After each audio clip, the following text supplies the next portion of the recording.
What's up, everybody, and welcome to day 2 of the PUBG Mobile North America Cup. I am one of your casters, Hot Jukes, and I'm here with Zute. Brother, how you feeling today?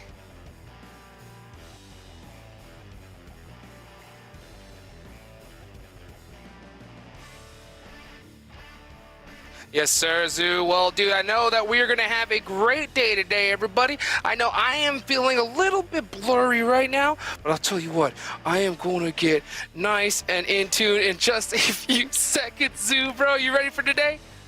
Oh, yeah, man. Things are definitely going to start clearing up once we head into day 2, just like how you're clearing up right now. Day 1, I think, you know, we definitely have a good idea of which teams are the top dogs, but there's a lot of things still in question, right? Because this is the top 8 that essentially qualify and move on. So a lot of, you know, iffiness going around. So who's going to make it, who's not? The cutoff is so deep that still coming into day 2, anybody can make that top 8. So a lot of things will clear up after day 2's performance. Yeah, absolutely right, man. Here are the participating teams, everybody that's watching. THIRDEYE, the PANTHERS, HITLIST, right? So many squads that we saw pop off yesterday. So this contains, just to remind everybody, this contains teams that were relegated from PMPL on down, and also some teams that qualified all the way from PMCO. So some new squads we've seen, and we have seen some new squads, particularly at least one, right, pop off here on day number 1, right, Zoo?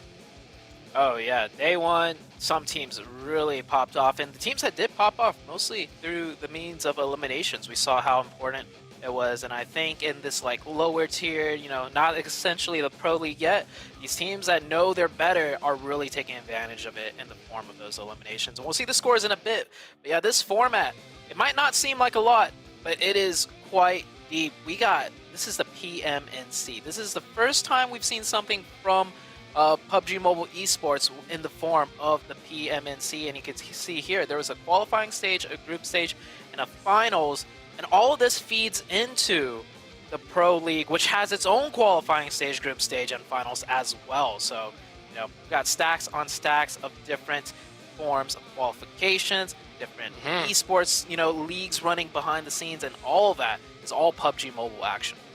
That's right. That's right indeed, man. That finals is coming up around the corner as it is right now. We're in that final. So, guys, you know, we only have one more day after this. And this is where it all comes down to. If you want to make it to the next PMPL, and that is the big show. So top 8 is the goal. Here's the point system, the good old-fashioned one that we've seen here. But man, it's crazy. We saw Excuse yesterday, right? They were constantly in that 13 to 16 point range, but in the last game, they put some points on the board. Yeah, and still overall, they're not in a good position by any means, but with it being the top 8, honestly, you go up a few rankings from last up to like, I think they're like around 13th, 12th now. That's great. You're only 4 steps or 5 steps away from making it into the PMPL, and also the prize money, the total prize pool, 10,000. This is just a small taste for these teams on what's to come once they make it into the Pro League, where of course the money goes in to the millions, right? The PMPL to the PMGC, that's a huge step up. Big one, a big one right here. But you got to get past this stage. Still, $3,000 to put in the bank here for first place. You know there's going to be so many teams hunting that prize pool down. But man, you know what? Today I think is that big day, Zute, right? This is that one where you're going to set that pace for tomorrow, and for those teams that really just threw yesterday to come back. What teams do you feel are going to have a strong day 2, just off the top of your head? Oh, BOPE. I've been loving how BOPE has been playing. Like, you know, yesterday I casted the first 3 matches, and going into the 4th match, you and Red Eyes took over. 4th match was Sanhok, and as we closed out the show, Dave and I was saying, I want to see how BOPE does on Sanhok, because I already saw in the first 3 games, they were really good at fighting all of these teams, and Sanhok came around. He absolutely took it. So I think coming into today, BOPE is definitely feeling themselves. They realize, like, hey, this is not like a PMPL lobby. We could probably push these teams a little bit more, feel a little bit more confident, get those elimination points in. Yeah, I completely agree with you. I mean, BOPE is definitely that big squad, and you can see Fuego from BOPE. head-to-head, put 14 eliminations up on the board. Super Lazy Reflex, they were battling it out for first place too. Cutie Pig, the pigs themselves, I mean, they were popping off yesterday. Oh yeah, if I recall correctly, game number 5, the HITLIST won that one, but BOPE and SLR, they were going head-to-head in an intense battle. These two teams both coming in from, I believe, the PMPL. These are the relegated teams, so really showing up right now and just showing why, like, hey, we don't deserve to be in the amateur league. We need to really stake our claim in the PMPL and get right back in there with the rest of them. And these damage stats, eliminations, these two teams are definitely neck and neck. Yeah, Cutie Pig being the general MVP for yesterday. 17 eliminations all by himself. I guarantee that's more than we saw some of the squads make here yesterday. So, I mean, the Pigs have been working together, heading on to market, and they came back with some good goodies yesterday. But can they repeat it here today? I think so. I think so, Zoo. Yeah. So, one thing I want to mention that I don't think we've really brought up in the broadcast so far is so we talked a lot about, these teams are all trying to get into the PMPL, and of course, follow us on the socials, if you want to join in the conversation, the YouTube, the Twitter, Discord, Facebook, all of that, follow all of that. But talk about, teams punching their slot into the PMPL, the prize money, the fame, the glory, the chance to make it to the PMGC, all of that stuff. But I think for a lot of these players that just love competitive at its core, right? The biggest thing, in my opinion, for these teams is if they make it into the PMPL, that is a year's worth of additional good, refined practice against the best in your region. You don't make it into the PMPL, what are you going to do for the whole year? You're just going to practice against lower tier teams. And how are you going to ever get better if you're just not able to practice against better teams? So I think that's another big reason why a lot of teams want to make it in the PMPL. Not so much that they could, be like, oh yeah, we're gonna make it in PMGC now, but like a whole year's worth of good practice. That's invaluable. You can't put money on that. Absolutely, and I think that's why we see, so many of the squads that were relegated up here on the first page. And BOPE Esports was a team that was in PMPL. Super Lazy Reflex, the Panthers. I mean, look. Almost the entire first page is full of squads that were from PMPL, but we have some new squads here, Sue. Yeah, so the teams coming in from the PMCO stage, yeah, they're trying to punch their way in. It's definitely difficult for them. We can see the PMPL teams really, feeling way more comfortable here. And still, it is only day number 2. I think by the end of day 2, we could probably solidify some teams that will definitely make top 8. And then some teams, I don't even know, teams like way down the 13th through 16th, end of day 2. I feel like we can't even count them because I feel like the point spread from like 13th to 8th is going to be so close that a day's worth of performance could still change them. Yeah, and I think they have to do it right now, though. Today is the day to kind of really put yourself in a good spot for tomorrow. One team I got to really talk about, too, is NOOBS Galaxy and AM, right? They are the top performing team from those qualifying stages. So they are doing really good. 70 points on the board here. So, hey, new teams, new players looking to make a name for themselves, and hopefully ready to compete against some of the veterans out there. I saw on Twitter, right? We may get another year of Xenox on the battlefield. I hope so. Yeah, I think Coops did a retweet on that, saying, like, I was the one that convinced them. Definitely want to see Xenox still in action.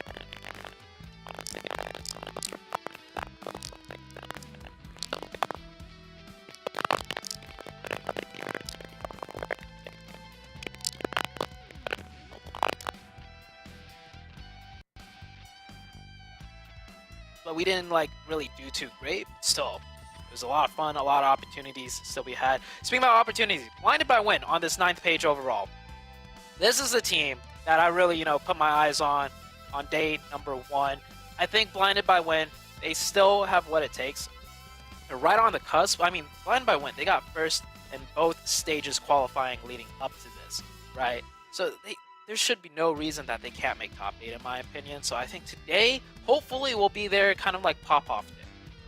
I think so. All right, I think Blinded by Win have the potential to do it, but I think from most of the teams that we've seen here in this stage, we've seen too much of that just yo-yo effect, right? I think we see a lot of indecision from them. What I want to see is these teams just kind of practice the fundamentals. You know what I'm saying? Maybe I'm the old man here, you know what I'm saying? But, you know, don't overthink it. I think so many of these squads are going for that, you know, 4-person split strategy, doing these crazy 2-2 splits. And I think that that is what's making them lose a lot of the time here, Zoo. What do you think? I'm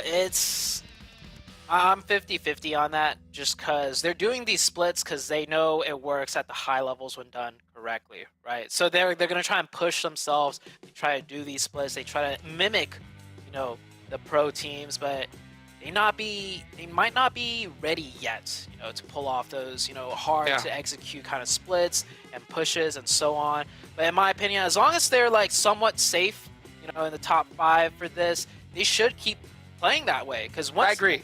Once you make it into the PMPL, right? If you don't, you know, utilize every advantage possible in the PMPL, you're gonna get shut down. You're gonna get crushed by those teams, and if you don't start, you know, trying to do these type of more riskier plays when it matters, chances are you're not gonna be able to pull it off when it matters on the even bigger stage.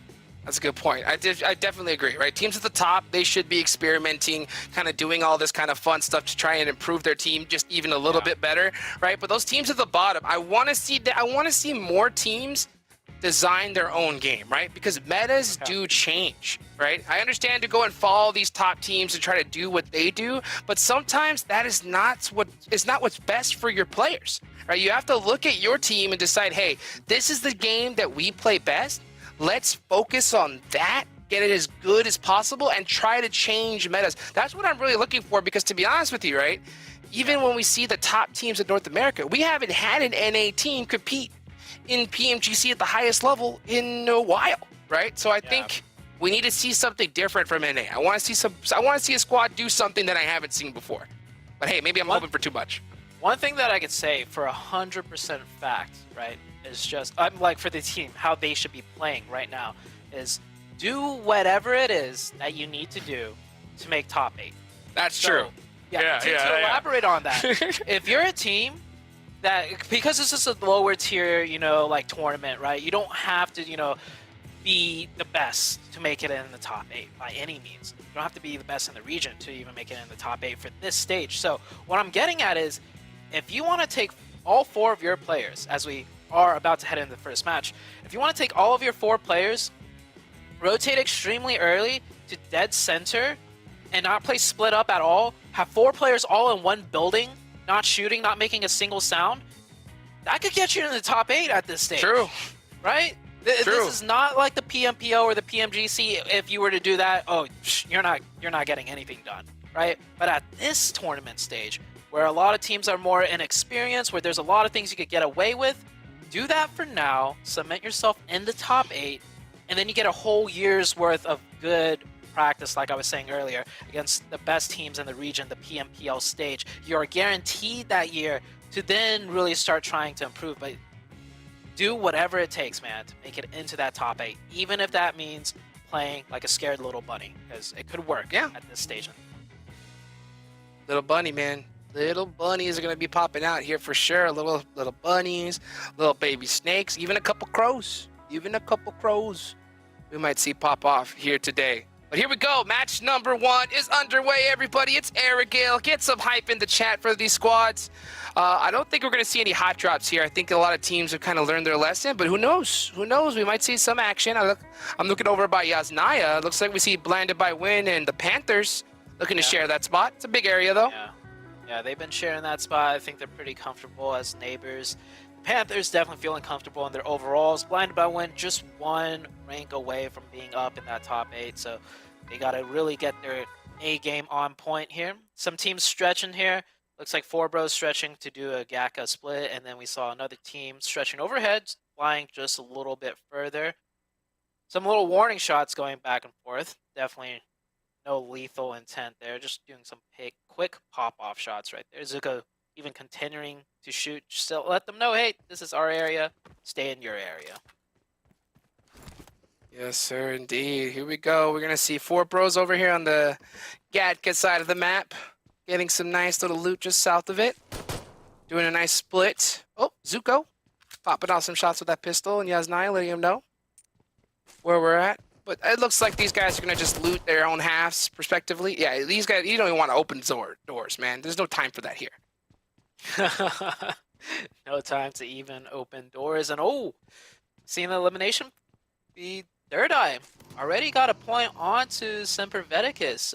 Man, SV struggling, really struggling in day one. Looks like yeah. they continue to struggle even coming into day two. THIRDEYE, a team that really didn't do all too great day one either. At least they pick up a point early on.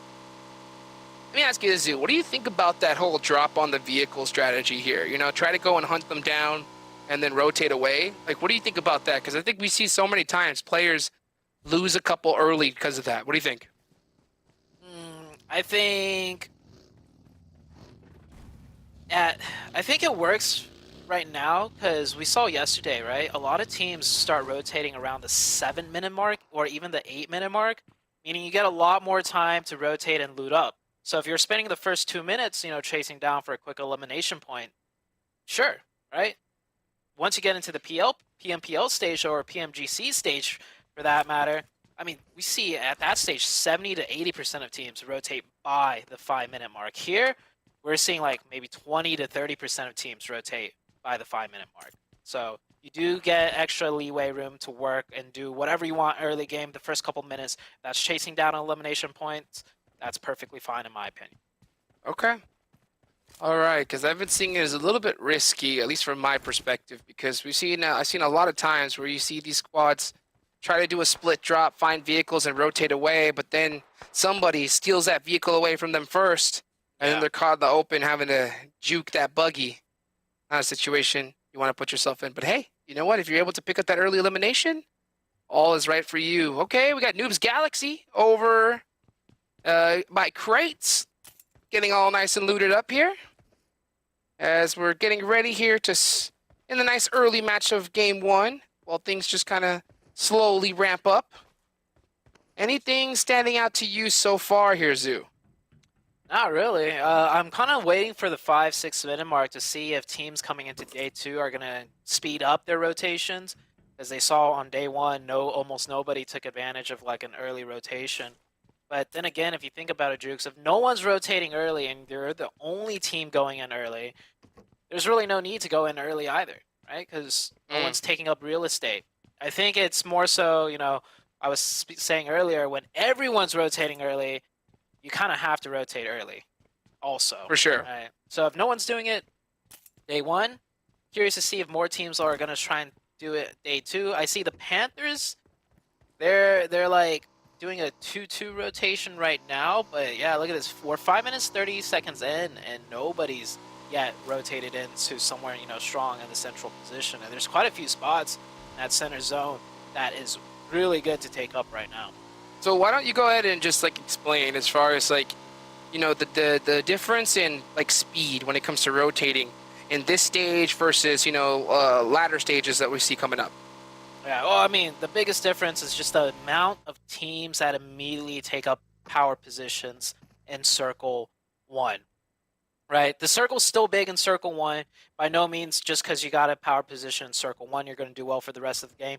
But at PMPL and PMGC stages, these teams know how to exploit one power position to the next position. Like, they have a whole entire set play rulebook ready when the first circle pops up. So they're going to take their pick early on and go for it. Here, I think since teams are a lot more inexperienced, they're like, even if we get this position now, it's like, well, we're not exactly quite sure how to do if the circle goes north, east, southwest, so everybody's playing a little bit slower. Right here, you're seeing two teams now finally start to rotate out. BOPE and Golden Eagles, both teams doing really well on day number one, rotating right next to each other. See if they end up trying to go for the same position. It looks like they are en route to somewhere central, of course. But I don't think they're going to go fight for the same position right away. No, yeah, I don't think any of these teams really want to get those early engagements going just yet. It's just too risky at this point. You really don't want to lose anybody early on unless, you know, it's a dead giveaway. But, I mean, even at this stage, those don't really come as often as you would think. As you can see, Golden Eagles, it looks like they do have eyes on BOPE. Oh, he does take some nice shots down the way. And Trip's going to hop in that buggy and take off, and it looks like he's going to be able to make it to safety. Nice shots right there. That was good. I don't think Beowulf was expecting to connect those shots that cleanly. Might have popped off a few more shots if the first initial spray was going to work out, but very good discipline, quick peeks right there. So Golden Eagles take pretty much almost dead center of zone. I think Golden Eagles was looking, or I mean BOPE was looking to take this spot instead, because it looked like they were heading this way and then they got cut off. But as you can see, Jukes, I know the viewers can't see the minimap, but besides these two teams, nobody else has really made a move yet. We're already into minute number 8. Yeah, everyone. This is playing really slow for Erangel. Well, at the same time, you know, hey, these teams know what's on the line, right? I mean, getting top 8 is just getting 9th place and below is just devastating, right? Because we can't repeat it enough. Like, if you do not make top 8 here, half the year is gone for you as a pro player.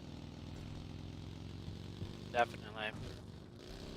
Like, just gone. Like, you're just stuck doing scrims, stuff like that. Because PNPL lasts quite a while, and you have to wait all the way until fall of next year to give it another go. So, man, I guess I'm not shocked to see players playing it this slow here, day number 2. This is a big day. Yeah, day 2. Day 2, we're going to have some teams really solidifying their top 8 position. Even if they completely botch day number 3, I mean, top 8, that's a pretty generous cutoff. So teams could already punch their ticket today.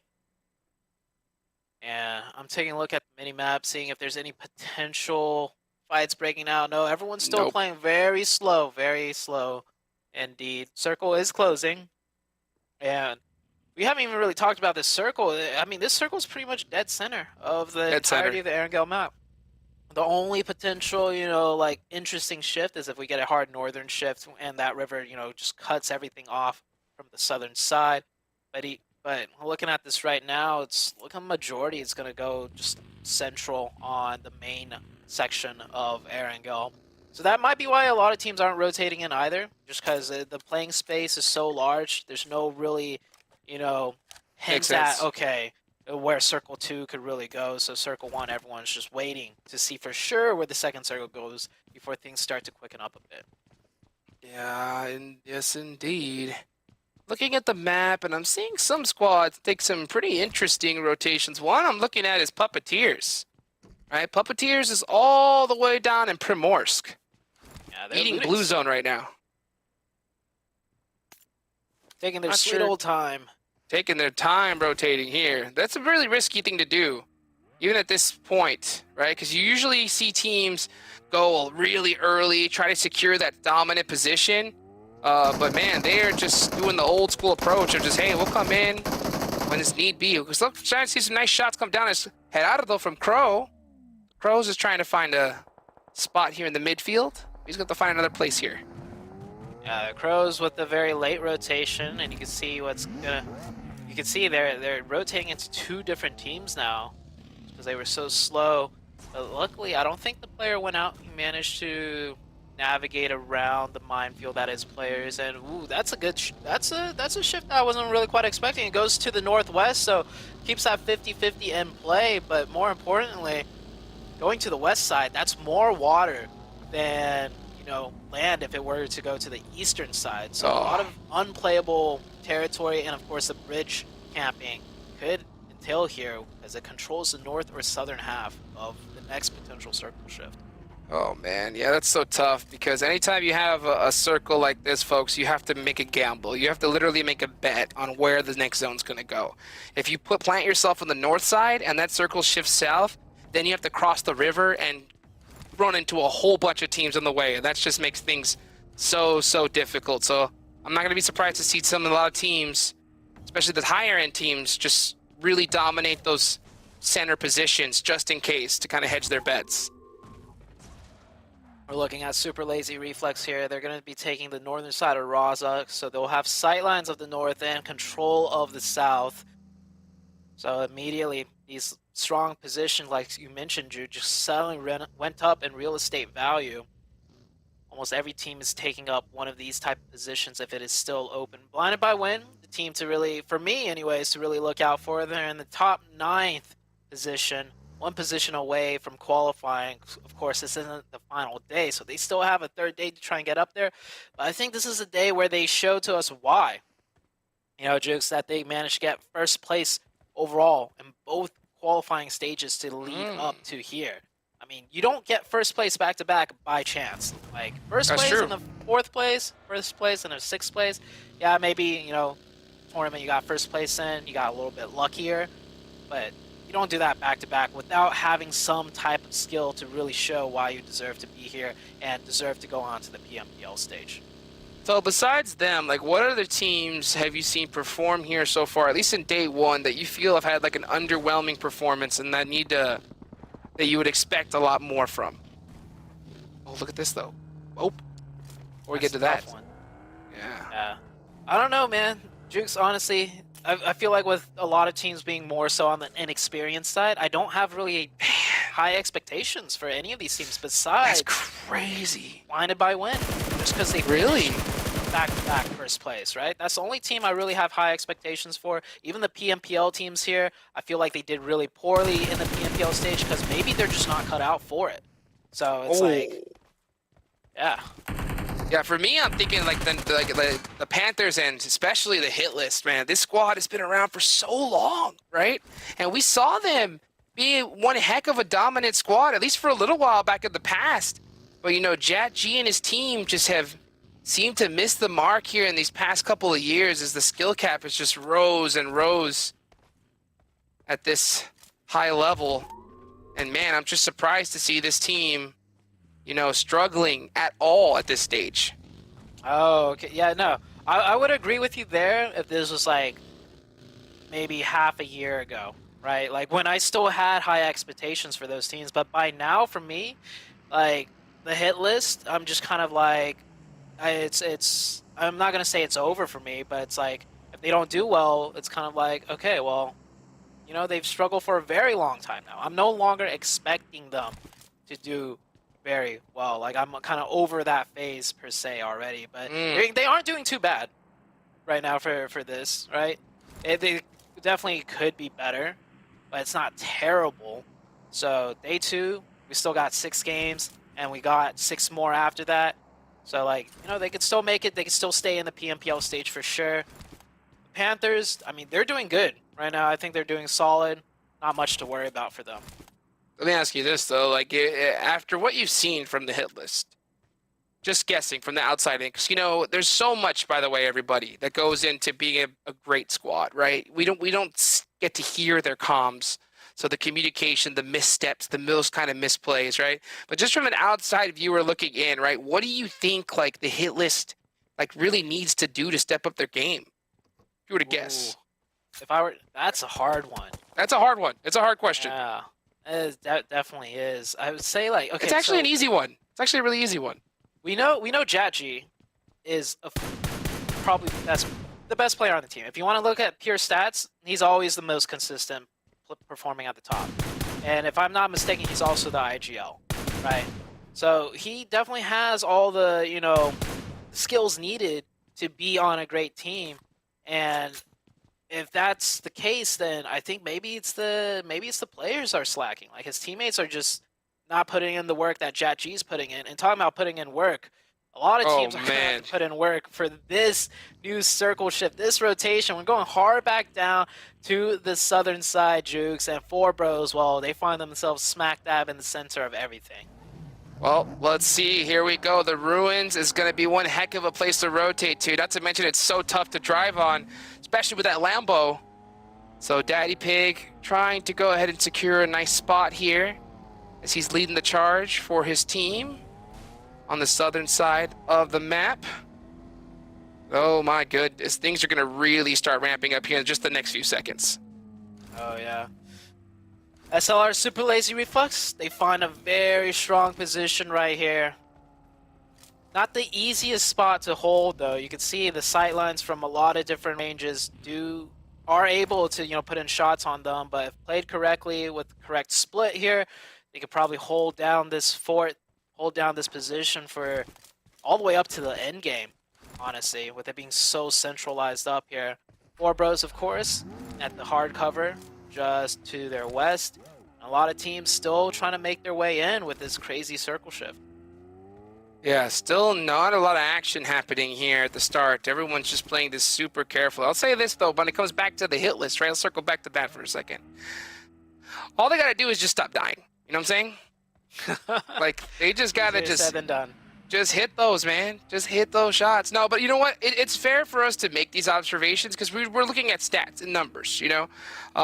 And I hope, right, that us kind of making these claims and really making these statements will bring these players, you know, get them a little bit more pumped, right, to really bring those numbers up and start performing. Because at the end of the day, right now, we haven't seen it. Yeah. LG with some mini shots right there. Looking over at Dream Esports. Yeah, so you can see him taking shots over there. And this area gets a little bit trickier to defend if another team's pushing you over the hill on the other side, and then you got a player of Dream Esports all the way at the hard cover, popping, peppering off shots on you. So essentially right now, LG just trying to establish some dominance, like, hey, I got a better shot than you, better scope than you, stop looking over this way, so when a fight does break out here, maybe less chance of getting third-partied. And honestly, I'm surprised a lot of teams are finally finding a spot in such a small zone with no real action breaking out still. A lot of teams being very passive. I think this is a huge difference between PMPL and PMGC. Here a lot of teams just want to be like, hey, can we just, you know, share this tight edge of the circle with you? Yeah, sure, no problem. This was like PMGC. Oh, we'd be around 50 players remaining by now. Definitely not the 62 that we see right here. No, I think we're seeing just so much indecision. Hesitancy. Right, and hesitancy is an exact perfect word here. Because, I mean, we've seen it, especially yesterday. I noticed so many times where you see a player will get that knock and start running to their vehicle instantly, but then stop and run away. You know, like, just like, oh, like, you could tell the instincts know that we got to run, but they second-guess themselves, and that second-guessing costs everything. You're at this high level. But, man, hopefully they can do it. Oh, we saw a snipe in the feed. Finally, hopefully we'll see some more an actual bolt action shot on stream. That's my dream. That's on my bingo card for PMNT. We've seen so much sniper action at this stage in the tournament. I think everybody's really starting to pick up those DMRs and snipers now as the next circle is shift further down south. And that fight, that snipe shot was actually all the way in the southwest between Blinded by Wen and Puppeteers, actually, from the southwest side. So Puppeteers getting that circle shifted down to the south really works out for them. Anders gets confirmed fire grenade, Blinded by Wen. Maybe I should stop mentioning their name because honestly, the Cassacres, I feel like it's kicking in as they lose a second player. Down to 2. Man. All right, not going to talk about them anymore. Maybe let off the Cassacres just a smidge to help them out. Give him a break, man. Give him a break, Zute. Mercy, please. Super Lazy Reflex are going to be in a good spot here. They're going to hold this area down. I'm not going to say it's a great spot, but they're going to be able to hold this ridgeline, especially with that tree right there. Trying to find some... You can see they're trying to scope out and trying to find somewhere else, but couldn't find anything. White. Elegi getting some shots on to Blinded Wen. These are the last 2 players. Zute, I mean, you really... What have you done? I mean, they're center circle at least, right? They're pretty central of that new zone. They are in a position where, as long as they don't get hard pushed on, a lot of teams will kind of surround them and create a buffer zone to help them out, almost, you could say. As, ooh, nice shots by Peekaboo. That was good. There. Yeah, ripping that player. Dream Esports right out the vehicle. So SLR, you could see, they may have gotten the zone one more time, just on the edge, but they're managing to hit their shots long range to pick up those potential elimination points still. I like that little 3-1 split that they're doing. Kind of getting that little extra angle. That's going to definitely make things a little bit easier on them. But okay, let's take a look here. This is Noobs Galaxy. Had a great day 1. Looking to kind of start off strong here. The first game of the day is always a really important one because if you're able to have a great game 1, man, does it just help your whole team's mental factor just more than the words can describe. Action is definitely starting to heat up now. Down to 58 players. The Panthers here, they're coming in from the very southern edge of the zone on the hillside. And wow! Okay. Wow! What a rotation. Super lazy. What? They had the zone. They were in a decent position, but instead they pushed straight into another team, and it looks like it was kind of working out. Looking at elimination feat, they are getting cut down by BOPE, however. And look at that circle shift. They would have been chilling where they were earlier. But I don't know what's happening. I don't get it. Cutie Pig goes down now too. They crashed right into BOPE. Maybe BOPE was playing so quiet that they thought it was like open. But now Peekaboo, last player up. Interesting. I mean, that's one of those plays where you really have to listen to the comms to figure out what the idea was behind that one. Maybe biting a little bit more than could true, but hey, you know what? I like seeing something different, so I will take that here, especially with them being so high on the leaderboards. They're allowed to make those interesting plays. Okay, here we go. Let's see if SEMPER and INVICTA can actually get something going here. They had a horrible day one. They're getting gate kept by Dream. They really need to work together to get this team out of their way, and they need to take them out now. Great shots.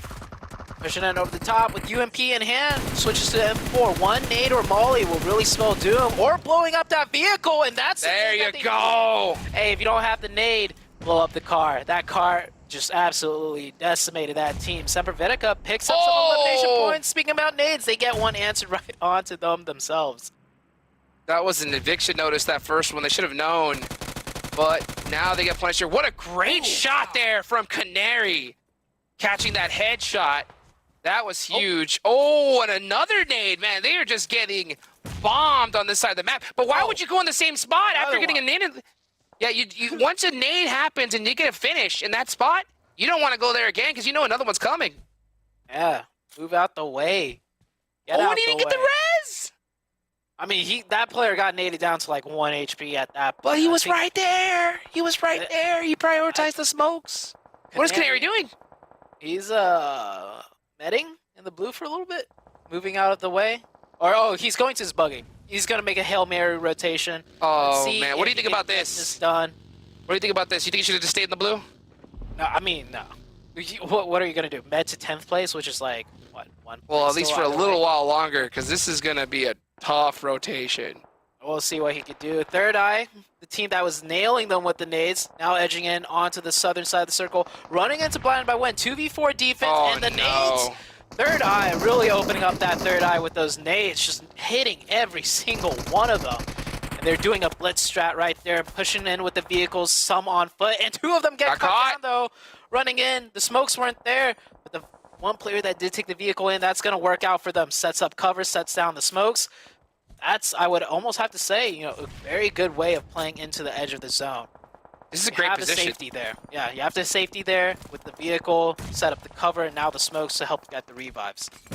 100%. This is a really great spot if they can get those reses, because there's just only one player left. He's going to have to go ahead and creep up that hill, though, with those smokes. Try to get those reses off quick. Yeah, look at this. Golden Eagles is going to be popping shots all through that smoke. Ooh, Stranger got hit by something. He did not like that. These nades are getting dangerous. It's a tough position for a lot of these teams. Yeah, that team's got to push. The only team really comfortable in the zone is the 4Bros team. They still have that compound to themselves. The only hard cover that's really left. And they just have to watch the northern side, because all the teams on the south side, they're going to just edge into the south. 4Bros are in the best spot right now for this game, so this could be their win. I want to see 4Bros stand up and really just make themselves known, make it difficult for players to rotate. But here we go, Golden Eagles versus BOPE. Oh my goodness, piecing them up. It's just trip up left.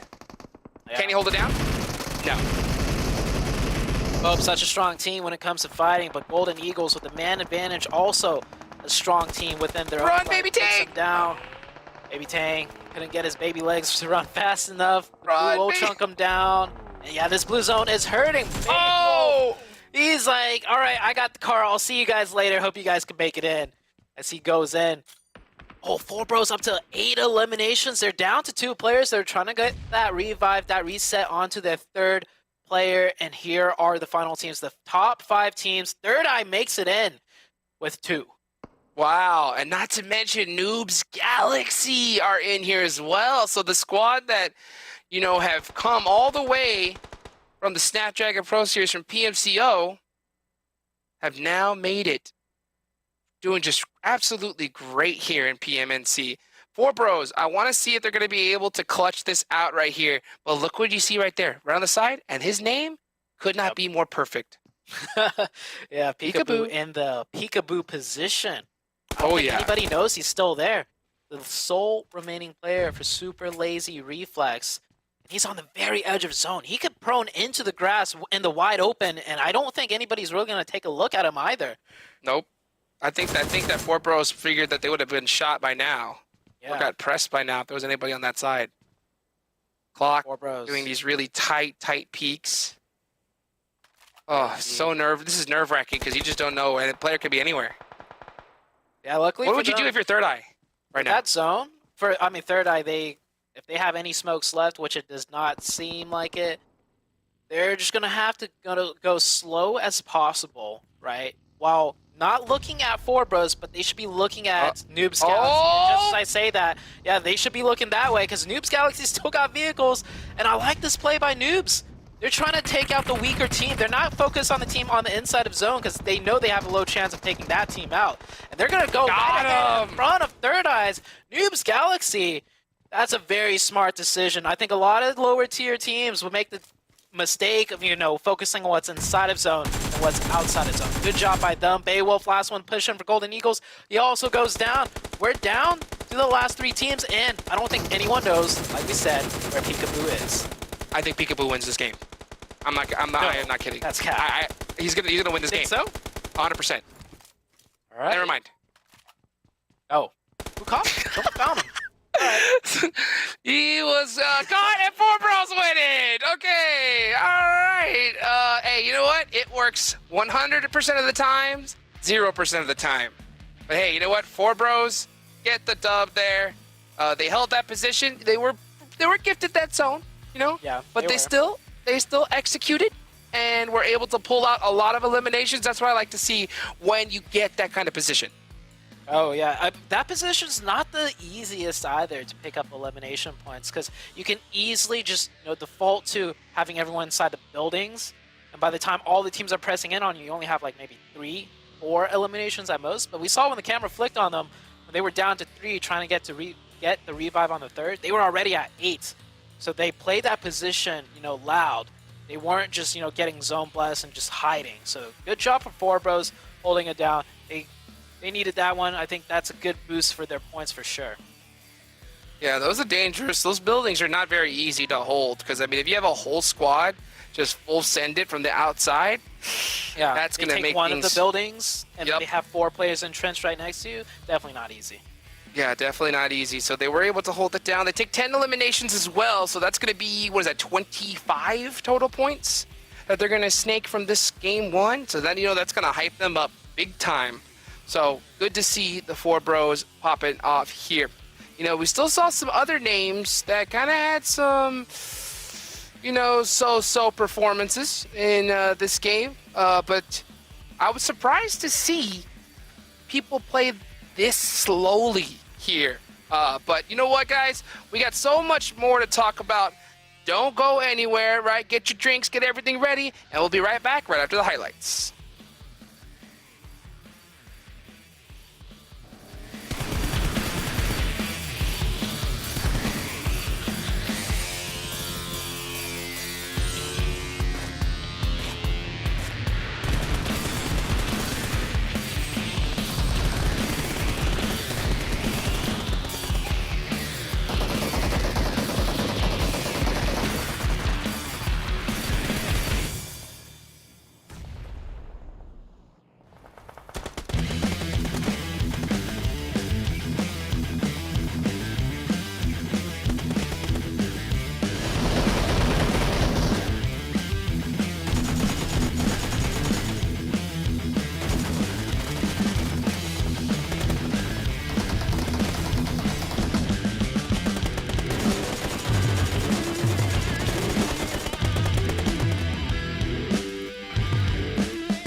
And we are back with the points from match number 1. Four bros right here, of course, taking the most amount of points with that chicken and 10 eliminations. You can see here, Jukes, what happens when everyone plays slow.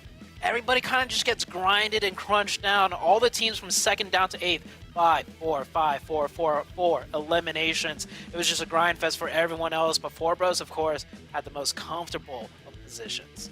Yeah, they were just big chilling there, but they took advantage of it. That's what I like to see. Noobs Galaxy, NA though, right? A team that came all the way from PMCO. Exactly. Best performing team. They have just been popping off here. They did great yesterday. They start off today here strong.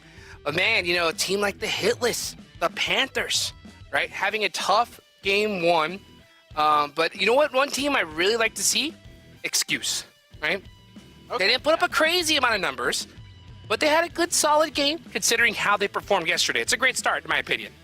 Yeah, it's a great continuation from the last game of yesterday, too, for them. Because I think the first 5 games of yesterday, Excuse, literally almost got nothing done. And then it was the last game yesterday that kind of, you know, they showed signs of life. And they're showing more signs of life here, putting up points as we look at the head-to-head. Oh, a quick change on the head-to-head right here. Excuse and Puppeteers with a head-to-head stat right there. I think both of these teams, Excuse definitely, you know, managing the front page in points gain. I think Puppeteer can't. Oh, Puppeteers were coming in from the southern side. They were playing that slow as well. I think almost every team played that first match extremely slow, so no one could really, you know, get anything done, so to say. Well, I'll say this, right? Every time that we've seen a team come in super late to the zone, I don't think we've seen it successful, right?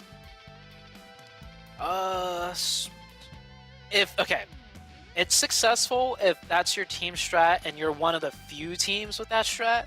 But literally every team in that first match all had the same strat there. So when that's the case, yeah, it's not going to work out. Well, it worked out for 4Bros, right? They were able to get that position, get a great game here. Let's take a look at the round report, right? Peekaboo actually had the most eliminations with 4. I had hope, man. I really hope Peekaboo was going to just clutch it out and just catch that perfect timing. But, man, just got caught out at the last second.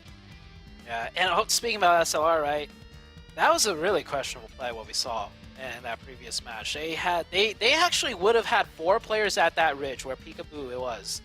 And that ridge side is a good position as long as you cleared out your backs, you know, you check you cross your T's, dot your I's. They would have been able to take a 4v3 against 4Bros and probably win that match, but they did some kind of weird full send and it did not work out. Clock getting the MVP with 4 eliminations, 2 knockouts, right? Bam! He was the star of that last match right here. You can see by that neck tat. You know, he was ready to play here in game number 1. Still 5 more left to go here, so the show is not done yet. But hey, I think that is, if you're going to start, that's the way to do it right here. The HITLIST Trickster put up 4 eliminations as well, so it's good to see at least one player of the HITLIST, right? We were talking about the other players, Zute, earlier, but hey, Trickster had some good performance there in at least game 1.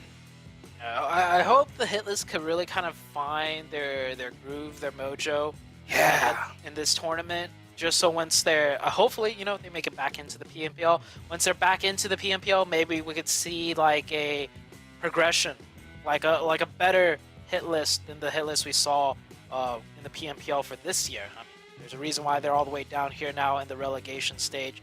So maybe this will be a little bit confidence booster. Let them know, like, hey, maybe at the top end of things, like at the top stage of PMPL, you're not the best team, but that doesn't mean you guys don't know what you're doing. Because if you're able to beat all of these other teams, you know, it's definitely a confidence booster, so to say. You know what? I am going to go in the biggest, how can I say it, right? Give them the benefit of the doubt ever. I'm going to say the HITLIST did bad on purpose, okay? So that way, they can get the extra price pool here in PMNC, right? And more practice, Zute. That's what I think. That's what I think, okay? Okay. But what if they just made, like, the top rankings of PMPL and got more practice at PMGC, got even more prize pool if they were in PMGC? It's a bold strategy, Zute. I didn't say it was a good one, right? But it's a bold one, okay? And that's what all that matters, okay? That's all that matters, right? I said I wanted to see a team mix things up, right? Yeah. That's complete the opposite of what my plan would have been. But hey, you know what? It is what it is. Yeah. It is what it is. Take a look at the schedule here. It's got 5 more matches left to go. Match number 8 coming out of the corner, Miramar, right? The desert. So if we saw slow play in Erangel, I think, oh man, I think we may have to bring out our pillows here. There's no slow playing Miramar. Slow playing Miramar is like you deciding not to push the team uphill because you have a small pocket to work with, and the next zone shifts off you, and then you're like, oh, maybe we should have pushed that team uphill when we had more space to work with. Right? I'm pretty sure none of these teams are going to slow play Miramar. That Erangel one, maybe it's the first match of the day coming into day 2, and with the circle, ping-ponging back and forth between potential north or south of the river, kind of made all the teams play a lot slower. They just weren't as comfortable. But Miramar, I'm expecting faster rotations, more action early game, clear out some teams from your sides, right? So you have more room to work with, so you don't get what we just saw, which was like every team getting crunched down. Almost nobody having a really strong fighting chance to take things within their control, besides, of course, 4 bros that just got every circle and just witnessed everybody fighting each other on the edges. Yeah. Take a look here at the team stats here so far. Right, we saw some of these performances earlier. I hope we see a fast Miramar, though, too, because I think that in Game 1, I think everybody listened or kind of had that same strategy that you were talking about at the start of the day, right? Just, hey, let's just do anything we can to get into top 8, right? Let's just survive. Let's not get into any engagements, any fights, and just put some points on the board so we could get into top 8. But when you have everybody do that, it really makes things tough, especially in late game, because if you don't get that zone, you are going to be in some big trouble. Let's take a look at the head-to-head between Noobs Galaxy and 4 Bros, right? 4 Bros, 10 eliminations, but Noobs Galaxy were not nearly as blessed as 4 Bros was when it comes to that position, and they still did really well, in my opinion. Extremely well. I think Noobs Galaxy definitely know what they're doing. At one point in the late to mid game, we saw Noobs Galaxy set up as 4, wide in the open, just some rocks, some trees for cover, and some smokes. I think they knew that position, even though it's not hard cover, they knew it was playable enough to a point where they could survive and make it to the next stage or next circle and fight their way in with 4. And that's exactly what they did. They were cut down to 2. But they targeted the team outside of the zone rather than trying to fight the team in zone, which was 4 Bros. Because they knew 4 Bros probably had a more formidable position, probably more numbers. So they went for the eliminations. They went to take out another team that was weak on the outside, and they didn't even have that info. They just kind of knew in the back of their heads, hey, over this side of the hill, there's probably another team over there, trying to survive with maybe 2 players. And that's exactly what it was. They took out those 2 points, got another boost up in placement, and ended up second. That first match. So Noobs Galaxy, I'm really liking how they're playing, kind of, doing everything they can to maximize their points. I love to see, I've been waiting, right, just to see a new team that just can go and show that, hey, we came here to play, we did our homework, we came in hungry, and we're going to go ahead and perform well. I think Noobs Galaxy has already proved to be that team, right? So far, I haven't seen another team, at least from those earlier stages, look like they can compete with those big boys up there. But you know what?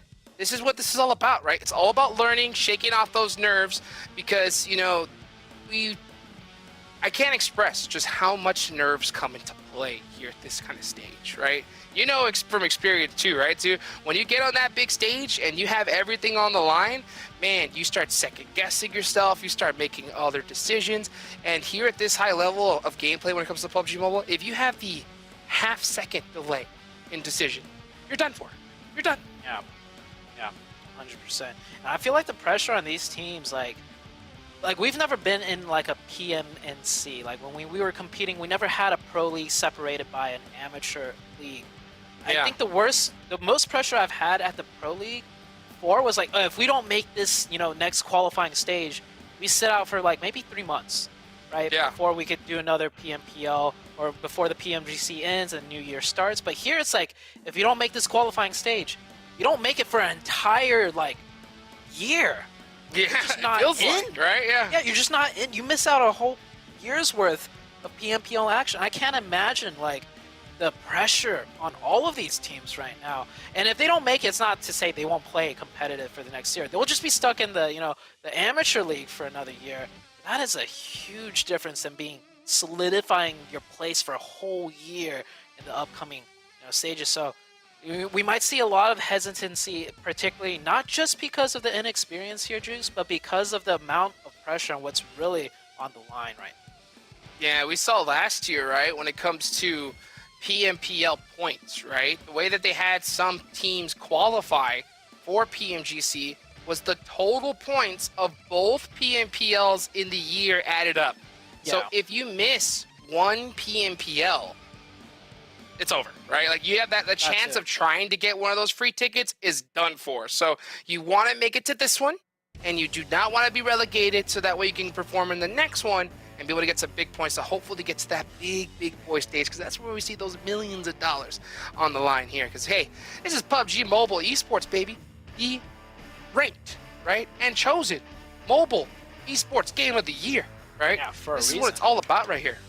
Yeah, honestly, I think, besides PUBG Mobile having a spectacular 4 to 5 years of esports action, I think one thing that kind of solidified them that award too is this new ecosystem that they developed. Yeah. The two separate leagues. I don't think I've seen that before out of at least not another mobile title that does esports. I think other mobile titles that does esports, they still have the, just the one, ladder up to the final goal on the top, right? The globals or whatever they might have. But here we got two different ladders that feed into each other, going in and out throughout the whole year. The amateur that goes into the pro, and then from the pro up to the global championships.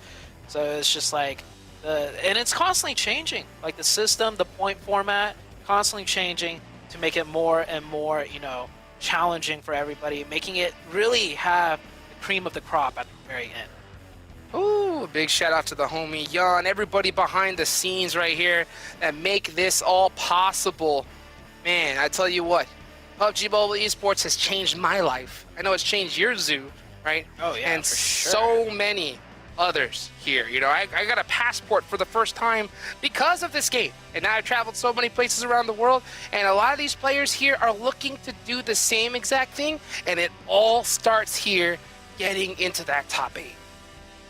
Yeah. Oh, I don't think PMCO, I might be wrong, but I'm pretty sure as far as North America goes, PMCOs, they don't get a LAN opportunity either, right? That's true. The LAN opportunity comes in once you make it to the higher stages, towards the PMGC. So I'm sure as a competitive player, these players are always watching, these big tournaments, dreaming of themselves being at a LAN stage. I know that was definitely me when I was a little kid. Oh man, same. Watching, gamers get to travel and stuff. So yeah, these guys, that's another thing they're fighting for. They want a chance at making it to a LAN. And they need to make it past here too, as this playing path more favoring the northern side. So we see a lot of teams stretching down to the south. We see two different teams here stretching next to each other, doing some waves in the air, maybe saying, okay, you go that way, we'll go this way, heading towards Picado. But I don't think they know Picado's already taken by BOPE. Oh, this is not good. I think that's a 4Bros player. Yeah, 4Bros really having to make a last-second decision. They are split. They've split themselves up, not in a good way. I mean, this is what I was talking about, right? How do you do this in a good way? Because I think we've seen 4Bros do this so often and lose a player early on. A lot of indecision. No backup plan, essentially. Two have split into Picado where BOPE is. I don't know if BOPE saw him land in, though. Because Clock did land in pretty late. Beast OP definitely getting caught out. And him hiding behind that tree. I don't know if he got shot at. But yeah, here comes Laurie. Laurie actually landed early, picked up a rifle or an SLR and got a knock onto Crow. Yeah, from very long range, no scope. I wish maybe a camera caught that and we'll see it in the highlights. But he's going to push all the way over here. He got that knock. The player got revived. And I don't think Crow, imagine getting knocked from across the ways and this player actually ending up pushing here, because otherwise his teammate would not have left him alone at 1 HP with that revive. Here comes the support. Yeah, he needs to send it on this player. Just there. There you go. There you go. Just make the move, man. Make the move. You got the Uzi. You know he's up there. Yeah, you're going to have to send it now. The longer you wait, the more you're going to wait for these other players to come. At least get this confirmed. Yeah, what's taking the other player to help out? I don't know. His I have teammate no literally idea. drove in. His teammate's driving in circles around here for no Oh, reason. he jumped out. Oh, he Help jumped your out. bro And, that was out. and I think that was the perfect play for him to jump out and bait him, because now here's the rest of Crow, and now Lori is the one being fed to the Crows. Oh man, so much hesitancy. Oh, not the shotgun. From both sides. From both sides here. Lori's thinking, what have I done? What 1v3. have I done? Oh, that was a nice shot. Get some shots then. Can he 1v3 1v3 still. this? What are the odds? What is the percentage chance of him 1v3? He's got a Uzi with no extended mag. That gun is good for like maybe one knock, and then he's got to switch over to Look at the movement. He's doing his best right now. His heart is bad. pumping. Oh, not there. That was the wrong move. Ooh, Never mind. That's one. Switch SDS. Oh, goes for the thirst. Take it. Get in the building. Oh, he Shuts made the it. door. Shuts the door. Shuts another door. Shut the second door. M16 about. He's gonna need to reload. He's gotta get the first aid off. Oh, he's got the Uzi. Oh, peek out now. Oh, he got the second one, Jukes. Lori! Oh, get that reload. Reload. Get the confirmation. Oh, didn't get the reload. Get the first aid. Get the Crows first aid. are Get the getting first aid. picked apart right. Oh, Crow's not like this. He's leaving. Crows is He's running leaving away. Oh my gosh! Oh, what is this, Jukes? Lori OP!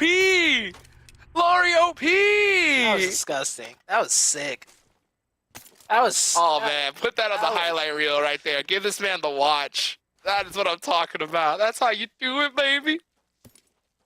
Ice water in his veins.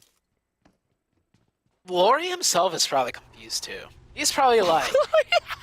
Lori's probably like. He left?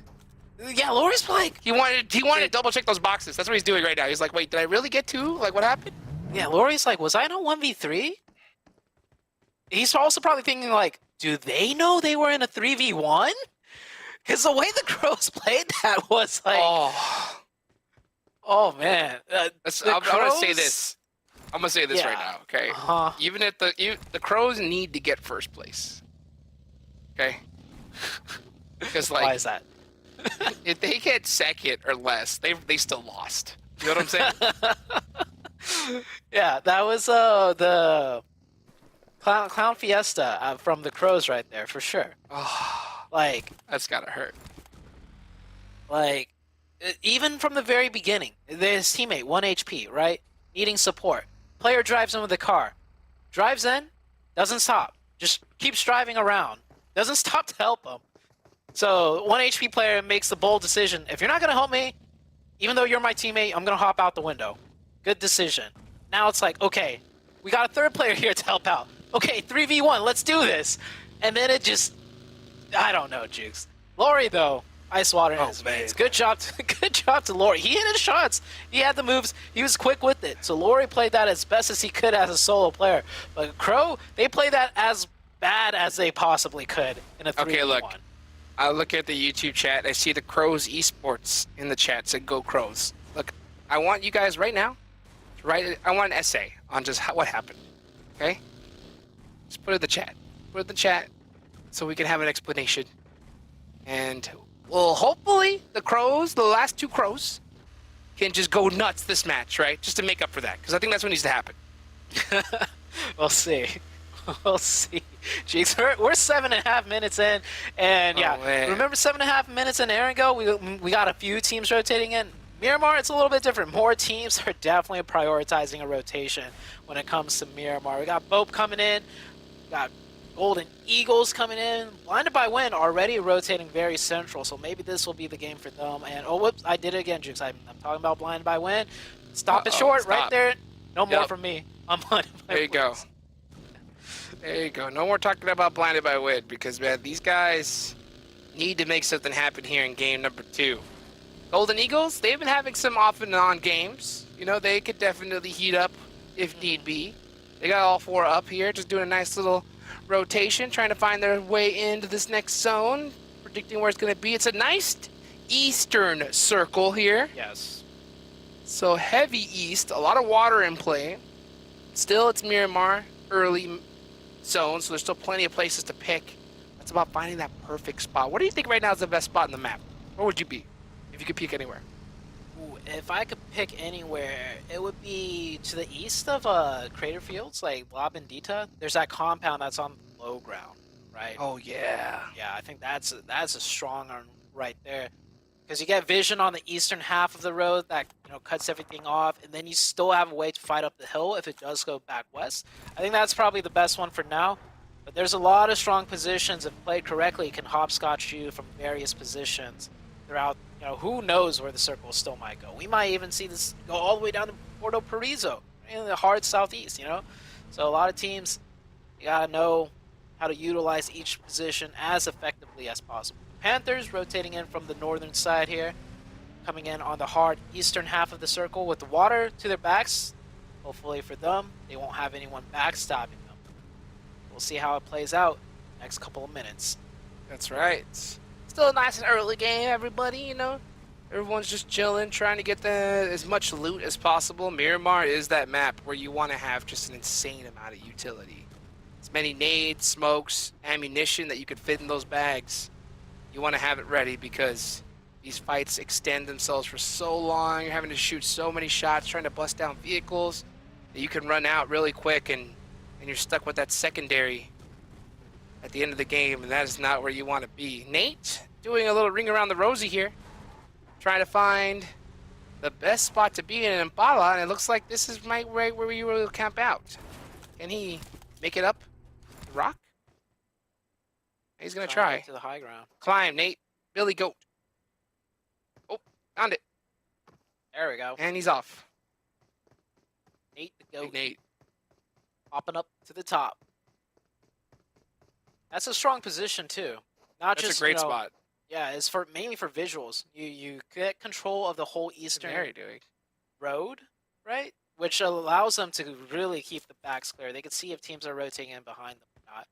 Looking at SEMPER and NVICTA, this is a team that's been struggling a lot day one and day two. This is a team that really needs to start picking things up right now if they want a chance at that top 8, in my opinion. Interesting to see here. I'm trying to think what exactly he was going behind the mind of this squad. Said, really? Like, I don't understand holding this position. What do you think? I think they're chilling. I mean, the next circle has shifted, and they're not. They haven't moved anywhere. They're not next to their cars. The next circle shifted south. Now they're on the northern edge. So I'm not sure what they're doing. 4 bros, yeah, it is 4 bros. Good. I wouldn't even say a good start. Lori picked up like 2 eliminations, but that was the weirdest like 1v3 2 elimination pickup I've seen. And now 4 bros just find themselves in a even more difficult, weird position. Just all 4 of them stuck in the blue. Do they not have a vehicle? I don't think so, because I think they would have rotated away by now. But even rotating away from here right now is going to be scary. They have a truck. Oh, they have a truck. Okay. Oh, no, it's all shot up. They did not park it in the right spot. Yeah. That's tough. And I'll tell you what, THIRDEYE, they ain't letting off of this.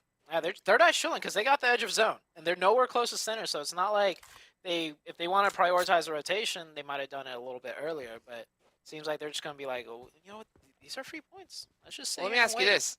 If THIRDEYE has enough, they know that they're in a 4v3 because they eliminated one of them, right? Do you think it'd be smart to... Oh, hold on. Look at this. Nate finding one of these golden eagles. And, oh, they're going to full send it. This is exactly what I was about to ask. Do you think THIRDEYE should send it on a 4 bros? But, hey, the Panthers, they're not wasting no time. No, sir.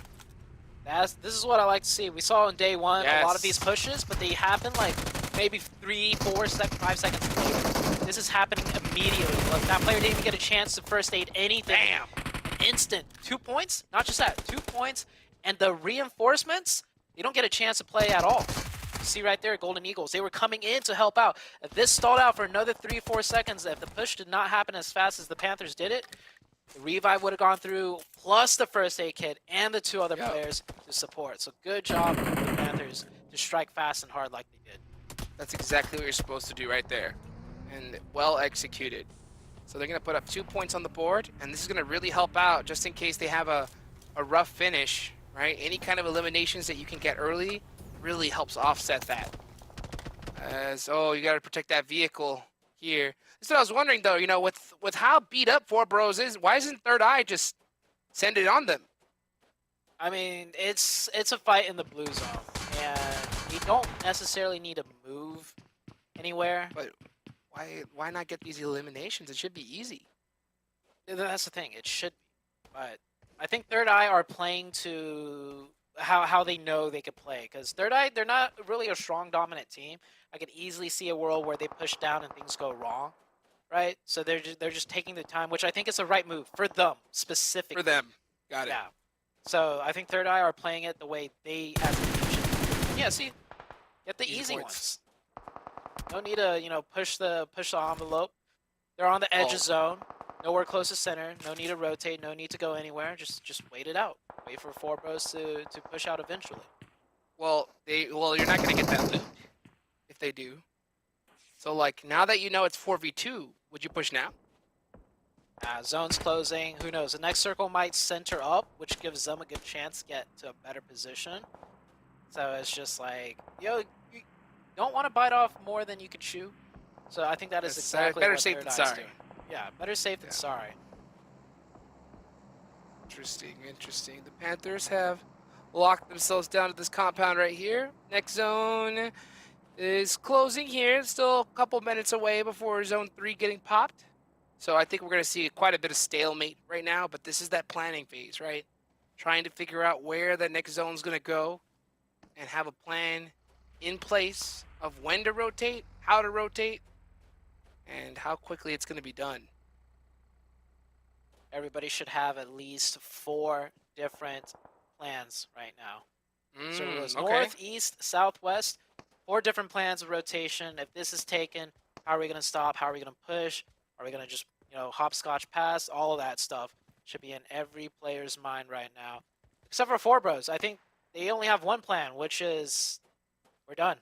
Do we give the points away or do we not? And it looks like they're going to do the smart This thing. is what I'm saying. Third Eye should have pushed this, man. Third Eye should have pushed this. He blows himself up right there. Yeah, I think that this was been. If I was IGL there, I would have pushed them 100%. Got all that loot early, get those extra 2 eliminations. Now they just. I mean, if they don't make it by 2 points, that's going to be the 1-2 points where I feel like they're going to lose it. And look where this next zone goes. I guess the Third Eye.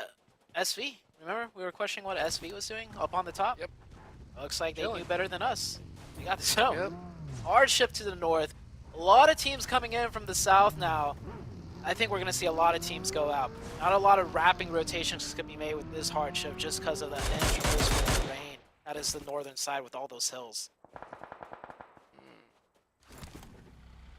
Interesting plays here. Puppeteer are going to have to hit up on the move.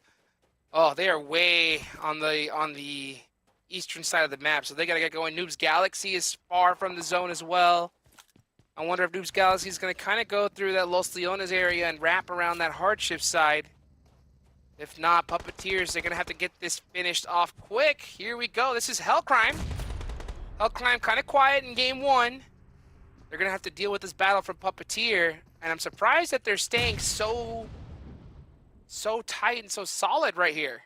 I figure they'd be a little bit more of a hurry. Yeah, zone is going to be closing in a minute.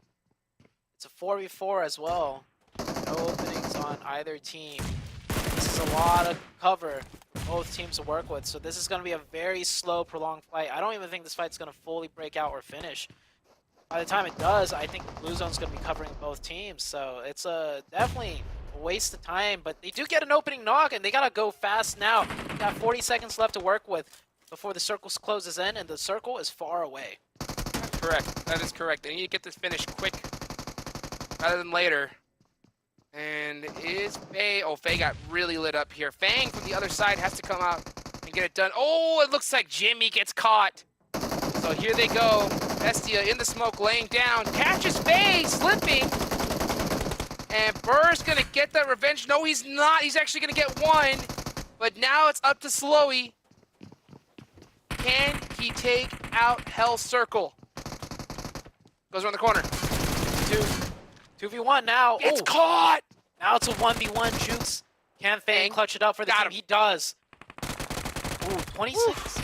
Wait, can they get a full reset? No, Blue Zone's closing in. I don't think they can. THIRDEYE now taking a fight with the hit list. Saw THIRDEYE pick up a few points earlier. Should they have pushed? Should they not have pushed? Well, here's a situation where they 100% need to push, and he pops out over the top with the Great timing. shot. His teammates were not supporting during that push, and now the hit list forced to fall back. THIRDEYE only losing one. Hitlist falls back and lose that player as he gets confirmed, and now THIRDEYE's on the hunt. Hunting down Jachi. That's a good nade right there. Looking to kind of catch THIRDEYE slipping. But actually that was a Molotov, just a little bit off the mark. Oh, but here comes THIRDEYE from around the corner. Oh, seeing, gonna have to make a play here. Gets a headshot. Yeah. Stalling for time right now for that off angle to get into play. And finally, Jazz finds the off angle, gets another knock. 1v1 here with the support in the distance. This should be Sing's game. Slow it down. Get that first aid. You have the support in your backlines. No need to rush this. Good play right here. Meanwhile, another fight coming down in the bottom left side of the screen. A lot of teams all fighting for this, you know, whatever they can from this hardship. Oh, and Sing goes down, but the support was there from Jazz. That's THIRDEYE. Wow. Great place. 6 eliminations. Yeah, they'll get the reset up to 3. Hit list done and dusted there. I would like to see them kind of press that a little bit earlier. But man, great execution there from THIRDEYE. They do lose one player in the process though. And now that zone has shifted to the south of Minas. PUPPETEER did get that full reset going. Zone 3, blue zone. Nice. Not doing too much damage to them. So that was good for them on that standpoint. But now they're going to go ahead and head up on the Panthers here. Are they going to take this fight or prioritize zone? It looks like Faye is on the hunt for the Panthers, but I think this is a little bit of a waste of time. I think they need to prioritize getting into this next circle first. Yeah, I think they're not really trying to do the fight. They're seeing once the Panthers leave, they could use that position to scout ahead. Chances are they will have to fight into this zone, though the zone did shift down to the south, so away from the northern section of the map, right onto basically the Crater Fields area that we're looking here at Lob and Dita. Let's take a look here at nobody. Popping in the Koenigsegg. Looking to get a move on it.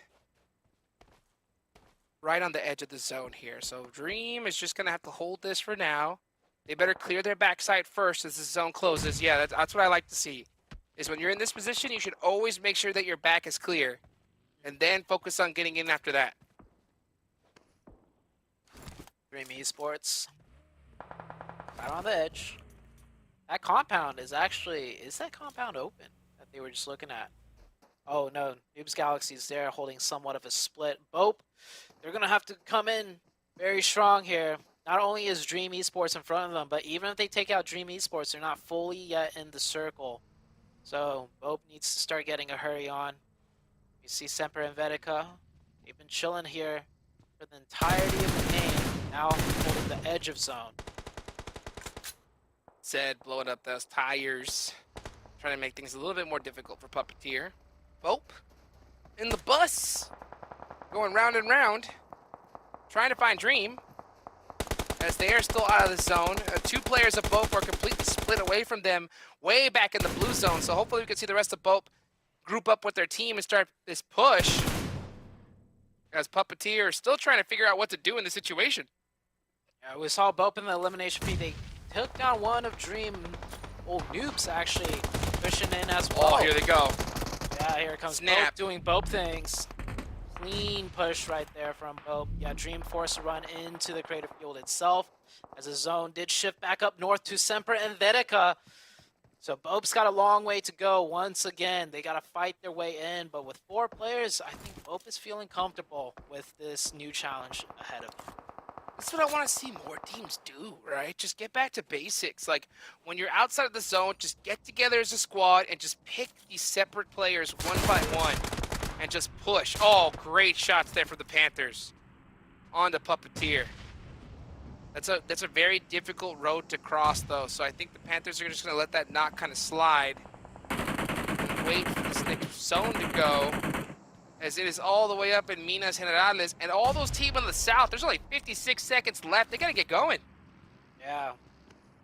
And just the edge of the creative field is in play, meaning only one team can play from the creative fields. Everybody else has to go up and past it into the dips that separates creative fields and that road right here that we're looking at, that tiers are right next to. These two teams are going at it too. There's three four-man teams on the north side of the road, and there's a lot of carnage to be had south of this road that we're gonna see just in the next few seconds. Oh, absolutely, man. There's so many squads that are outside of position here. Noobs Galaxy being one of them. Golden Eagles BOPE, right? Oh, my goodness. They're going to have to start moving. And here comes BOPE. They realize the position they're in. Oh, but they are so trapped. This is always the most difficult part of PUBG Mobile. Is when that zone, you're out of position, and you have to fight your way in. Every single team is just staying still. Yeah. It's that slow grind that kind of just results in all the teams getting eliminated. All of them gone. We'll see who makes it through. It looks like THIRDEYE, they actually managed to find a shack here that they could play in. Crow's still up after losing 2 players very early on in a very sad, abysmal manner, I might add. But Crows, they're making it into late game. Oh, going in strong. Oh, going right past that player, but they will take them out. LCLR getting banged up. Now that the blue zone's really pushed in, BOPE will finish off that fight. Man, this BOPE team showing really strong resilience. Both doing a great job. You know, with only 1 player left, though, Hatsada is lit like crazy, and that blue zone is a little too close for comfort. They do have that beautiful greenery to give themselves a little bit of cover. Yeah, their teammate does go down. He was trying to think about, should I go for that res first? Nope. That's going to be done and dusted. PUPPETEER still in the mix, holding this position. Next zone, centers up of Minas. So PUPPETEER are going to have to get this finished quickly so they can get moving. Yeah, I don't think they're going to make it past, though. SEMPER and INVICTA, they are dead set on stopping this team. Down to 2 now. Yeah, SEMPER and INVICTA's in big trouble, too. They are still holding that compound there. I wonder what they're going to try and do to get out of here, because they're trying to lift their way in. Blinded by wind, okay. Trying to push up as well, but now they're having to deal with BOPE, and BOPE, you know that they are ready for a fight. BOPE is definitely the strongest team here when it comes to straight up gunpowder. Yep. They crush through, super lazy reflex, down to 1 player, gets the revive onto a second, and now they're crushing another team. I think this fight started out with 3 players for Blinded by Wind, maybe even 4, but BOPE making it look like slight work right there. How are they even rotating here? Like, how are they rotating for free? They're just too good. What is happening? Andy found a great rock. Free throw? The thing is, with BOPE, wherever they rotate in from, they are taking out all the teams, if not majority of the teams from the side they're rotating in from. So they're able to rotate in a bit more freely because they're so aggressive. No hacks. And Hacks, he's going to get in.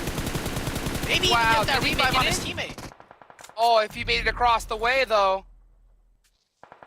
Looks like Hatsada and Hacks, yeah, they didn't make it across. So they got taken out. Man, if they did, though, that would have been deadly. Excuse! All right, having a horrible day 1. Had a decent game 1 here today.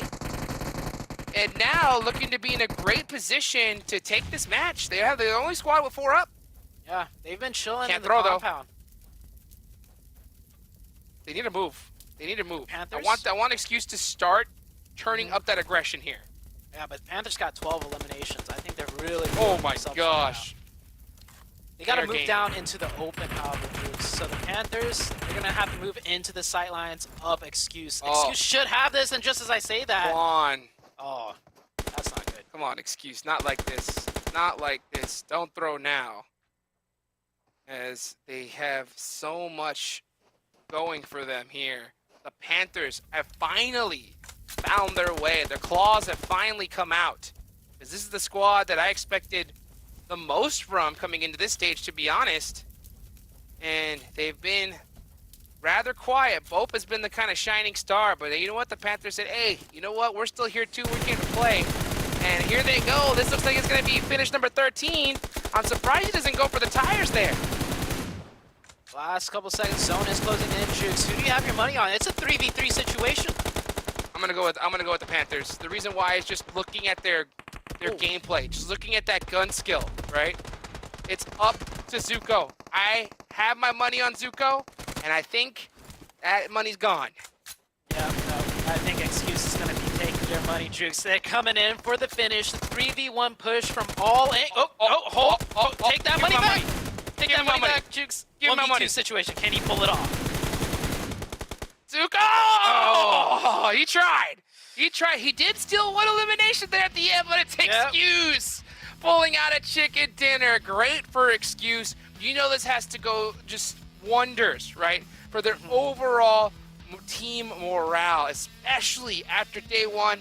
I think the light is finally shining down that big tunnel that they dug themselves in. Oh, yeah. That tunnel was looking pretty deep by the end of day one. But, dude, I think this win, Jukes, I think this one win, even if you're in the second bottom half of the page, I think they're in the top 8.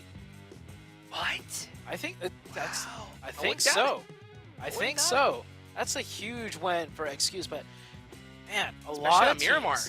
A lot of teams popped off here, and Excuse is actually a... Dave was telling me yesterday, I think Excuse best map is Miramar. So, with the win here, looking like they're going to keep that track record going. Yes, sir, indeed. All right, let's take a look here at their stats. 9 eliminations is what they pulled out of that one. So a great game for them. It's going to be 24 total points that they're going to put on the board here. 27 minutes of survival time. You know, not having to heal so much, though. Yeah.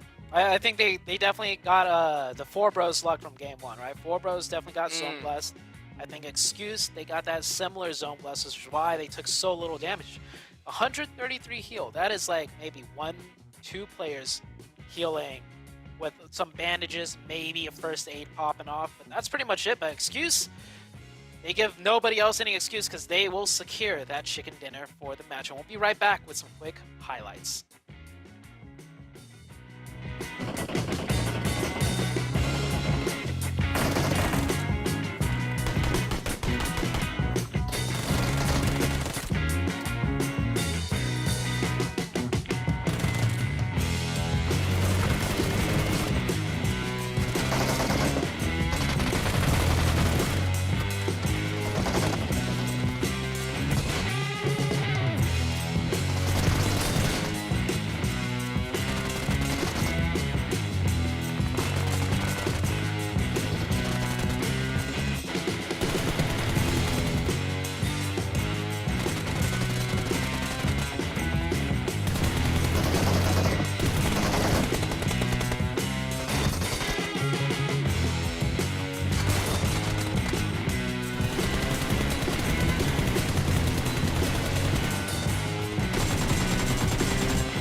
Welcome back, everybody. Let's take a look at the match ranking here for Miramar. The Panthers are the squad that put up the most points as they had 15 eliminations, 27 to their total. Wow. Excuse did get the chicken dinner, but man, it's the Panthers that take the most points here in game number 2 of today. Yeah, Panthers really raining down shots very accurately, I might say, from that high ground before the last push in. We saw Zuko. He managed to sneak 1 more point in, which was huge. He may not have clutched the 1v3, but 1 point is 1 point. Excuse, of course, having a great game themselves. And THIRDEYE, wow, THIRDEYE with 19. So they might have missed those 2 points, Jukes, by not pushing 4 Bros at the very end. But what if they pushed and lost a player or 2 of their own? Nah. And then they wouldn't want that. All I'm going to say is 19 points for THIRDEYE. Wow. Okay. So, all right. it's a good game. I think they would have gotten 2 more. They would have gotten 2 more, but hey, teach their own. Okay. Teach Looking their at own. the second half, though, Jukes, man, some teams here definitely don't want to end up here. 4 Bros in particular, great game 1. But, I mean, of course, they got Zone Blessed. And now we see here, they 2 points. That was off the Hey. back of Lori. 1-3 Yeah. against the Crows, Those were- who managed 2 points as well. Those were 2 big points, though. Those are earned. That's for sure. Let's take a look at the head-to-head here between Excuses Rosh and the Panthers Zuko. All right, looking pretty similar numbers-wise, but man, Zuko did a whole lot more damage. Oh, yeah. Panthers were the team that had to fight their way in all the way through, so putting in a lot of firepower to everybody. Meanwhile, Excuse on the other hand, they were precise with their shots, picked up the eliminations where they had, but of course, when you get the zones like that, you're afforded that luxury. Yes, indeed. Yes, indeed. I'm so hyped to finally see the Panthers really just come back strong here, because I know that this team can really just pop off if they just work together and just start letting their gun skill do the work. Man, I think they're going to be a tough team to deal with here. Let's take a look here. The most eliminations is going to be Chronix with 5 to his name. Sing Nice. busting down 14 grenades in that one. Ooh. So in game 1, THIRDEYE were really hitting all their grenades, so I think their grenade game is on point, especially with Sing throwing down 14, but ultimately it was Chronix and Zuko from the Panthers who take the most important stats, which is the elimination and the highest damage right there. And how did Twinkles get trapped? Wasn't SV just chilling the whole game on top of that mountain in zone? Yep, Interesting. they were. Maybe he was jogging the whole time, like just running around in circles, making sure everything was cleared up. But MVP will go to Chronix, Jukes. Yeah, Chronix busting out that MVP right there. Having a great game, number 2. There's still, quite a bit more matches here to go. I want to see the Panthers keep up that momentum. I don't want to see that fire, get put out a little bit too quick. Shout out to everybody that's in the chat. Let's take a look here at the top 3 MVPs. I see Joey, PUBG Mobile in the chat. The legendary Joe, in my opinion, best player in North America. Joe. Ooh, that's a big that's a big He's a title to give. But He's the a best legend, man. 3 players for this match, Jukes, none of the players from the team that got the chicken dinner. It's all the Panthers. So, I mean, that's something to really take in right there. The team that does not get the chicken dinner, the top 3 of that entire match is the players that didn't get the chicken dinner, Jukes, and it's all the Panthers. Man, the Panthers. Wow.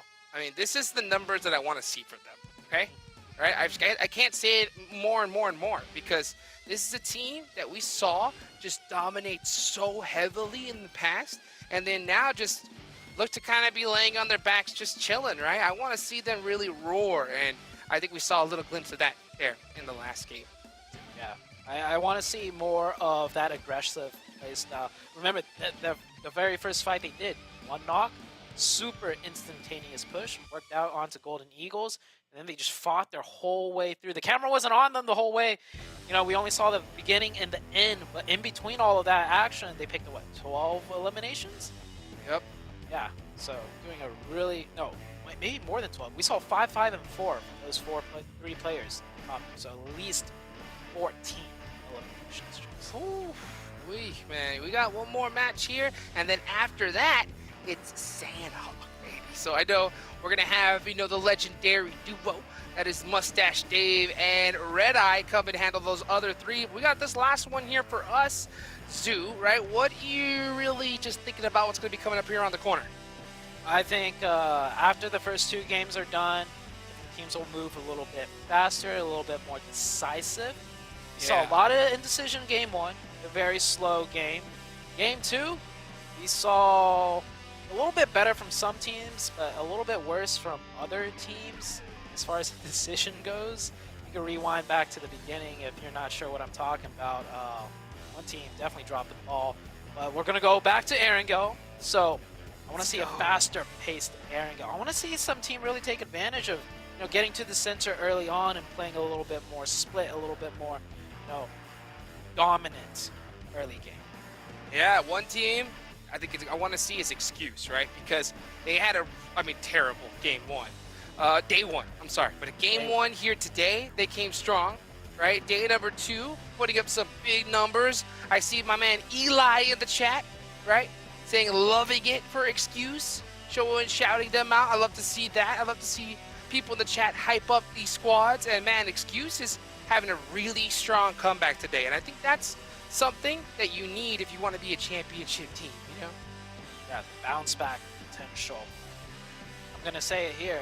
Maybe it's not really a good comparison. I know Nova out of the China side, right? They've had their own bounce backs too. They would be, you know, way down in the rankings and somehow bounce it right back. So anybody could do it. An Excuse, you know, I think Dave and I were definitely eyeing them on day one, saying, man, this team really dropping the ball, but it's great to see them picking it right back up when it matters coming into day number 2. Take a look here at all the squads that have been performing well, and the top 3. BOPE Esports obviously have been the heavy hitters here in this tournament. Noobs Galaxy NA, the new squad, right? Having a great day. And Super Crazy Reflex, aka this was the old HQA, I believe, right? Yeah. Having a strong performance here as well. Look at the damage numbers from both the elimination and knockout. 50 eliminations, 52 knockouts. That's a very, very high conversion rate right there. Yeah, I mean, it's so crazy to see. Let's look at the head-to-head between the Panthers and Excuse, the one for the last match here. Man, Excuse were able to get it done. I mean, look at that conversion, though. 1,100 damage, 9 eliminations.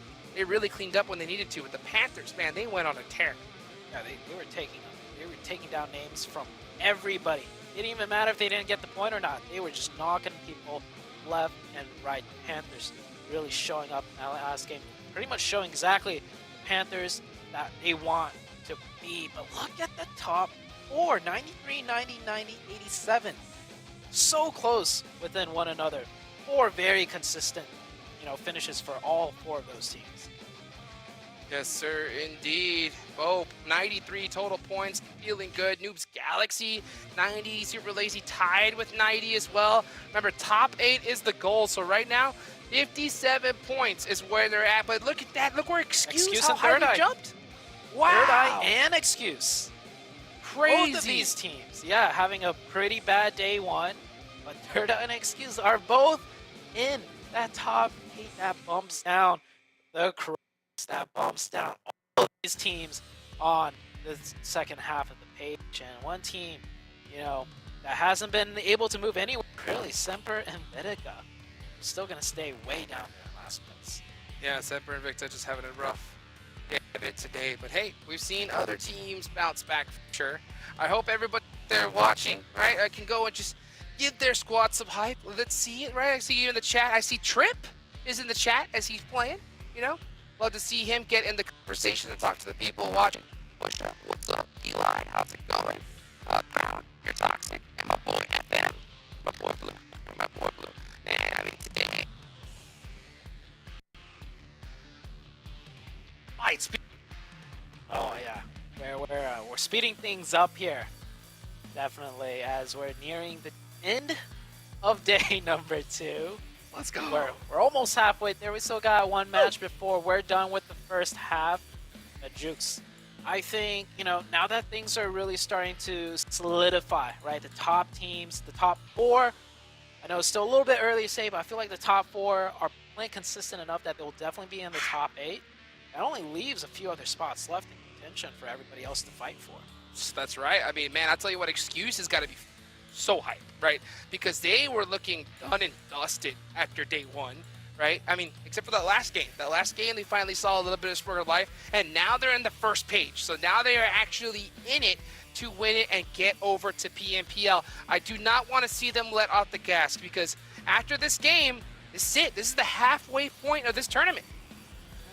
Halfway point for the day, halfway point for the tournament as well. As we head into the third match, Erangel, we're back. Lane path will be on the southern side, cutting up to the northwest. See how these teams play this plane path out. We might see a couple extra teams on military base with this one. Oh, we see a lot of... Oh, no, wait. I think some of them are stretching towards Milta. Yeah. Okay. I don't think we're going to get a hot drop. And yeah, that would be a little bit crazy for a third match start. Yeah, because I was about to say, dang, we saw a whole bunch of squads take off early on. And yeah, this plane path isn't the best one. It's especially for all those squads that like to go and, you know, half loot Yasnaya. We're going to see a lot of teams stretching here for vehicles, and I guarantee you we're going to probably see a couple squads have to fight it out for one, and some going to have to dodge some cars. What do you think? Yeah, we might see that that 50-50 for landing on the car as all of these teams are stretching. I thought SV might have been dropping Novo, honestly, but they're going to stretch from military base all the way up to Milta Power, parachutes alone. Definitely doable, but it's going to be a long stretch. And I think everyone's doing okay for now as far as, you know, getting to where they want to go. No one's dropping on top of each other just yet. I think this is going to be a clean start for everybody. No real shenanigans here. But first circle, want to see teams, you know, move a little bit faster maybe. And oh, with that circle, there's no slow playing this one, Jukes. Nope. Do not want to slow play this circle. Not at all. Here we go, baby. A military zone. One of the favorites to watch, least favorites to play. And look who it is again at the start here, Zoo. Oh, Laurie, getting away by the skin of his teeth. 1 HP. He took that car from Jimmy. Jimmy is mad. Like, he took my car. He lost their car. That was my car, bro. That was my car. Damn, he's got to go find another one because that one is gone. Lori ran with that one real quick. You know, I'm looking at the map. Excuse. Dead center of military. And it looks like they have that entire area to themselves. So they're going to be looting Sosnovka, and they're going to be set up for this match. You think? Okay, so excuse, right? Very bad day 1. Day 2, they're getting their points in. They're feeling good about themselves. I wouldn't even say feeling good, actually. They just barely broke into the front page. So they must be feeling a little bit more nervous than anything, in my opinion. Do they go for a bridge camp? Because they can loot up military base and camp that bridge on the western side. I'm looking at the minimap. Viewers can't see it, but I was saying you got to be quick with this one. Golden Eagles, sub 5-minute rotation out of Pachinki, already onto military base. That's what I want to see. Golden Eagles already across. Move, and move quick with it. That is how you get it done there. Do not mess around. And that's exactly what they did. So they're going to get a great position here. And the rest of the squads are going to have to make something similar, but I wouldn't be surprised to see Golden Eagles loot up that whole entire side and just start gatekeeping people earlier on. Also, I see one player of BOPE rotating down on the eastern bridge, but the other 3 are still split looting and farm. So I get the fast rotation sending one player, but the other 3, they've got to follow semi-quickly. You can't just have one go over and the other 3 just keep looting. Kind of defeats the purpose of sending an early scout because you can still get bridge camped if you're taking too long. So far military base, we have Excuse, Golden Eagles, the Panthers, which have landed in Novo to start off with, and 1 player of BOPE. Interesting. Here we go. Hellcrime had a rough one. They've had a rough day. Tournament, actually. So they need to bounce back here strong. And they're going to be looting all the way over here in Primorsk. Did they take the boat and boatate? I think that's what they're doing. Yeah, if you're setting back to Primorsk, it's a good idea too because you know, 4 bros, they do that split right next to the bridge, so probably going to be bridge camped already. So boatation always viable on military zones, and SEMPER and NVICTA, they're doing a swimtation. He doesn't even have any loot yet. Interesting. You know what? I think they jumped off the plane to stretch to Milta Power, which was a far stretch. That they didn't even manage to get to Milta Power stretching. And by the time the first circle showed up, they're deciding to just swim back to Novo because it's a military. None of them have loot, Jukes. Wow. We're 5.5 minutes in, and they have not touched a single piece of loot yet. Meanwhile, we have SLR rotating in vehicles, kitted out, level 2'd out, fighting with the Panthers, who are camping this, and stopping short right there. Off? They're gonna take, no, because they already have player here. He popped up, he knocked one down already, and he's trapped. Peekaboo, here, gonna throw out a smoke, throw out another one here, try to buy himself some time for the rest of his team to come help him out. Oh, he's gonna get in the buggy and dip. And it's gonna get back to his teammate. Oh, he gets caught. What a lucky nade! The nade! Daddy Pig gonna throw in a nade himself. Daddy Pig, Ooh. help. Oh no, now the pigs are in trouble. He One gets goes one down. knock. The teammate's coming in, Jukes, from the other side. It's a flank. It might work out. Oh, Cutie Pig though goes down. Zuko laying in the shots. Quick 180. Panthers. I think you gotta go for this. Don't play this as a Oh, solo. It's a 1v2. don't crow. You Don't can pull do a this. crow. Oh. Daddy Pig. Turning crow. Yeah. Oh, THIRDEYE actually got the elimination onto Cutie Pig. So is THIRDEYE coming in for a third party? Jukes, take a look at the minimap. I'm looking. We had like I heard those. three. Trip drowned? Yeah, we have like 3 teams that just swam across, and yeah, BOPE was one of them. One of their players drowning, I guess, because now I want to give the point away to THIRDEYE. THIRDEYE swam over. We see Dream Esports that swam over. And this is what I was saying with BOPE. Why send one player early across the military base if the other 3 aren't following in suit, like closely behind? Wow. Interesting plays. Interesting plays is all I'm going to say. Trip drowns and is out of this game. Yeah. Deny the point. I mean, if THIRDEYE's got a beat on you, don't give it to them. THIRDEYE definitely wants that point though, as they're at 56 points, tied with 8th place right now. Quick update for all the viewers. I'm looking at the map right now. We have all but 6 teams and military base. That means 10 teams are already on the milli base in some shape or form. So yeah, moving quick definitely with this one. Yep. Good to see. Good to see, you know, teams playing it slow, but the second military base pops up, everyone knows like, okay, no one's slow playing this one. Yeah, time to go. Time to go. Indeed. And I cannot blame them like you said. Let's see what the other teams are going to do because they're all late. And I mean, this is what's so crazy. Blinded by Win, the HITLIST, Noobs Galaxy, Puppeteer, the Crows. I mean, so many teams are outside of the zone, and they are really risking it here. It's going to be some really tough rotations for them. As you look at the HITLIST, finally are starting to get up and go. Yeah. Maybe they could get past the bridge without getting camped, but I do see the western side is being camped by Excuse, and on the eastern side, of course, we saw the Panthers. So late rotation, late bridge rotation. It's always a tough one when you're one of these teams. When you start off the game looting far in the north, right, and it's a military zone. Because no matter how fast you go, it's not going to be fast enough. So fingers crossed for them that they can figure something out if they have a good bridge, you know, crossing strategy in play. Very difficult to pull off, but hey, that's the name of the game. Sometimes if you're a team that loots in the north, you have to have a military base strat and play in mind already. Ooh-wee. Man, here we go. I love myself a military zone. THIRDEYE looting up here on the south side. L Prime Jimmy trying to catch one of the bros. Putting down some shots. Does get a little bit of a hit. Oh, one of his teammates doesn't go down. That's going to be a tough rotation to help him out, too. Yeah, he's got to hit these knocks. Yeah, Hellcrime came in from the south side on that rotation. I Oh, don't I don't know know if they about the picked up smoke. vehicles. What do you think about that smoke here? What do you think about this? He's going to try. He's going to go for it? No way.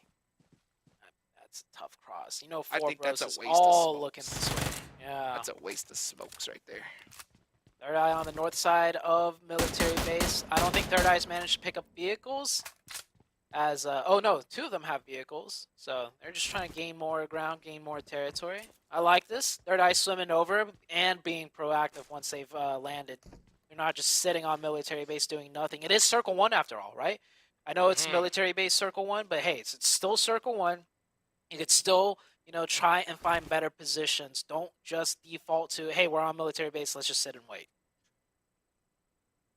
Completely agree. Finally getting up on the move. Let's see what Puppeteers and all these rest of these squads are going to do, because all those boats, everything is gone. So I wonder what they're going to try and pull out here. THIRDEYE, they are just looking for a better position. Yeah, and it doesn't look like they're going to move. Oh, Jimmy fell! Oh, Jimmy. Oh no. Oh, he Oh, could get the maybe he's revive. gonna fall down too. Try and go Yeah, for the pickup. Okay. We'll get Getting the back up revive. here is not gonna be fun though. Nope. Next circle, it goes a little bit north, so there's a chance, Juice, just a chance that it might go back up north away Could you from imagine? military base. Oh my Oh, gosh, that'd be the most toxic circle shift ever. that'd be cruel. A very That would cruel be circle wrong. shift. And we All saw right, Third well. Eye over earlier. They actually only have one vehicle, so they're driving around military base to find more cars to go back and group up with the team. So definitely very proactive, a little bit risky, but I like it. Might work out for them. And yeah, Hellcrime here. They're gonna have to swim. Oh, hold on, Four Bros. They're On the hunting. hunt? They're fishing. Uh-oh. Are they gonna spot Hellcrime here? I'll tell you what, like after that, Hellcrime are gonna have a hell of a time trying to find their way up here, these hills. And Gatsby's got that DP. I'm sorry. Yeah, Gatsby does have that DP. Is he gonna catch him? I don't think they see him at all, Yeah, as they just now get- have rotated to safety. Yeah, right around the corner. Just in time. Ooh. Yeah, I think Four Bros might give up on this one. Hey, if Four Bros wants to, find those players, it's pretty obvious where they are. They're on the other side of that rock, swimming. But I don't think they're going to be able to figure that one out. Interesting. Okay, Four Bros still going for the commit. Don't fall down, Gatsby. Gotta be careful. Have them good shoes on. Yeah, they're just trying to find something here. Oh, he is gonna go down. Really? I They really do want not- those points. They really want him. Yeah. Lori, I don't know what Lori's doing. I think this is the situation from earlier where they got points early, or the previous map, right? They got 2 points early from Lori, Mhm. and then they just got gate kept out. So now they're just like, well, we know what happened last time. Let's just go for the elimination points. Let's just Okay. go for it. Maybe that's what they're thinking. Interesting. Very interesting. All right. Semper. This is Angry Amateurs. Atomic. Wow. On the jet ski, Zute. On the jet ski. Have health. Yeah, Just coming having from fun, Blue Zone. man. Just having fun. I'm surprised he's committing, because right now He's there's aiming. a chance it might go up back north, right? So if you're this late already, you may as well hover a little bit, see which way the circle goes for sure. But he's committing to the military base on the jet ski. I don't know how do you much think gas he's he's got thinking? left. What do you think he's thinking? Make it to military base and go from there. I think he's just enjoying it. You know, he's just like, do, like just whistling in his head as he rotates. Yeah. I My think that's job the play. as a scout, right? Just get into zone. And tell In the zone, team, baby. I'm in zone. Job done. Job done. Job done. The rest of the team is looking to make their rotation, and it looks like they did find a boat or a jet ski. We can't tell right now. Hopefully, we can get a camera on them just for the LOLs.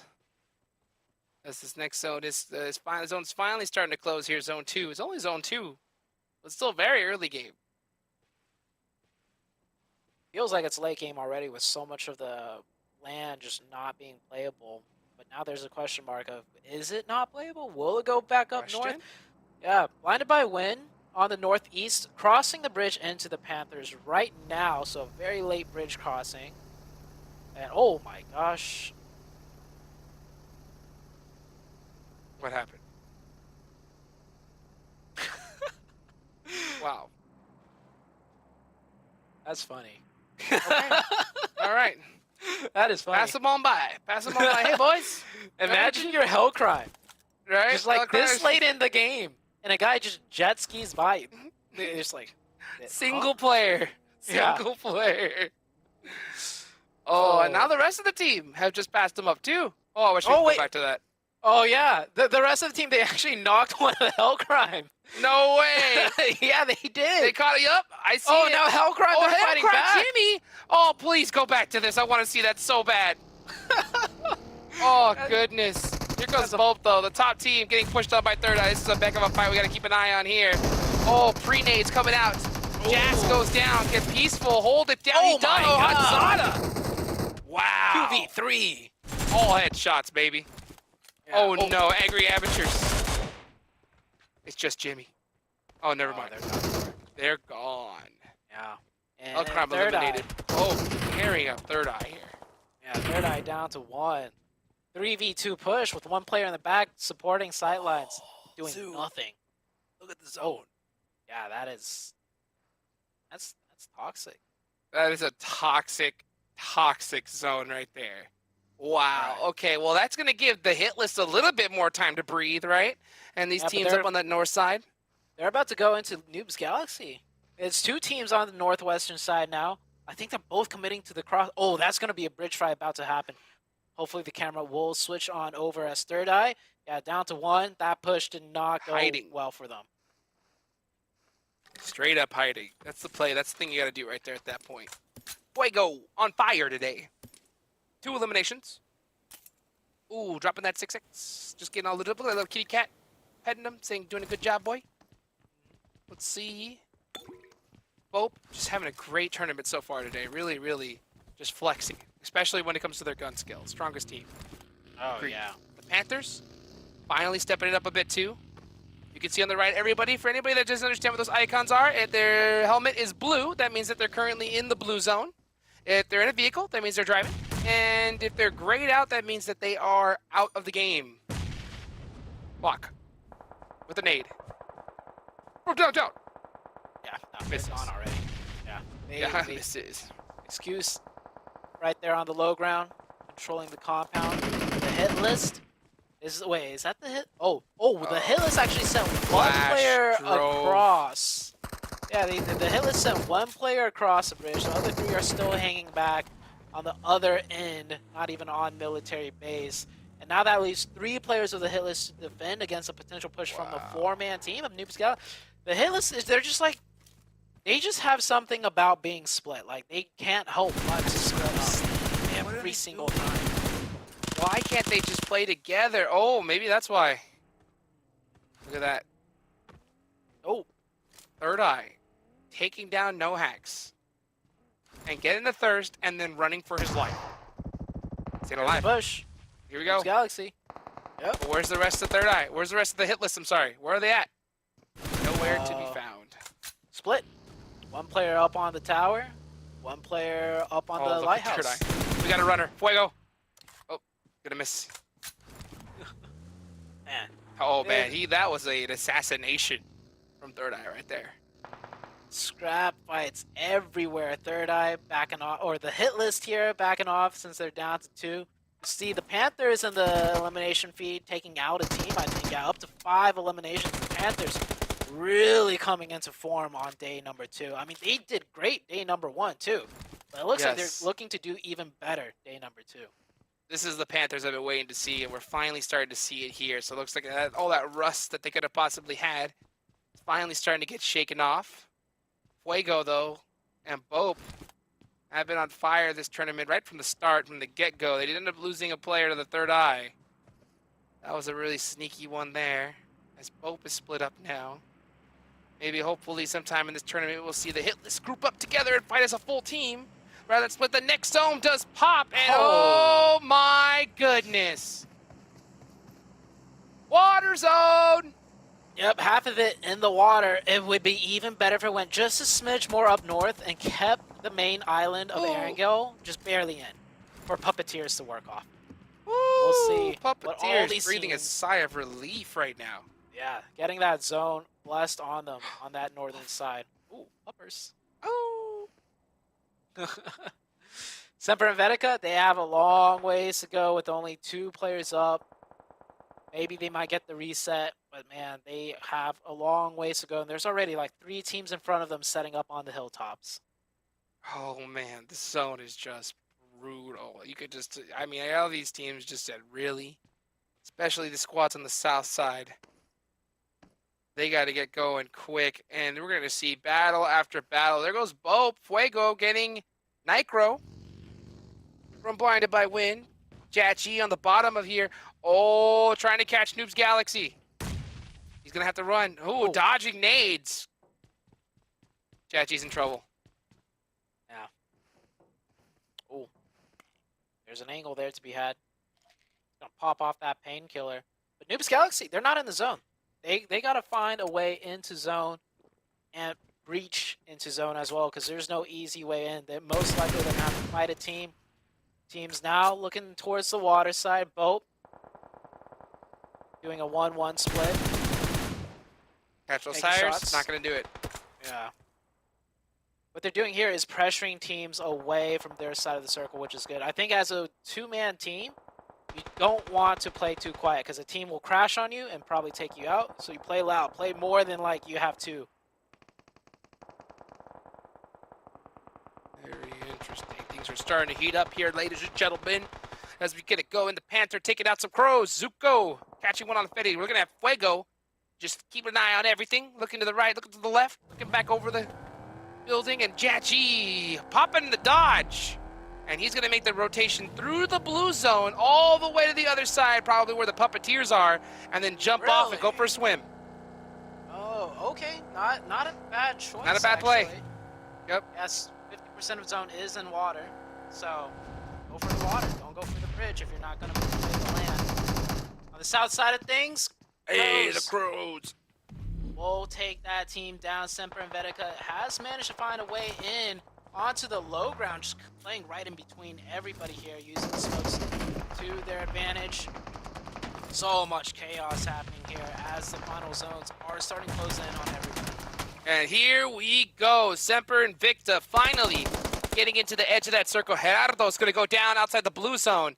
Oh, Angry Amateurs are getting punished by the blue as well. This is zone 5. You do not want to eat too much of Papa Blue right here, because he'll punish you. Nicro, full sending it on the way as well. Right now, Noobs Galaxy got into this zone, and they have the most dominant position now. Oh, look at Trickster. Oh, he caught Faye. Okay, they're going to just be swimming buddies for now, I think. I don't Unless think, Trickster's trying to find a little bit of a rock. Oh, he... I don't, Did you get it? I don't think Faye knows. Oh, he found it. Oh, Oh, yep, oh, go back. he's got his gun out. Don't want to move. Faye knows. Got him! Now he Trickster! True to his name. Oh, tricky. Good rotation by the HITLIST. They'll pick up a point there. Back onto the main island of things. Oh, it is heating up. We got the Shacks in play. That blinded by Win are controlling Semper. Oh, INVICTA. Yeah, they get cut down.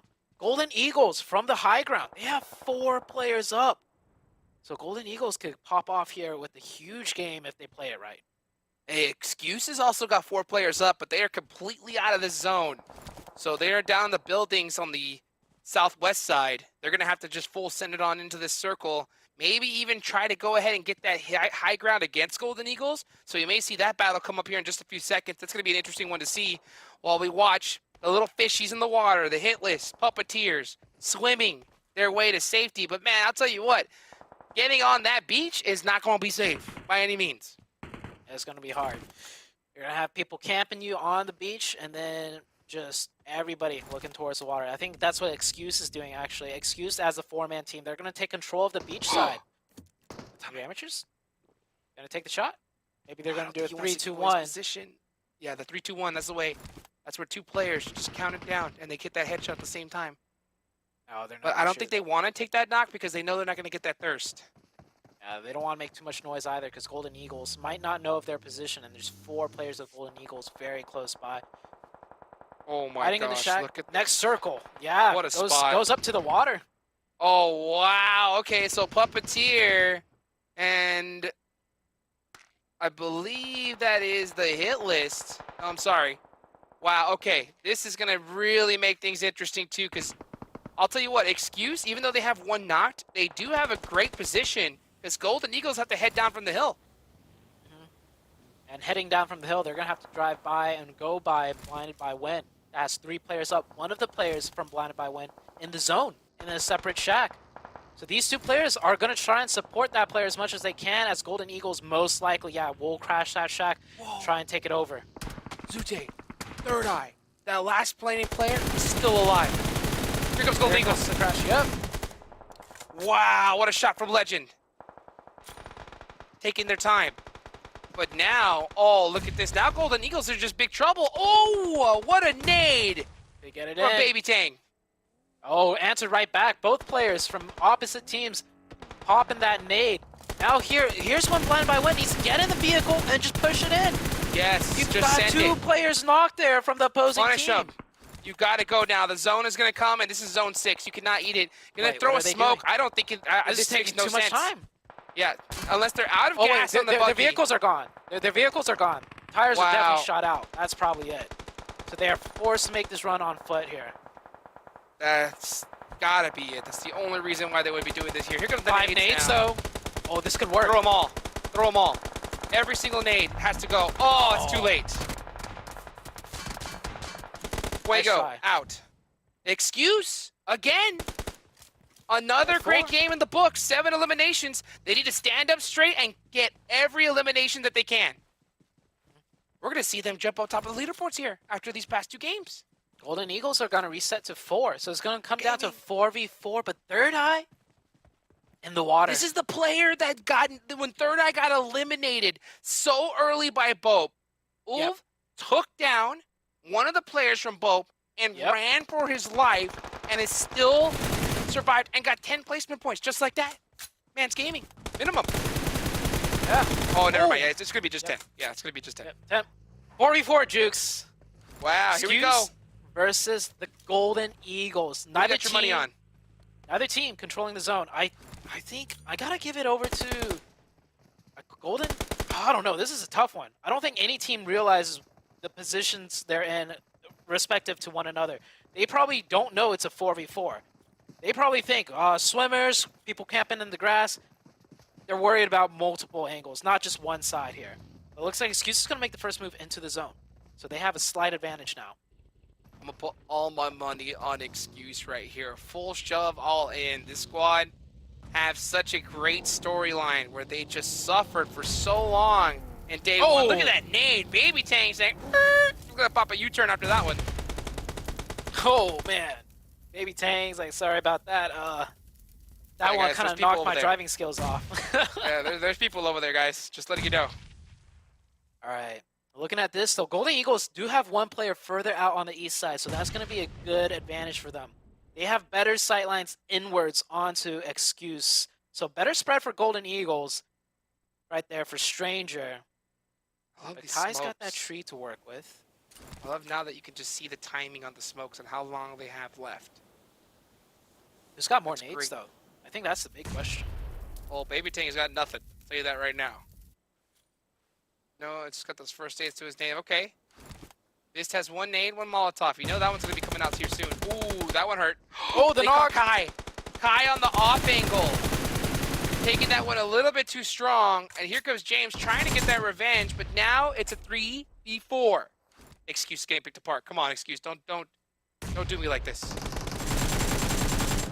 Yeah, I think unless they get a knockback, Excuse, they lose that player. They get the confirmation. I think Excuse knows they have to go a little bit aggressive, but another nade comes through, and they're down to 2. Excuse in a 2v4 situation. James almost getting that knock, but no money there. They are trapped. They're pushing in. Golden Eagles, Jukes. They're going to take that to the bank. Golden Eagles coming in for the winner chicken dinner. Hey, Excuse might have not gotten first, but hey, that is still a very good game for them. A big game indeed. They got to be proud of how they performed so far here today. If you're an Excuse fan, definitely show them some love. But it's the Golden Eagles that bust out a chicken dinner here. And this, we've been waiting to hear from the Golden Eagles again. You know, we saw them get a nice chicken dinner or good, solid performance in day 1.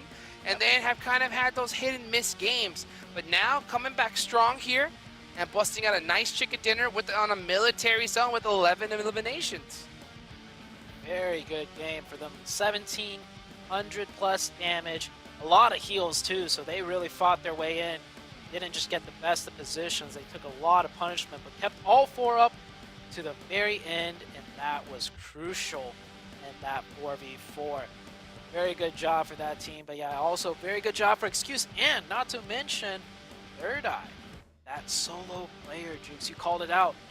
The last remaining one managed to get so many placements for the team. Oof, wow.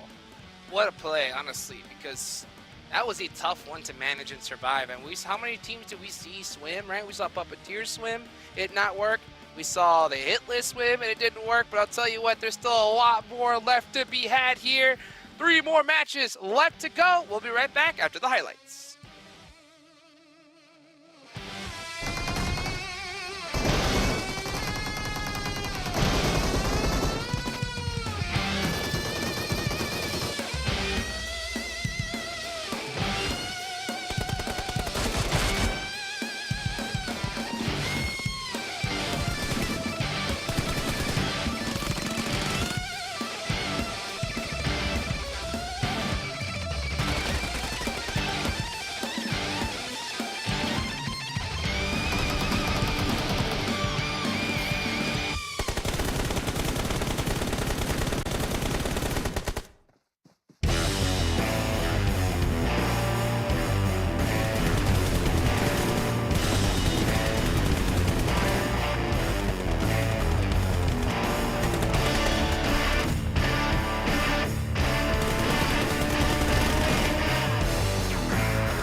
Back here. Let's take a look at the match ranking here for Erangel. Golden Eagles, NA, 26 points. Excuse, putting up 20. THIRDEYE, holding on and putting up 12. BOPE, still putting up consistent points no matter what here, Zute. Yeah, THIRDEYE, that's a big win for them because they just made it to the front page from the second game of the day. And now with this finish right here, another 12 points, they got to be feeling really good about themselves. On the second half though, super lazy reflex. Ooh, this was a team near the top in the top 3. Now with a 0-pointer, that's not good. Not good indeed. Yeah, Puppeteer only able to put up 3 points after that lucky zone that they got, right? But swimming just did not get it done. Not getting the last one. Hellcrime having another bad game. Noobs Galaxy having a tough one over there. I mean, that's what happens when you have to deal with such a late rotation. I mean, they just were not prepared for a military shift. Yeah, for those teams that drop in the north, I don't think any of them really did all too great, so they need to figure out some type of military base strat. But of course, that circle was brutal. They kept going back up to the north, so put those teams in a huge limbo as we look at the head-to-head. Stranger from Golden Eagles against Kai from Excuse. Now, Excuse, 727 damage out of that one player. 4 eliminations. 4 eliminations also matched by the Golden Eagles player.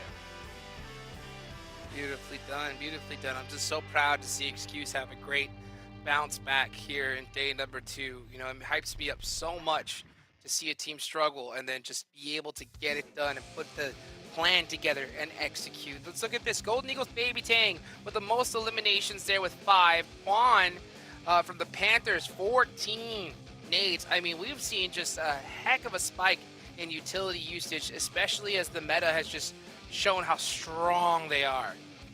I think players also getting better and better grenades, making them more and more lethal and valuable to have. I remember in the old days, it was all about picking up as many smokes as you can. Now it's more so about the nades. So MVP of the match will go to Baby Tang with 5 eliminations and 3 knockouts. Great game for Golden Eagles and a great blow up for Baby Tang. Absolutely, indeed, man. It's so crazy to see, you know, squads like Golden Eagles. You know, previously, right, we were back to back, but with a new roster coming in strong, right, and able to put out a great performance. It's great to see. Great to see from this team. Baby Tang putting up some nice eliminations right there. So the top 3 from the last one. Kai from Excuse putting up 4, and then 2 members of Golden Eagles here on the page. That's to be expected, the first and second place team, respectively. Excuse could have won that. It came down to the wire of 4v4 at the beach showdown. The off-angle player from Excuse getting caught out. I think he was prone, and his legs were peeking out just a little bit too much from behind the tree. And he got caught, and once that player went down, I mean, we saw Golden Eagles. They pushed in with the buggies, with the nades, with the smokes. They went in for the kill. So Golden Eagles doing a great job closing that one out. But honestly, good games for both of these teams because I think they're sitting more and more comfortable, of course, in that top 8 position. Yes, indeed. There's still 3 more matches left to go. And it's Sanhok coming up next. The jungle, baby. I hope you guys are hyped because if it was at all slow in match number 1, you know it's going to heat up big time here in Sanhok coming up. Sanhok, we saw yesterday, the team that was aggressive throughout the day was the one that really kind of ramped it even harder on Sanhok, which was BOPE. But I think for day number 2, you see a lot of teams, more than just BOPE, kind of wrapping up that aggression. The Panthers, one of the teams that have been putting up huge elimination numbers all throughout the day. They might be the ones to take Sanhok, or it could be Excuse. Excuse has been having a hell of a day, and they might be even, given a shot at taking it on Sanhok Juice. Absolutely. Well, let's see who's going to be the big Sanhok winners. Thank you guys so much for watching. That's going to be it for me and Azute. 3 more matches left to go. Sanhok's coming up. And now we're going to have the legendary Mustache Dave and Red Eyes taking over. We'll go ahead and see what they got to say right after this break.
Welcome back, everybody. Shout out real quick. Zute, Hot Jukes holding down the first 3 games. Mustache Day. We got Red Eyes over here.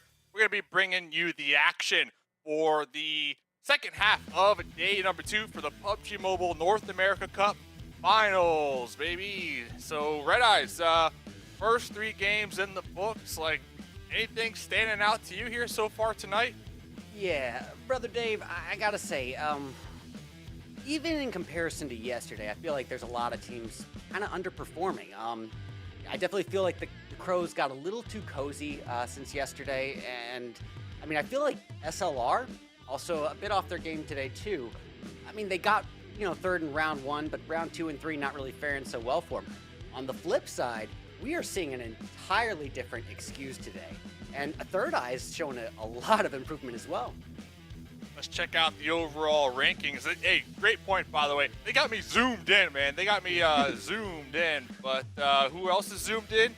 BOPE Esports zooming in at that #1 spot, trying to clock in that 3K at the end of the event. 105 points. And guess what, Red Eyes? Half of those points are in elims. I love to see it, man. You gotta love that aggression. I mean, BOPE definitely has not lost any footing from yesterday. They built some momentum and just rode it, and you can tell that they have a lot more experience and synergy. I gotta say, they're looking like the strongest team so far. I hope so, man, because they have some players who have been really grinding, day and night, putting in the hours for the scrims, the analyst work after, so really trying to hone their skills here. Like Zute mentioned in the first half, this is a big opportunity for a lot of these players and teams to make it into the Pro League, right? To make their dreams come true, and it all starts here. But talking about dreams coming true, and the dreams are going to be a challenge here, man, on the second page of the overall leaderboards. Yeah, Dream Esports. I had a lot of high expectations for them based on the group stage, but it seems, they're definitely feeling a lot of the pressure, and not just today, but they're having a little bit of trouble getting their footing. But as we all know, I mean, that first round was not fun for them. They started off in last place, and I think that kind of might have messed with their psyche, messed with their mental a little bit. They're going to have to kind of snap out of their head if they want to have a shot moving forward. Yeah, and next game, Sanhok, my favorite map besides Vikendi, but we don't have that in comp, coming up right after, 2 minutes? A little less than 2 minutes, but to your point, Dream Esports, nobody and P4, like, where have they been? Because looking at those two players in particular, and checking out their stats, right, from the group stages right before the finals, they were number 1, number 2 when we're looking at elims, when we're looking at damage done over the 3 days. So they are just, I feel like, sleeping giants, awaiting to awake here. And the thing is, we're running out of time, Red Eyes. Yeah. Time is of the essence, brother. And, I think Excuse, definitely got that in mind. But getting a look at Golden Eagles, 9,345 damage, 41 eliminations. I mean, they've definitely been holding their own today. That fifth place finish, I believe. Let's see. Yes. Holding 5th overall after round 2, and then bumping it all the way up to 2nd place overall in just one match. Not a bad performance at all. All about the caca, man. The eagle in the sky coming in hot, because Baby Tang, talking to them before these matches started, they told me that they were looking to improve big time here today compared to yesterday. And one of those improvements that they were looking to accomplish here are the team fights. The team fights and taking more risk early on. And I definitely feel like they have been doing that so far tonight, Red Eyes. What do you think? Yeah, I think we're definitely seeing a lot of improvement, even in terms of aggression. Their placement's good, it's strong, it's solid, but they're really shining through on the elims for sure. And speaking of which, let's have a head-to-head look at them against the upset of the day so far. Excuse, 1,760 damage compared to 2034. Excuse is just an entirely different team today.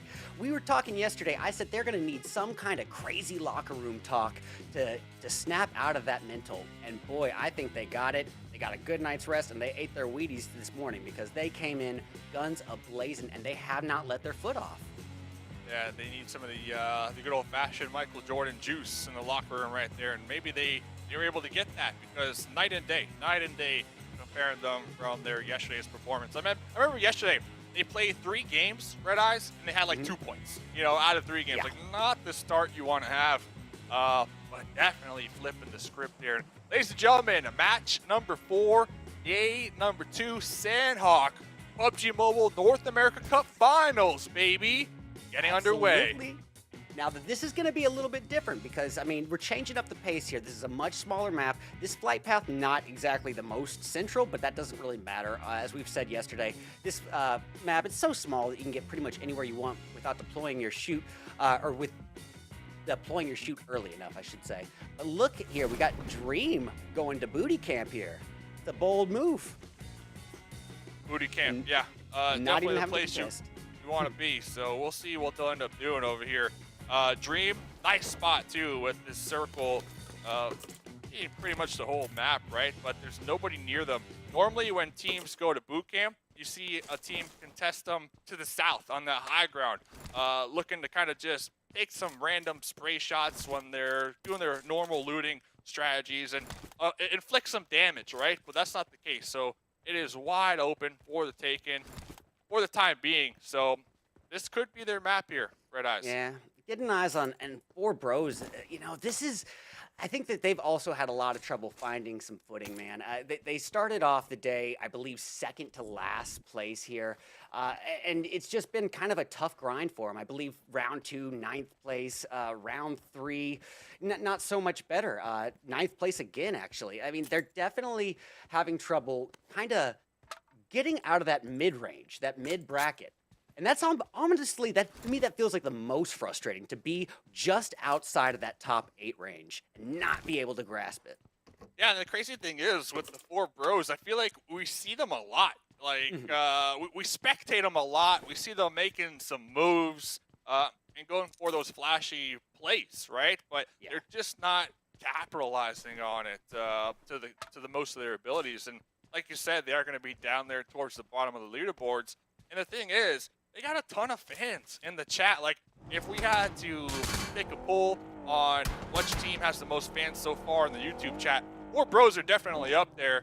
It's because they have that history, right? This is one of those teams who competed in PNPL and a fall. So you would think with that experience, they'd be showing up and pouring up and on top, right? But that's not the case here, man. These newer teams are definitely giving them a run for their money.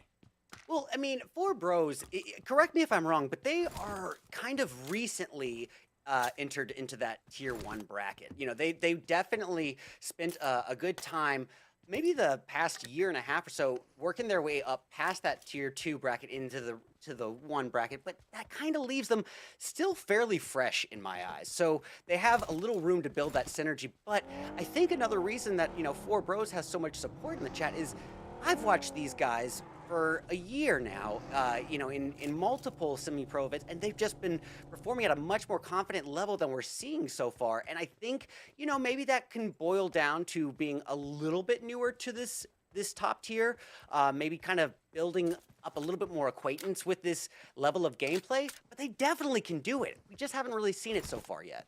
Yeah, and I think just kind of continue on with the point of Four Bros, is when we look at the team, the roster, Beast OP, Gatsby, Lori, like we've seen individual plays from each of these team members. We've seen them able to perform in those clutch moments. The thing is, it has always been by themselves, you know, not grouped up, not working as a unit, not working as a team.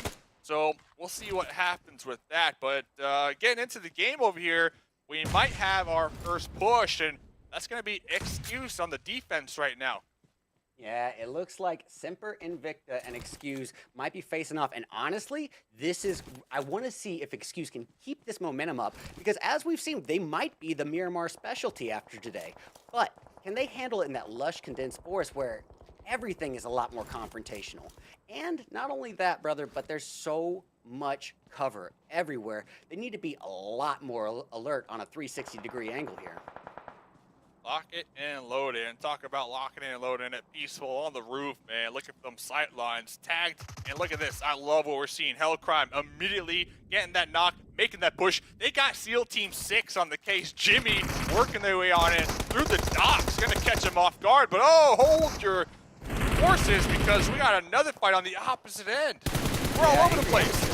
Well, see, you know, when I look at Hellcrime, I see a team that really doesn't have a whole lot to lose at this point. I mean, they have been really kind of struggling for the most part. I believe they are second to last, 15th place overall. They need to do some sort of change in their gameplay. I mean, whatever they've been trying so far has not been working. And if it has boiled down to them maybe making that split-second aggressive move, maybe dial things back, play a little bit more tactically, but definitely like to see them here as a singular unit. That's got to be some improvement. Especially on Sanhok, you know, you never know who might be lurking. Yeah. Behind a boulder, behind a tree, in the grass. You know, one of the maps is definitely really plays sneaky. And well, Hellcrime, we're catching the tail end of this. 2 limbs, so it looks like they're pretty happy with that push. So we had the Hellcrime and the THIRDEYE fight kind of erupting on that west side, outside of the zone, and then we quickly caught a glimpse of, I believe that was PUPPETEER and Angry Amateurs, almost at the same time. 2 pretty big team fights happening. That's just Sanhok for you, Red Eyes. Oh, absolutely, man. If you're ever going to expect that early game CQC close quarter combat, it's got to be this one. And I mean, sure, I mean, we got smaller maps in the game, but this is the smallest one that we're going to work with in scrims. So you just know that you're going to expect that early game confrontation. And not only that, but it's also got these general focal points. And I'm talking about Booty Camp, Pine On, Paradise, and it seems to be kind of a cluster here that we're getting already. Looks to me like we got Dream Esports right up in the mix next to the Crows. Oof, you know, a lot of potential here for some early game confrontation. I am seeing, though, a little bit of a trend building up the day. A lot of hesitancy from these teams. Yeah, the pressure definitely starting to build up as reality sinks in, and they start to realize, okay, we need top 8 day one. We didn't perform like we expected, and I think it comes down to we have some PMPL teams, we have PMCO teams, and then we have open qualifier teams who competed in the group stages to make it here to the final. So there's a lot of different teams all kind of coming together. We're throwing them in this giant pot, stirring them around. And I think that's when you have just, you're not able to expect it, right? Compared to at the top levels, you know exactly where your opponents are dropping. You know their rotations. You kind of know their play styles a little more, right? So this lobby, a lot more randomness coming out. And we saw it, we've seen it in the first 3 games today, like super random fights, super random rotations. And I think that's a bigger challenge, right, in this lobby as a whole. Yeah, you know what? Something that I kind of think about. I brought this point up yesterday, but think about the teams who are relegated versus the teams who qualified. That kind of mentality. When you're relegated, you've got everything to lose, but when you qualify, you have everything to gain. And I think that that absolutely plays into the psyche here. And when you look at like a team like Excuse or THIRDEYE, completely underperforming yesterday, and then flipping the switch entirely today, I think it's got us into a little bit of pressure onto the relegated teams. Ton of pressure. Real quick, shout out to Cassandra in the YouTube chat. Not enough emojis, in my opinion. Let us know right now. We are officially, this is the halfway mark. The halfway mark, Red Eyes, of the PUBG Mobile North America Cup Finals. And we're going to keep talking about it, man. Top 8, that's the goal. That's where you want to be at the end of tomorrow. And, of course, if you are at the top of the leaderboard, you get some money to go with it. But at the end of the day, top 8 is where a lot of these teams want to find themselves so that they can continue competing at this level. Yeah, there's some cash on the table, but I think, what really is important here is that it is a 50% bracket. That leaves some slack in the rope, brother. That means that they can actually have a little bit of room to maybe play a little bit more aggressively. You're not necessarily going for that gold medal. All you need is that top half bracket. So, yeah, there's a little bit more leniency, I think. But at the same time, what we're seeing is just a complete flip switch. Aside from maybe, let's say, the Panthers and BOPE, obviously BOPE, very consistent. But we're seeing a team that, a lot of teams here that ate their Wheaties, man. That's all I can say. They completely turned things around. And I have to say, excuse? What? I mean, no one expected that from them. They had everyone ragging on them in the chat, everyone, bailing on them, but they didn't give up hope. They just boiled it down to a bad day. But let's see here, because right now we got blinded by Win up in the mix here with the likes of BOPE, and that is not a place you want to be in if you are blinded by Win at all. BOPE just absolutely dominating the playing field now with 105 points on the board. Yeah, they're feeling confident, man. There's the Penguin. Yeah, if this was a fight yesterday, I would have said blinded by Win all day winning this fight. But I definitely feel like today BOPE is just on fire. They got that momentum behind them based off of their performances we've seen so far. So I agree with you 1,000%. Like, blinded by Win, this is not a standoff you want to find yourself in right now while your opponents are just feeling themselves. They're vibing. And I believe that's why we don't necessarily see blinded by Win making the full commit. They are playing somewhat passive, trying to get a nice little sight line through these windows around these compounds, but the thing is a little uncomfortable in my opinion with how spread out they are. All it takes is one of the BOPE members to get one trade, and I feel like BOPE are just going to instantly push out and just pick them off one by one. Well, when I was talking about that pressure of being around that mid bracket, it is goes extra for blinded by Win, man. They are right around that 10th place bracket. I believe they are holding 10th place, as a matter of fact. So they have the qualification just at the tip of their fingers, but they're just missing the mark. So realistically, I sort of understand the hesitancy because they need the placement. They need that placement at the very least. I think at this stage, a couple kills on the board in an early elim could really undo them. And as you said, we're already at the halfway mark, man. They only have, at this point, a couple more matches left to decide if they can actually qualify. And it's the whole next year that This is, Ooh, as here's the Zute was fight we saying, were waiting for. No hacks. No Peek in hacks. that corner with the AKM, immediately traded down right there from Jinx. But that's a 1-1 trade, so both sides going to be feeling the squeeze. But look at this, a Molly popping out right there, going to be burning down. Oh, and then the follow-up grenade from Trip right there. So here comes the push out from BOPE, like we expected, to pretty much clean up what they started here. Yeah, Erangel with another follow-up grenade. He just evens the odds, and honestly, I was a little bit nervous for him because the no hacks went down. No hacks been their heavy hitter, so I was a little bit on the edge of my seat there. But goodness gracious, talk about a nade to change the tides. Oh, man, they said that they were looking to tighten up their team fights and tighten up their end-game zone finishes. I don't know, man. I gotta see more. I gotta see more as now they're down to just a solo. Yeah, because I definitely didn't see that tightened up as a Not solidified right there. unit just It was, there. it was the opposite of that, you know? Yeah. Well, here we have the Crows feeling a little bit of the pressure from the likes of Dream Esports. And, you know, realistically, the Crows, talk about, you know, a flip-flop situation. They really were shining through yesterday, and they're just not feeling that today. I mean, they stay in 9th place overall. That's a pretty big hit considering yesterday they were entering it. They entered the day at 7th.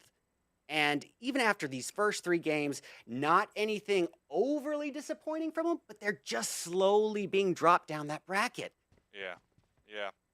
But I believe they're within striking range, right? Like, Oh, they haven't yes. dropped too far down yet where it's uncomfortable. But if they continue to have poor performances, yeah, I could definitely... that's why they don't have their webcams on right there, because if they did, we would see sweat just, you know, dropping like bullets right there. So they're going to be chilling for the time being. We got Dream Esports on the opposite end, and then a little further out, the Panthers. Next zone did go on up.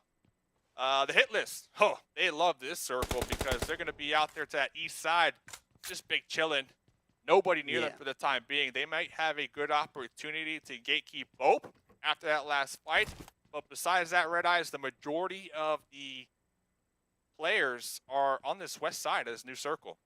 Yeah, it does seem to be a lot of congestion, and that means a pretty intense mid-game might be just ahead of us here, but yet to see it yet.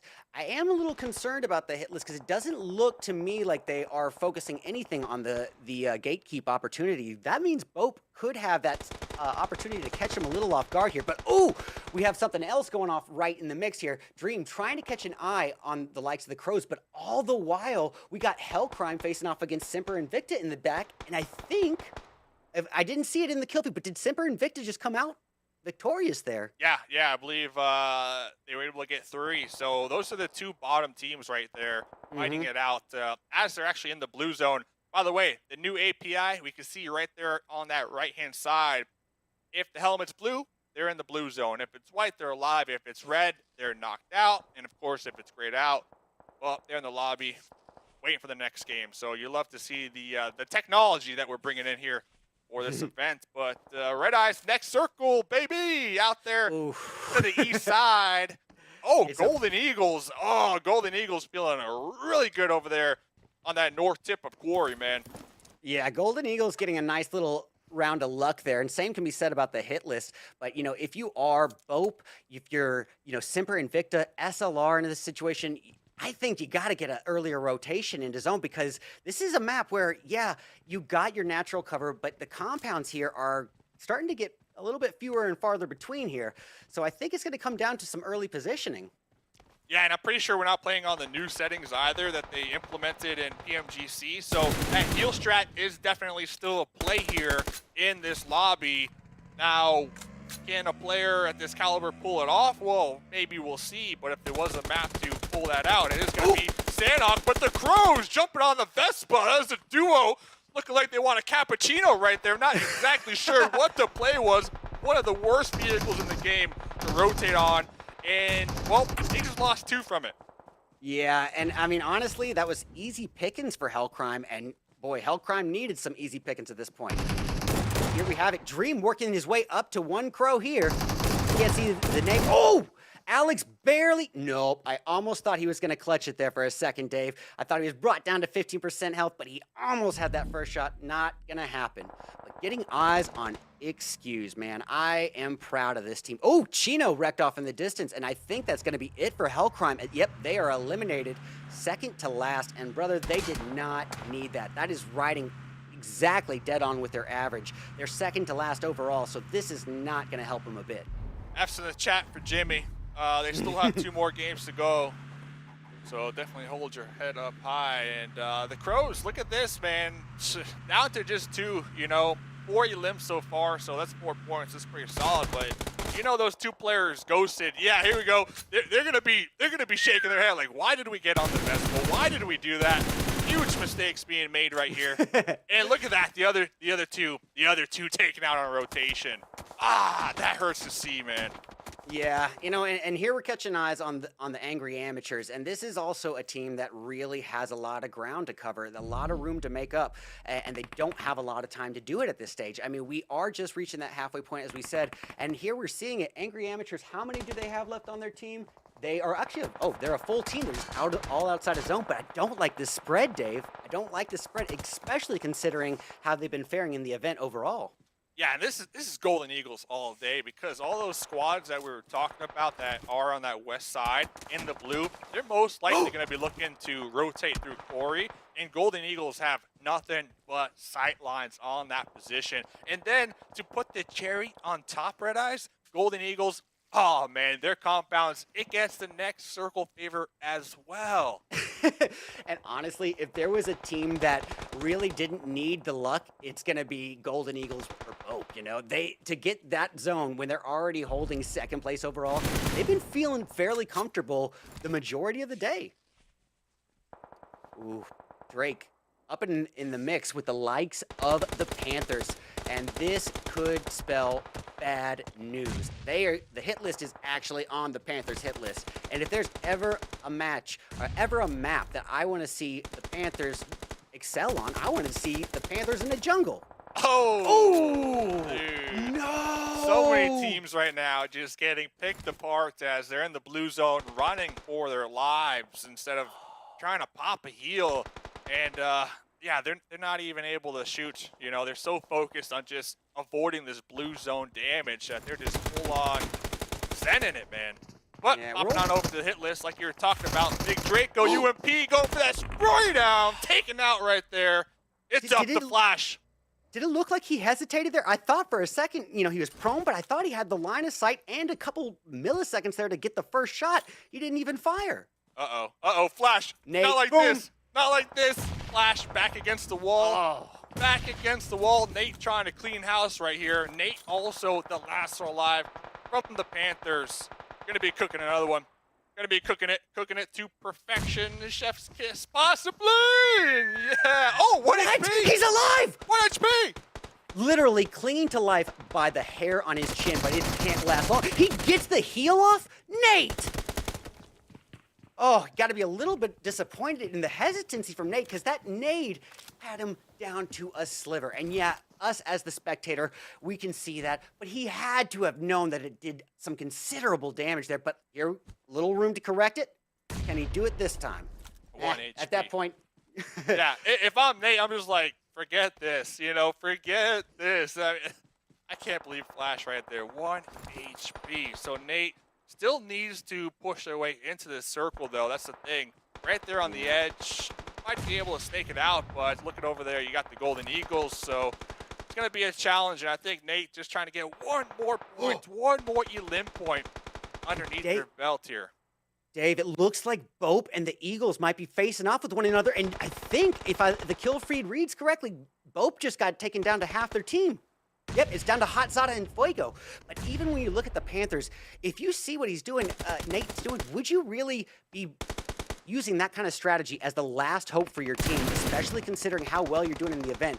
Would you be going for that, you know, outnumbered, that handicap match? Oh! The Eagles just take out BOPE! The Eagles have landed. The Eagles have landed. And you know who's loving this kill feed right now? Peekaboo from SLR, the solo player. There goes Jinx. There was a solo out there in the blue trying to heal up, and they were able to get a little more placement points. So You love to see it when players could successfully go for that heal strat here on this map, but now it looks like the Eagles on top of the hill, defending their nest here. 70 limb points so far. It's a 4-1. Yeah, honestly, this is for the Golden Eagles to win. I mean, if they were to lose it at this point, it would be a pretty big upset. And honestly, they deserve this dub. They've been consistent the entire way through. They got 7 kills on the board and haven't lost a single member in the process. Honestly, if they come up with anything short of a dub right now, I'll be disappointed. Big Nate still chilling over there with that UMP. Same thing with Flash. Flash honestly should have been dead. Yeah.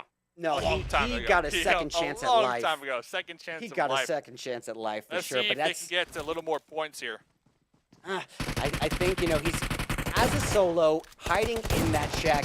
It was almost dooming himself that way. I say this time and time again. Oh! Flash! All right, Eagles. Not a bad last second effort. GG. So Eagles, interesting little fact, they've been playing together as this complete squad for 2 months. Only 2 months, not a long time in competitive PUBG Mobile. So 2 months, chicken dinner. You'll love to see it. They had a chicken dinner. That's back-to-back chickens, That's 2 by the chicken way. dinners, brother. Yeah, I was about to say 2 chickens months. today. They had 1 yesterday as well. So the most winningest chicken dinner team here so far. And of course, it's an Eagle. Yeah, it's honestly, I'm seeing a surprising amount of synergy. Like, I would assume that they have been practicing much longer than 2 months. I mean, they're showing a lot of confidence, a lot of aggressive moves, and a lot of lack of hesitation, too. 2 months, man. 2 months. And honestly, just kind of comparing them to the lobby and looking at just consistency as far as gathering points goes, yeah, you know, if they can get 1 more chicken today or tomorrow, top 8, and I feel like they're almost there with punching that ticket here. Red Eyes. Yeah, I think we're seeing, you know, there's maybe a string of like 3 or 4 teams here that you're just seeing at a different level. And I mean, I hate to say it that blatantly, but it's obvious to us. But you know, I am curious, you know, can they maintain it and maybe even come up and take the king off the hill, get BOPE Esports out of there. Well, you guess what? We'll be right back. Here's some highlights, and don't go anywhere.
What up, everybody? We are back with some action. The PUBG Mobile North America Cup Finals. And, well, we just saw Sanhok here, Red Eyes, and that was interesting. GG's to the Golden Eagles, though. Yeah, honestly, we've seen just them play at a consistent level. They haven't been doing anything super drastic, but they've been consistent the whole way through. And honestly, I remember your prediction yesterday about the 3 animals, and I was a little surprised at how spot on you were. But even looking at it now, Dave, still the top 2. Yeah, that's the thing. I've been traveling a lot in the woods lately. Been spending a lot of time with nature, so I can definitely foresee these things. So, yeah. So Panthers as well. They started yesterday, first couple games. I wasn't really feeling them, not gonna lie. We saw them constantly just rotating, going all over the place, having a great time, but not a lot when it comes to actual team fights. And then they kind of flipped that switch throughout the day after that halfway mark, and they just haven't stopped since then here, Red Eyes. Yeah, and it's not like to say that the Panthers haven't been performing well. I mean, they've been holding a fairly decent position. I believe they started off the day in 4th place. But as we said yesterday, we expect a lot from them. They are a very well-established Tier 1 team, and they've been that way for a long time, Dave. So, yeah, we do hold a little bit of higher expectations for them, and I think we're seeing a little bit more of that today. Yeah, shout out to Nate, man. He's going to go and watch the VOD and be like, oh my goodness. 1 HP on Flash. Talk about just being so lucky. And Nate, the thing is that you really got to feel for Nate is they spent at least 5, maybe even 6 grenades trying to flush out Flash right there. And 1 HP was all it was. But head-to-head, what do you think about this? This is pretty good. You know, it kind of makes sense to me because Nate was brought down to the last remaining member. He was on his own for a little bit there. So, yeah, I can see that there's a little bit of less damage in his end. But, you know, still a decent amount for being a solo, getting 200 in there. Not much compared to the Golden Eagles, but here we see a trend here. Daddy Pig once again on that top performing bracket. Fuego once again with the nades, as we saw again time and time again yesterday. Look at this, though. Gerardo of the Crows, somehow the highest damage. Yeah, that was before the Vespa. So you got pre-Vespa, after Vespa. So they're definitely going to avoid that vehicle in Sanhok moving forward. Luckily for them, we only got 1 more Sanhok in the entirety of the event. So hopefully they don't have flashbacks tomorrow. But here's the MVP after that last game, and it's another Crow member. Yeah, I was gonna say again. I'm a little bit surprised. I have to. What did they place in this match? What were they? They had to be in the top 8, but I didn't stand out to me. So I can't. They weren't top 3, were they? I don't believe so, man. No, I don't believe so. I am pretty surprised to see him not just as the MVP, but also the most damage too. That's they were 11th. Okay, yeah, it's a case in point, brother. He didn't even get high on that's from game 3. So hold on, man. We'll get to that. You're throwing a curveball. Well, either way, good on them, and they need that motivation boost either way. But again, we are seeing a consistency here. Golden Eagles, 2 of the top 3 MVPs. And I remember, I believe it was match 1 that they were all 3 top MVPs. They're really shining today, brother. Shining bright like yeah, I mean, Baby Tang was super excited to get into the matches here today, just kind of having a brief conversation with them, and they said they wanted to take more risk, and I think they're doing that, but they're doing it smart. You know, they're not just throwing everything into the fire and just seeing what happens. Like, it's calculated. It has been calculated all night long, and they've been showing up to the late game with the whole squad still alive, and it's really been playing in their favor. I mean, we've seen it. 2 chicken dinners in a row. You're obviously doing something right here. Yeah, brother, you could not place enough emphasis on being a full 4-person team come in game, and especially not on a map like Sanhok. So you got to give them credit. And honestly, they haven't been underperforming. I mean, they did well in day 1. I think they held 5th place overall. So it's good to see that they didn't get in their comfort zone. They didn't just say, oh, we're here at 5th. Let's just ride it out here. No, they're stepping things up a notch and working their way up the bracket and knocking the king of the hill right off of it. Talking about riding it out, though, Red Eyes, I wouldn't be mad if we started to see these teams at the very bottom. I'm talking 15th, 16th place. Try to ride it out. And what I mean by that is avoid fights almost. You know, try to go for placement points just to kind of get your name on the leaderboard almost, because we are officially over that halfway mark. And if you're 15th or 16th position on the overall leaderboards, you're not in a good spot, man. You are not in a good spot. And sometimes all it takes is just 1 good game to kind of get that motivation back in your squad, right? So I want to see these teams who haven't really been feeling it try something new in this next match on Erangel and try to get back into the groove of things here. Yeah, brother. It does look, and for instance, to exemplify your point, Dream.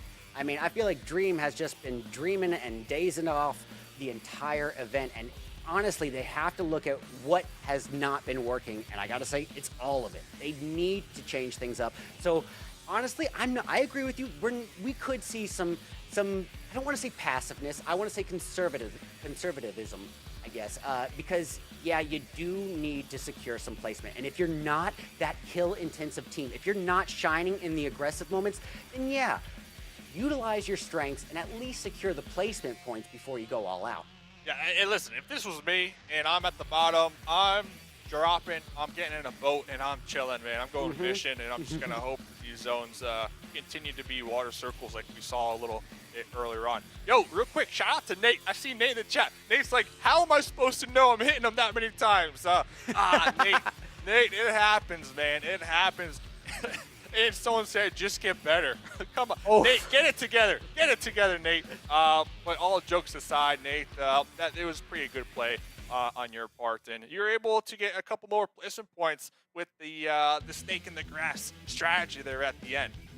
Yeah, and looking here at a team like SEMPER, INVICTA, and Hellcrime, even Dream, all three of these teams, you know, have just not found the footing that they're looking for. But SEMPER, INVICTA, this is definitely not what they're capable of, man. They have a lot more potential than this, and I've seen them throughout that tier 2 bracket for a long time now, and they are not like this. They're just hesitant. The nerves are getting to them. I'm telling you, they have a lot more potential than this, but this is gonna have to change something up and change it fast. Yeah, I believe Quinkles has been in the scene for a hot minute now as well. But team stats, day 2, Golden Eagles, back-to-back chicken dinners here in the PUBG Mobile North America Cup Finals. And, well, they're doing really good for themselves here so far. Brother, those Golden Eagles are soaring high. Look at this damage. Stranger, 1,584. Beowulf also breaking that 4-digit mark here. And Golden VVIST right up at the cusp. They're all performing some pretty aggressive damge there. Case in point. Shout out to Clint the Miss in the chat as well. You gotta shout out the fans, Red Eyes. You gotta shout out the day ones, you know what I'm saying? So looking at this graphic, yeah, Golden Eagles, the Kakaz after day number 1. We got BOPE Esports. These numbers, these damage numbers, they're just getting so big here, man. I don't know what to do with my hands. They're like, it just keeps going up. Yeah, and you're looking at those elimination ratios between Eagles and Panthers, phenomenal. Getting eyes on this head-to-head, it was a close one in terms of knockouts, but that damage difference speaks for itself, brother. And they only had to heal 1/3 as much. This is interesting. Yeah, the heals, the knockouts, the eliminations, the survival time. And remember, the Panthers, this is a team who they are relegated right now. They're competing for their slot back into PMPL. And the Golden Eagles trying to compete, from my understanding, to make it to PMPL for the first time, right? Because I don't recognize most of these players. So you have to assume for them to be able to perform this well. No, I even talked about it. They've only been playing together for 2 months. So yeah, they definitely never played in PMPL. They got to be feeling good, man, because they can see the prize. You know, they're almost to the finish line almost at this point. Yeah, they can taste the chicken on the tip of their tongue, my friend. But you know what? Even so, what you were saying about the Panthers, they've already been a tier 1 team, already been in that bracket. But even more so than, oh, hey, we gotta, you know, qualify in the top 8. It's more than that. It's what about the message to the entire tier 1 community about us being relegated? We need to let everyone know, hey, no, that was a slip up. We belong in there. Yeah, and looking at a couple of these PMPL relegated teams, I'm starting to notice that they have been somewhat changing things up, you know, because obviously they're here for a reason. What was going down in PMPL just wasn't cutting it out, wasn't working for them. And one team in particular, maybe we'll talk about it a little more as we come into this next match, but the HITLIST. I know for a fact, talking to Flash, that since they got relegated, they changed up their IGL, and now Flash is the IGL for the team. So those little small changes, you'll love to see it, because to me, that tells me that they understand they're here for a reason. This is their chance to change and make an even stronger comeback next season. I see what you're saying here, but to be honest, I don't think the HITLIST has really been utilizing what they're capable of either. And I don't want to, I'm not saying it to bash, but man, I think they got 3rd place last match, but in the previous 3, let's see, we got 10th, we got 15th, and we got 14th. That's just not what we want to see from someone that's already been at that level, that already has that experience, that should already have that synergy as a team. Well, you know what? We're heading back to the tried and true Erangel. So if there was ever a map to kind of pump the brakes and chill out just a little bit, catch our breath after that very intense Sanhok map, well, this is it here, Red Eye. So let's get into game. We are in match number 5, day number 2, PUBG Mobile North America Cup Finals. Coming at you hot. Well, you bring up a great point, Dave. You know, if there was ever a map to feel comfortable on, it's got to be Erangel. The first map ever introduced. This is the one you're supposed to have the most experience on. This is the one you're supposed to have the most synergy on. And so, honestly, those split-second decisions shouldn't be as hard on Erangel. Wow. You know what's going to be a little challenging? This circle, or not this circle. I'm this, glad. Plane path. Yeah, I can see the circle. You know, I'm the one setting it, by the way. But the plane path all the way down here to the south, man. We had a military base island earlier on. Now we get this very southern plane path. It's going to be a big-time challenge for any team looking to loot their desired spots up there to the north, man. We might have some early 1v1s fighting over vehicles here. I'm sure hoping so, Dave, because honestly, in my opinion, the participants got way too lucky in terms of flight pass yesterday. I think they had 3 central zones, or 3 central flight pass in the first 3 matches. That's not what I want to see. I want to see the players cringe. I want to see them kick their feet when they see the flight path. Why? Because I want to see that early game confrontation.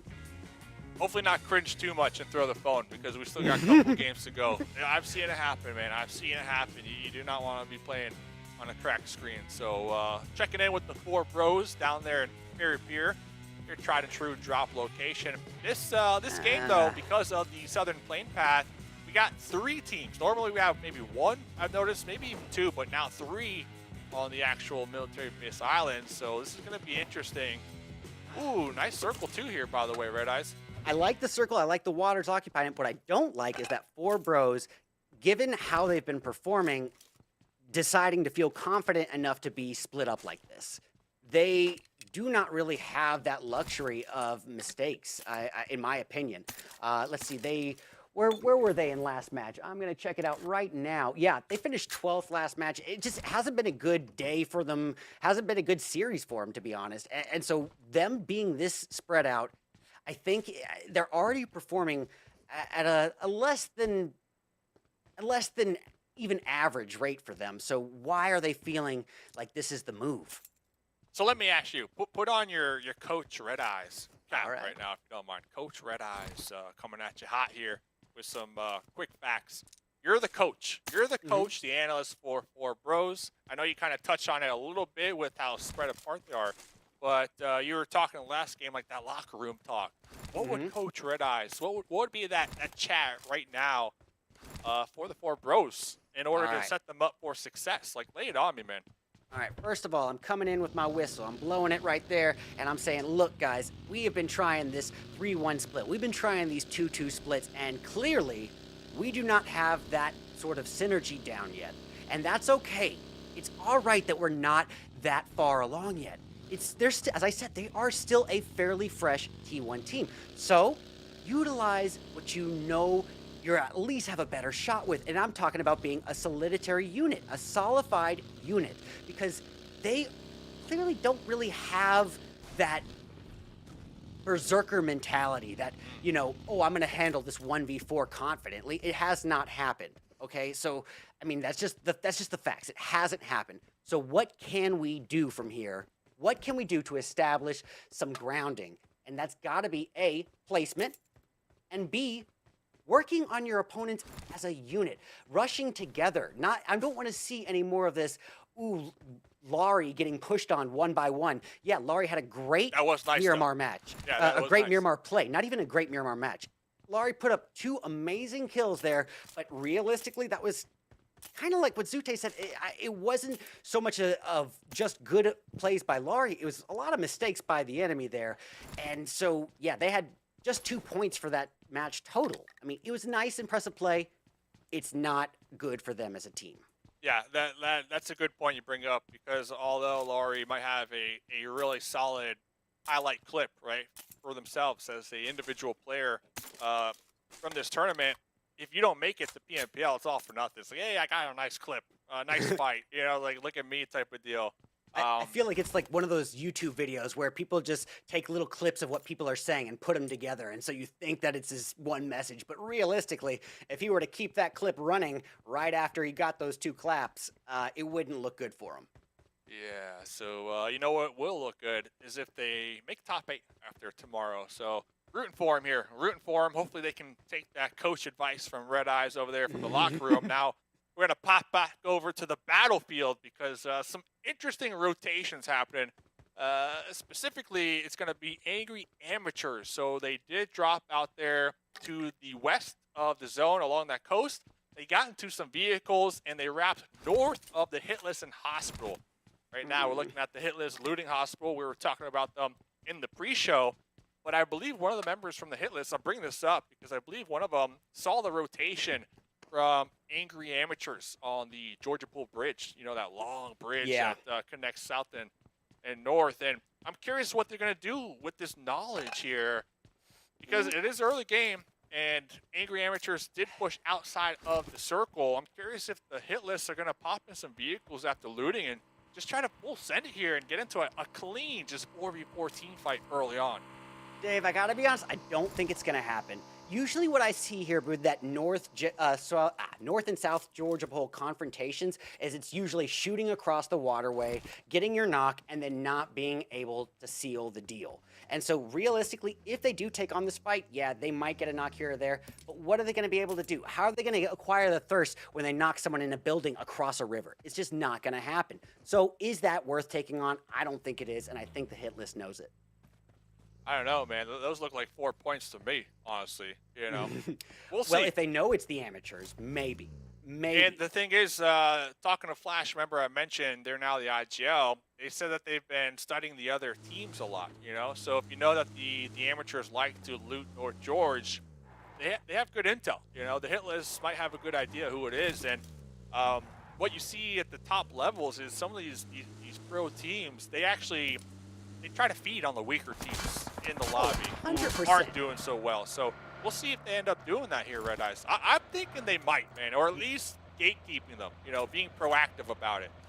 We definitely saw a lot of preying on the weak in the in-game for round 1 with those buggies. But you know what? While you are right about, you know, at the top tier, there's a lack of hesitancy when you're on your point, when you're on your game. But have we really seen the HITLIST on their game? I would argue not. So I don't think we are going to see it. And see, JatG's already going to be pulling a southbound rotation away from his team. So now they're in a 3-1 split. I just don't think that that fight's going to happen at this stage. It's happening. We'll see. It's happening. Well, getting eyes on Dream, and you know, this has got to be a funk for them. You know, they have not found footing, and they performed so well in the group stages. So, yeah, I don't know what sort of mentality they have right now, but it's not great. They're not in a great spot, and you can tell it's affecting them. But here, Snap, well, you know what? That wouldn't have even been good either. He's got an eye on the Eagles, but no, that wouldn't have been the shot today. Got an eagle eye.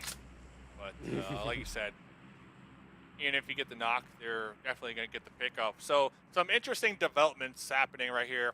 Noobs Galaxy setting up for what I think is a bridge camp.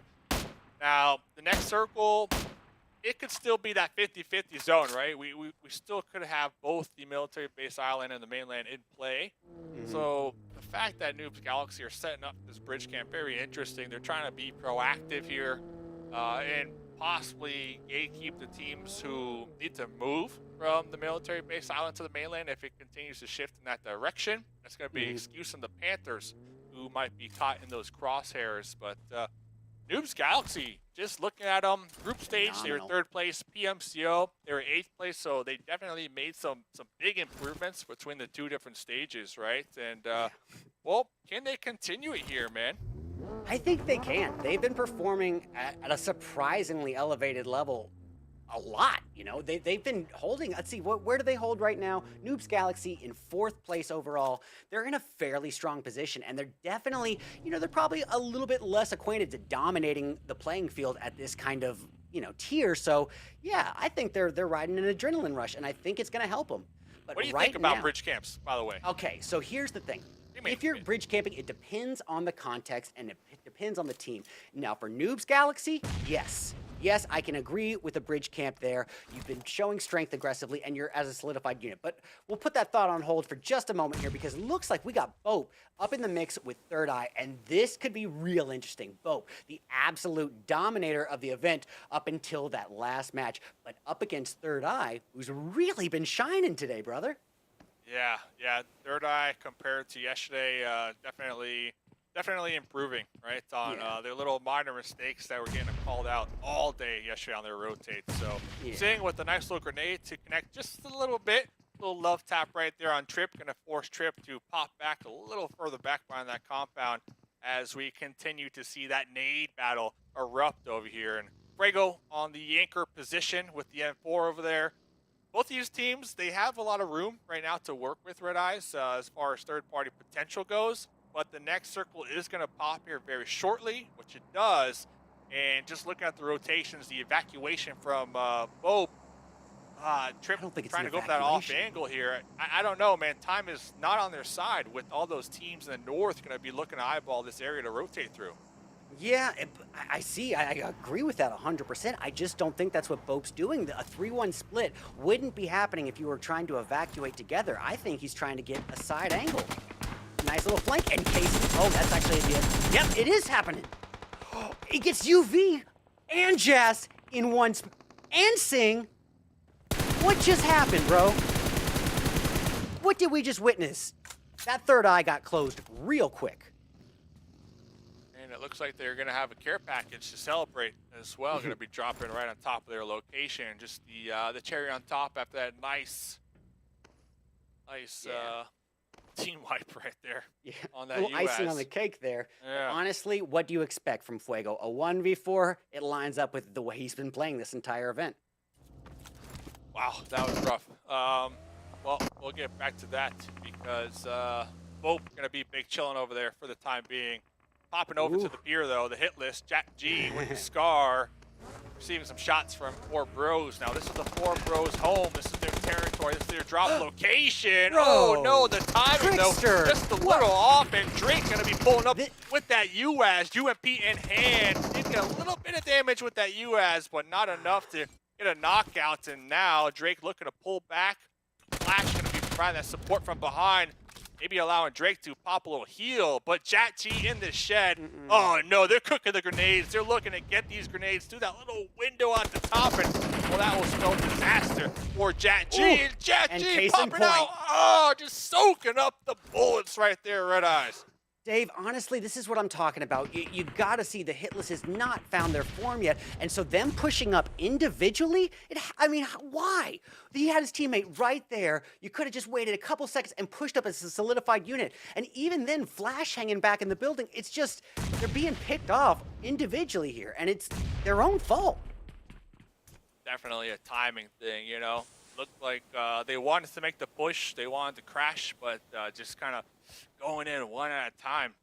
Yeah, but forgive me if I'm wrong. They didn't have any of the bros knocked. So, I mean, what was the reason to have that immediate push? It looked like saving Jat G, honestly, because Jat G's position was compromised. The 4Bros were taking shots and forcing Jat G to prone right there. So they were trying to support their team member. But it kind of all just fell apart. But let's see, though. I mean, there's still two alive. Big Draco with the grenades in the front line trying to cook these. I mean, all it takes is one nice grenade, especially with how close and tight the 4Bros are working together. That one grenade could take them both out. Drake going to be cooking it, jumping out, tossing it, swapping back over to the UMP, but immediately taken out. And, well, Flash probably going to be sending it to the water here, looking for some placement points right now. Yeah, now I understand that worked out for the 4Bros in this instance, but this is exactly what I'm talking about. They have not shown a lot of strength individually. Granted, he got the knock, but they're still doing 2-2 splits at this stage, brother. And I gotta say, it feels like it's gotta be the wrong move at this stage. They're not that strong separated. They're definitely a lot more experienced as a unit, and so why are they doing it? It hasn't worked.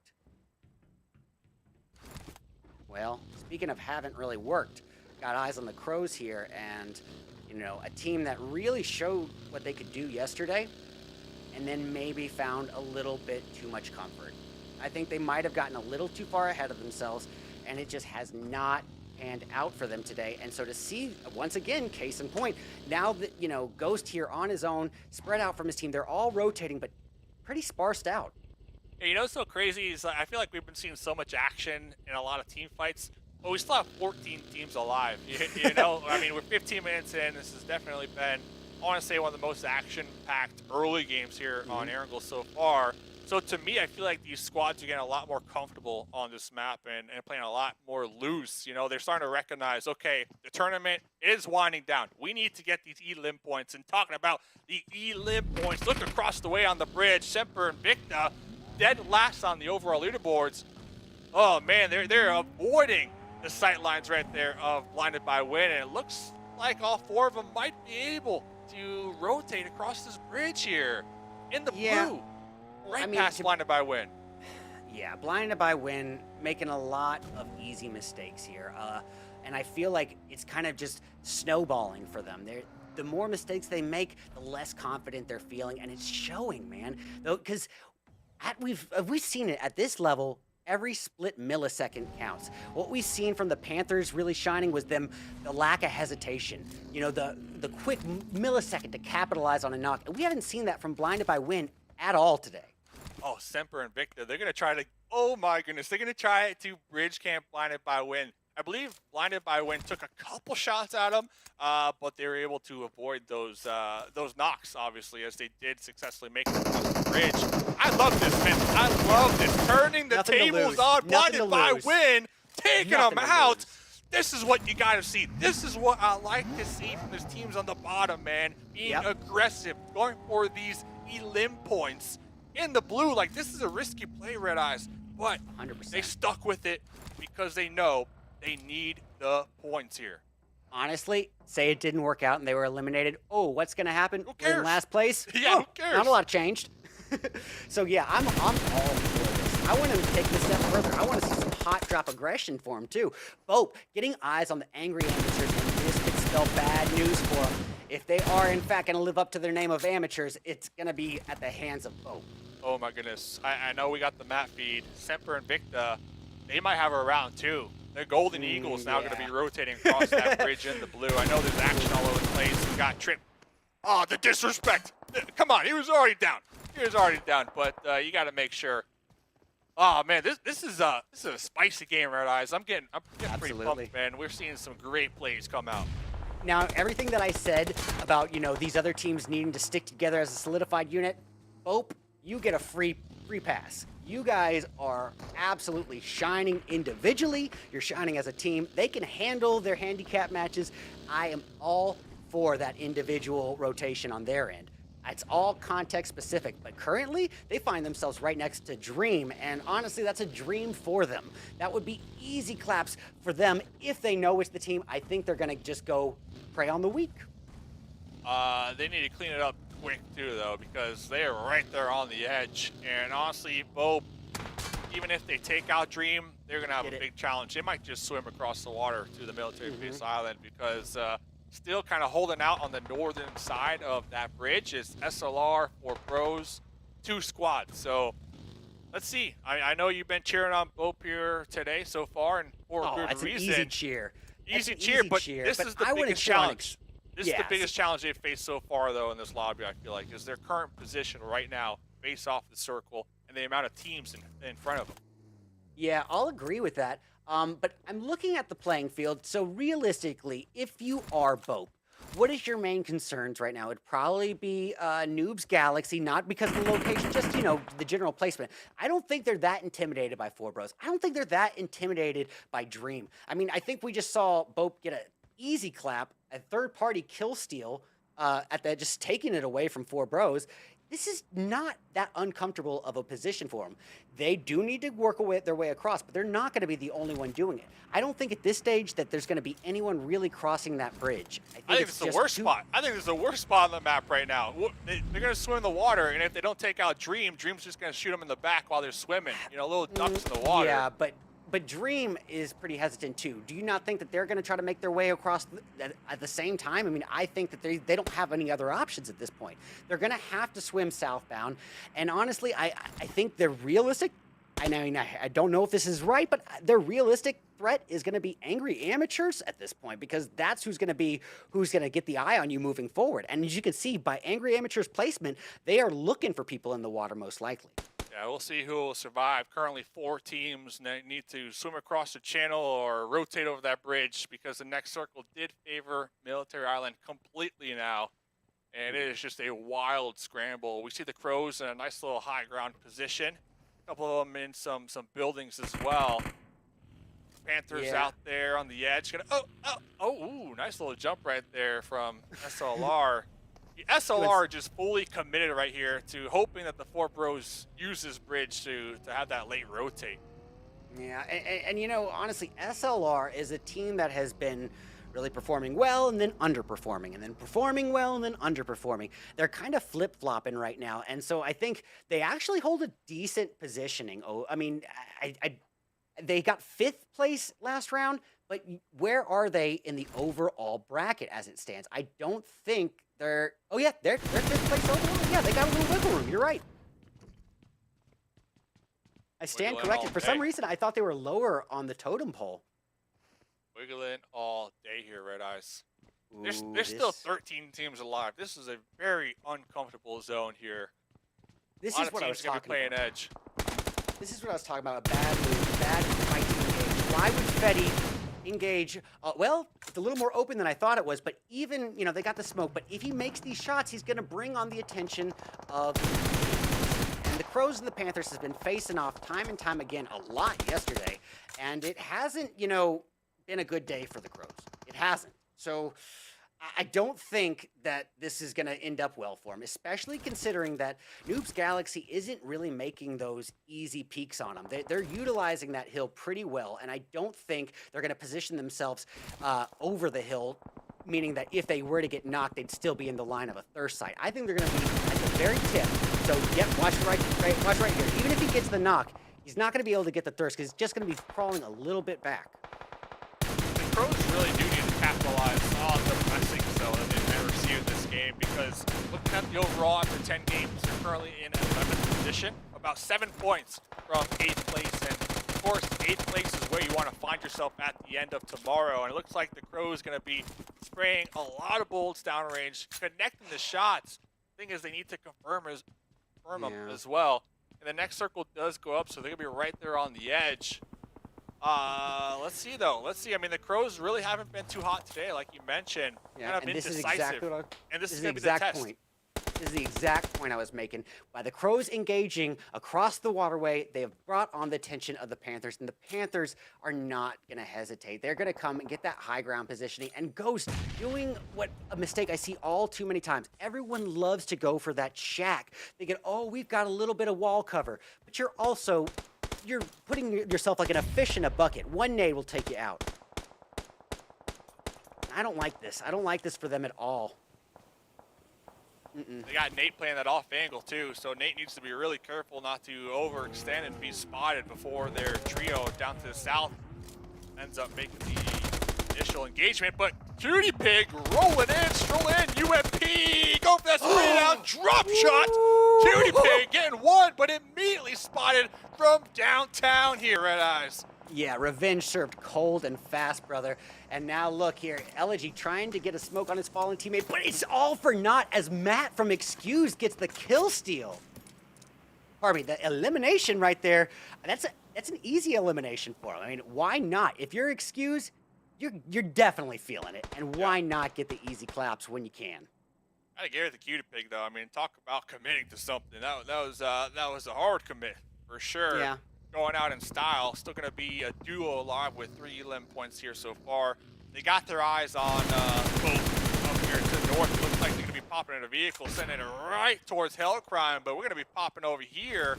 Excuse, look at this. Still 4 up here as we head into that late game. Brother, I'm telling you, the fact that they have 1 kill on the board doesn't bother me a bit. What they're doing is they're securing that placement, and they're doing so really well. This is a team that entered the day at 14th place and somehow has slowly climbed up that bracket, and now look at them in 6th place. 14th to 6th, and just There's nowhere safe right now. There is just well, nowhere safe. We see a lot of vehicles just kind of roaming around, trying to mow down those snakes in the grass. Rosh trying to hit that prone in the smoke, but the bullet spray through those smokes will be connecting as James trying to go for that last-ditch effort. Revive over here. Looks like both teams going to be trying to get that reset. Oh, Yeah, this is going to be a bloodbath. And here comes the Golden Eagles right from behind as well. And guess what? The Golden Eagles, 4 vehicles, 4 strong.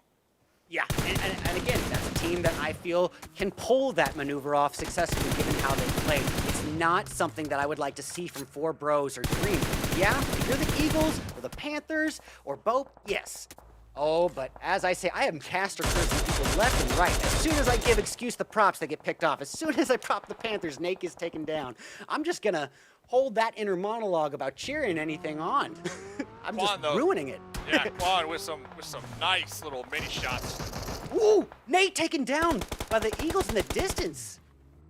Look at how far away they are. They didn't like Quan's shots, man. They did not like Quan's mini shots, and that kind of gave away their position. And it turned the attention from the Eagles looking at the hell crime to looking at the Panthers. So sometimes it's better not to take the shots almost because you don't want to give away your exact position.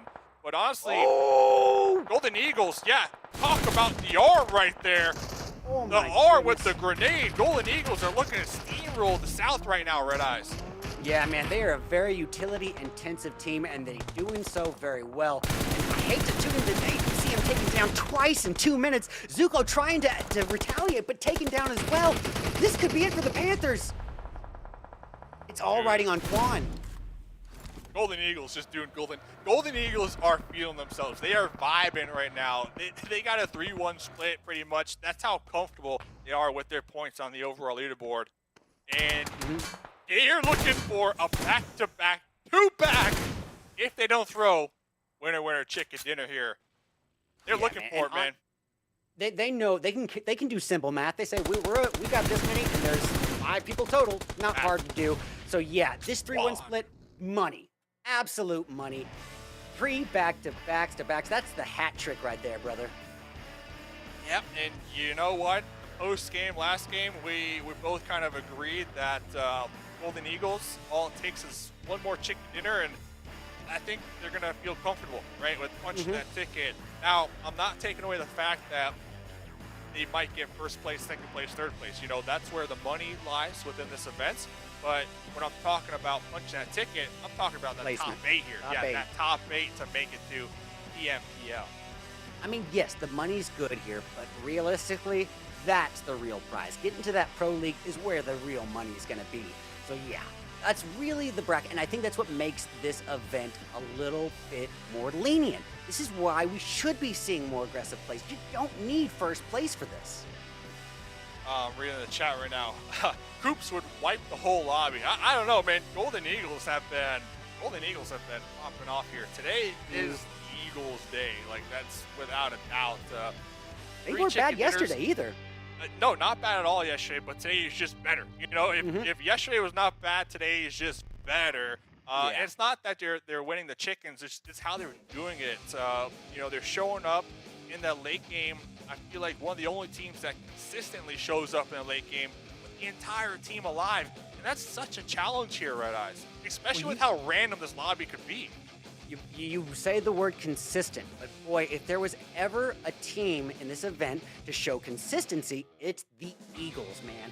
They were always placing in the top bracket, and now, as you said, full 4-people teams at the end game, and that seems to be the move. They've seemed to found the ticket, what works for them, and it's not even a conservative play. It's not, oh, let's wait till end game. No, they're finding their nice even footing and playing pretty consistently throughout the entire event.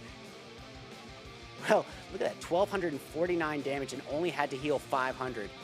Not bad pickings, and you can't deny a hat trick. Well, guys, time to go look at the highlights. We'll be back at you in just a few short moments.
are back. Wow, Erangel, what a game. In case you missed it, in case you're just tuning in right now, Golden Eagles, 3 chicken dinners in a row, Red Eyes. Yeah. Yeah, there definitely seems to be an outlier here, Dave, and it's pretty easy to note what that is. The Eagles riding that confidence, riding that momentum, and doing so beautifully. Look at that, man.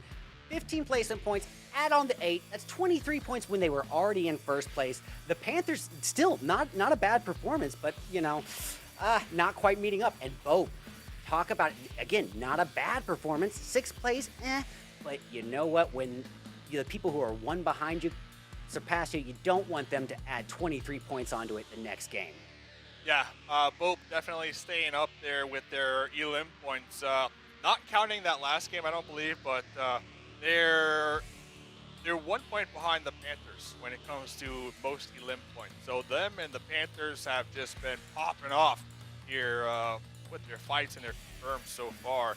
But here's the bottom. Red Eye. THIRDEYE, that is. That THIRDEYE, Red Eye. The US, man. The US. And then, I feel so bad for Blinded by Win. The reverse bridge camp. The reverse bridge camp. You don't see that very, very often here. Yeah, man, I feel like the fact that that THIRDEYE is closed and Blinded by Win is playing like they are blind right now, man. They're just... Ooh, head-to-head. This is not too far off. Look at that damage comparison. Supra holding 672 damage there. Well, the heals can't be right, but matching and knockouts pretty close, actually. These two are fairly evenly matched here, but unfortunately, Angry Amateur's not really finding that same footing. However, most grenades going to Skirt. Give him credit where credit is due. Supra, highest damage. And I'm once surprised that Angry Amateurs aren't up here for the top travelers, because remember they were all the way up there in North George, and then we had a very southern end game. So Hellcrime, they've been all over the place.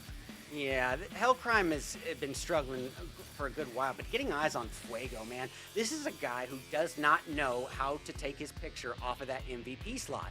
He is getting most elims left and right. Look at that. Knockouts 5, eliminations 5. That means everything he's knocking, he is taken out of the game.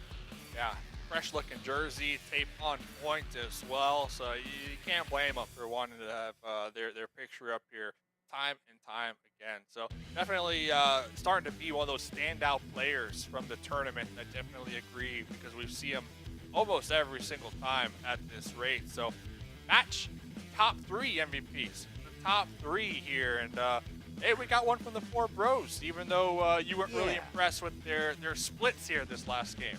The thing is that I've been trying the split the entire time, Dave. They've been trying it yesterday, all day today, and it has not panned out. And we saw, you know, Laurie, that nice performance in Miramar, and here you see him, again, a decent damage too. But realistically, when we look at it, 4 bros eliminated in 7th place. I mean, weigh your options here. Good damage, not good placement. Yeah, so with one more game to go, Red Eyes, what are we looking at here, man? It's going to be on Miramar. So, Sniper's Paradise, yeah? Exactly. And here's the thing. It's the most open map that we're going to have in the game. So I'm expecting a lot more distance, you know, sniper-intensive battles, but also I'm expecting some third-party kill steals left and right. And honestly, with compound cover, as I said yesterday, in Miramar, it can be few and far between, depending on where that zone goes. So I'm expecting to see some of that mountainous range overwatching, and I'm expecting to see some early rotations. Call me Volume Dave here with the hair. But yeah, back to the point of Miramar. The thing is that I'm starting to think about the chicken dinner yesterday, right? On Miramar, one of the games, Golden Eagles got it. Yeah, Golden that Eagles was got the match chicken 2. on Miramar. They're on a roll right now. They play pretty well on Miramar. They like to play from the high ground. Can they do it? Yeah, I think those Eagles, do it? I think those Eagles perched on the high ground is going to work out just fine. Because, yeah, they did get that first place in round 2 of yesterday, and they did so with 9 eliminations on the board there. And, yeah, they're strong in the desert, they're strong on Erangel, they're strong in the jungle. This is a well-rounded team. For 2 months of practice, that's it? 2 months? And they're dominating some of the Tier 1 brackets. Yeah, and when we say 2 months, we're talking the team has been playing together as a squad for only 2 months. So that's pretty impressive because they're looking really well oiled. They're looking really synced together. When one moves, the other moves type of deal. Like they're working together in tandem. Their communication, you can clearly tell, is on point here tonight, Red Eyes. He says, when I move, you move. He says, just like that. And as you can see, we see 3 Eagles back to back to back, and you can't argue with those numbers. You can't argue with seeing that logo 3 times. They are feeling real good, and you can see why.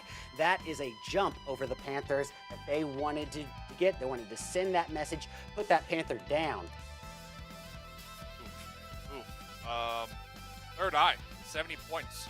Third Eye, 70 points. So they're like, I think you mentioned it last game, so hot and cold. You know, you don't know which Third Eye you're gonna get depending on what game. And with 70 points, I believe the next page we got right behind them 69 Angry Amateurs. So only a 1-point difference for that cusp spot, you know, and that spot's going to be a lot more important tomorrow as we wind down the tournament, because at the end, top 8, we're going to keep talking about it. Top 8 goes to PMPL. And right now, Angry Amateurs, blinded by win, the hit list, like the point spread 60. isn't that much. Even the Crows, like this next game, any 4 of these teams can easily reach that top 8 position. Yeah, if you're the Crows, it's literally only 3 points that separates you from getting above that 9th slot. I mean, why would you not try to go out for some sort of aggression here? This is the time to do it, man. This wide open desert, conclude the day, and honestly, someone's gonna have to take that eagle out of its nest, man. Someone's gonna have to. I think if there was a team, BOPE. I think BOPE have also been really firing on all cylinders here tonight when it comes to team fights and communication. I think rotations, though, the Golden Eagles have just been far more superior. And it shows because they show up in the late game with the entirety of the team still alive. So, BOPE, they could look to do something a little spicy here on Miramar. You never know. They might want to, they might want to prove themselves here up against the Golden Eagles. I'm going to give a little bit of an outlier here. You're going to probably say I'm crazy here. But what about Puppeteer? Because the second Miramar match of yesterday, I knew you were gonna say that, but the second, I see your mustache wiggling when you do that too. I saw they got first place in the second Miramar match with 11 eliminations. Okay, so looking at that first place, did the zone favor them at all throughout that game? And if so, how many times? That's a tough one to say, but I think you might be right. I think they did hold a relatively sometimes when the zone continues to pop on top of you and the teams have to run towards you, I mean, you just can't lose. You just can't, and no shade at the Puppeteers, right? Like, hey, do what you got to do, like Zute said. Do what you got to do to qualify. I don't care. You can do whatever. Pull out the tactics. But we're talking about a team fighting the Golden Eagles. You're telling me the Puppeteers? Listen, I'm saying an outlier. Listen. I'm listening. You can't argue. You can say it boils down to luck, but 11 eliminations is not luck, brother. Puppeteers. They have been underperforming. Okay. Golden Eagles. They've been underperforming. Wait, let's just give it a chance to see what they do. But here we see, wow, I am surprised at how close this damage is. Angry Amateurs really close to the Golden Eagles in terms of damage, did the less healing, more knockouts, and the same number of eliminations. Not bad there. And honestly, if there was ever a team to need a top 3 placement at this match, in this stage, it's Angry Amateurs. Yeah, this was after last game, Angry Amateurs, I believe, coming from PMPL Fall, they finished 18th overall. And yesterday we saw Panther with a couple really nice grenades. Maybe we'll see Panther come out with those clutch grenades here in the final match of the evening, as we are going to be heading to Miramar PUBG Mobile North America Cup Finals. This is the last map of day number 2. 7 more games to go. After the 7 games, top 8, we're sending them off to PMPL Spring 2023 here, Red Eyes. Yeah, there's not a lot of time left on the board here to make that impact. There's really not. So every match counts so much more now.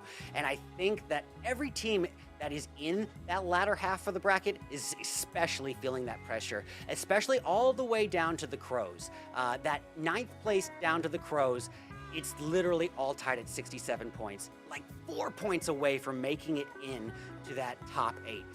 This is where you gotta make it count, but also this is where you can get that little bit of that easy boost by getting your placement first.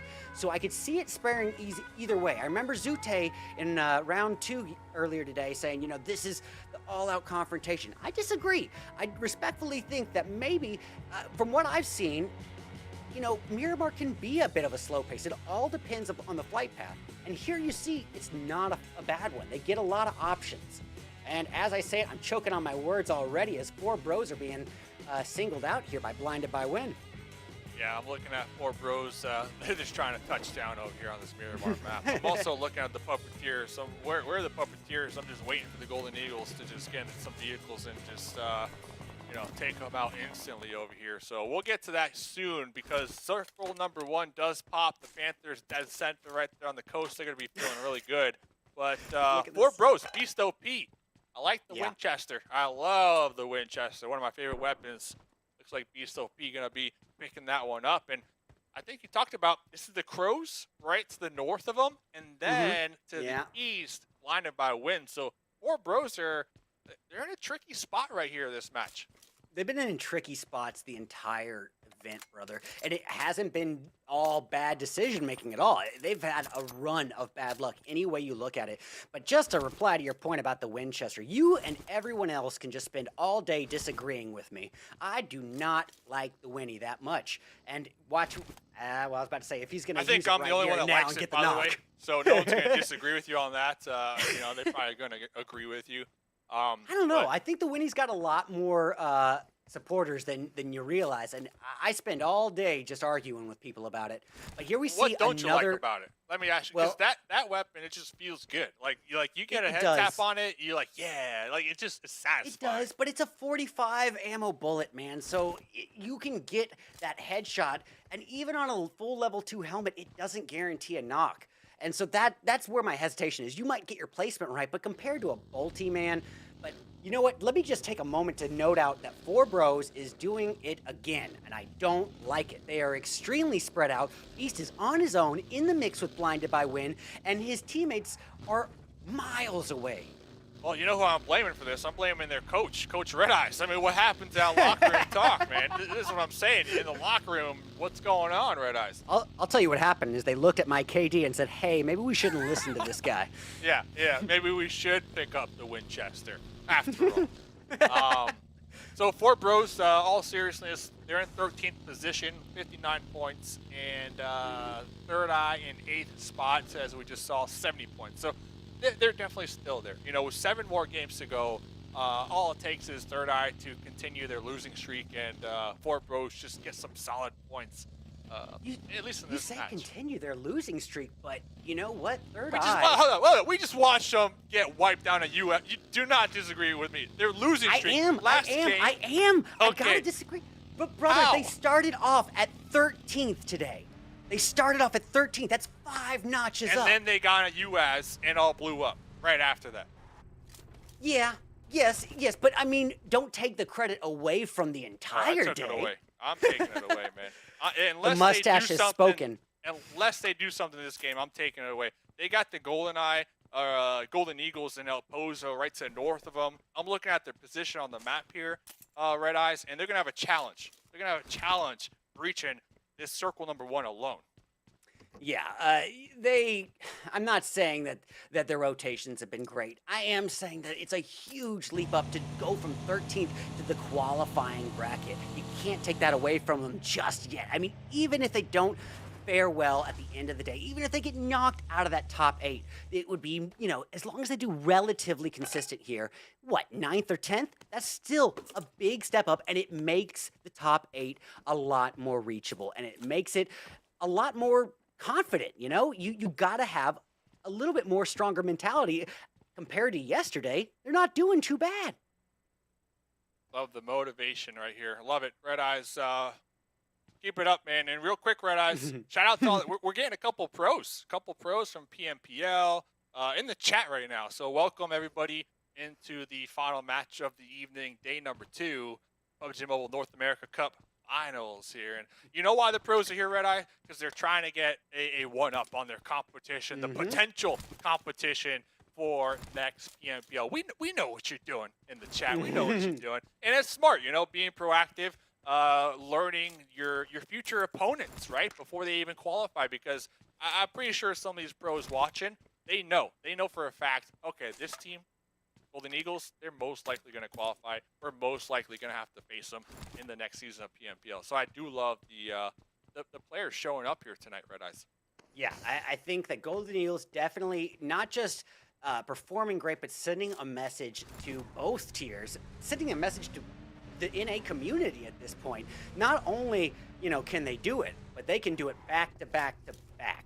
So yeah, that is a formidable opponent. But in general, from what I'm seeing from this chat, I don't see a lot of these tier 1 players too impressed. Ooh, but we might have something here. It looks, well, we got eyes on the Eagles, but off in the zone, it looks like 4 bros and blinded by wind could be facing off. Or the Crows too. Yeah, a lot of potential fights here starting to unfold as everybody looking for a spot. I want that SKS skin. Number 1. I don't want the SK. I don't want to use the SKS. I just want that skin. That's the only upgradable skin that I think I would really like for a gun I don't use. Hey, it's not too bad of a weapon. We were talking about the patches yesterday. Yeah. We had the one in November and then the one in September. And the September patch, the SKS and the Mini actually got a little buff with reduced recoil and increased base damage. So did it not carry over to the SLR too? I don't know. I mean, I thought it was an all DMR, but I could be wrong. Yeah, there's definitely been a boost in snipers, and you understand why. Because for a while there, you were getting Car 98 headshots and not even a knock when, you know, someone has a halfway damage level 3 helmet. They should be down. But here we have it as it stands. That sniper buff being in effect, we should see it really being capitalized on this map more so than anything. And especially considering that half of the zone is pretty much occupied by water, our participants have less and less room to choose from. There's less real estate for them. This is where I want to see it get intense. What's your favorite vehicle on Miramar? Mine's the bus. That thing we call the tank, you know? the tank. What's your favorite vehicle here on Miramar? Are you ready to be triggered? No, but go for it. Let's see. I said it yesterday, and I have met no one to agree with me, but the buggy is the right move for Miramar if you're going to do the individual vehicle rotation. Why? Because that's what gets over those little bumps and rolling hills fast. You're not going to do it in a bus. It's going to... Ooh! Mari catching a quick eye and taking out NoHax. NoHax has been one of the absolute top performers. Him and Fuego have been dominating it for BOPE, but now Mari of the Crows have feasted. And guess what? That was in a buggy. Yep. That wouldn't have happened in a bus. Just throwing it out there, Red Eyes. Just throwing it out there. So yeah, the buggy is great on the dunes, but yeah, hey Maury, thanks for proving a point for me. I love to see it over here. That UMP spray down, instantly taking out that player, driving the buggy right there, and whatever happened on a bus, just throwing it out there. Well, listen, man, you can spend your day going 4 miles an hour. I like speed. I like protection. Well, I'm a wild card, man. I'll risk it. As I said, my KD's not too impressive. I'll risk it. I'll put it out there on the line. But here we have the Crows, you know, they get an early kill. They're still a full 4-person team. They got the revive off. They're the ones who really have some ground to make up here. Yeah, I mean, they just... But you know what's really sad about it is we saw them yesterday. We saw what they could do yesterday. Pretty good. And somewhere between point A and point B, something happened. Something, maybe that first bad game just, was enough to take them off their psyche. And if so, that boils down to an inexperience as a synergy team. You can't let one bad game get to you. And I think it's knocked them on this whole funk. In poker, I love to play poker, and when you get on a tilt, man, it's all too real. You start making mistake after mistake, and it snowballs, and I think that's what happened for them. Yeah, I believe only 3 points behind THIRDEYE in 8th place, so they're definitely there. And I think to add to your point with the Crows, one of the challenges that they might be facing is the fact that they don't really have those defined roles. You know, they got Mori, the IGL making the calls, but we tend to see a lot of teams at the top, like they have those roles. They know who's going to be the entry gunner, the support, you know, hanging out on the back line, providing that oversight. So I think that's kind of contributing to the challenges that they've been facing here in this lobby so far, Red Eyes. Yeah, and I think they're not the only one, Dave. I feel like even though we have some established IGLs that we know about for these teams, it's just not really panning out like everyone's really listening, or maybe the rules that they're putting in place are not good. Maybe what their calls aren't right. But you know, for instance, I mean, forgive me, I'm not trying to call anyone out specifically, but you know, gonna do it anyway. The hit list. You say Flash is their new IGL. How do you feel that's working out? Yeah, I thought so. And I didn't hear what you said. Oh, I said the hit list. You said that their new IGL is Flash. How do you feel like that's working out? I feel like it's working out okay. It's not too bad. I mean, the hit list currently in 10th place, 2 points behind the THIRDEYEs in 8th place. Now, it could obviously have some improvement, right? But they're also dealing with Drake, a new addition to the team. So we got Drake coming on the squad, Trickster getting back from their vacation, also back on the team. So I think it's just kind of like a family reunion with a new IGL and a new player. So they're trying to find that jive, you know, what works for them here. And I think you're being too forgiving. I mean, if there was ever a time to find what works and what doesn't work, it is definitely in this lobby. Because if they qualify for PMPL, they don't want to be trying this new IGL. They don't want to be trying this new player strategy, you know, showing up. So this is the time to try something new for sure, without a doubt, where this lobby is not punishing at all, where half the lobby is going to make it to the next stage, right? Yeah, I see your point, but hear me out. They've only placed in like the top 5 bracket once today. Once. They got a 3rd place, and then everything else has been falling short. So yeah, you're right, you know, trying out new things, but this is an established tier 1 team, Dave. We're not talking about, you know, one of the qualifying. We're talking about one of the relegated, okay? I hold that to, you know, when you have that tier 1 experience like that, and the hit list very well does, you hold them to a higher standard, and I don't think that they're finding their footing.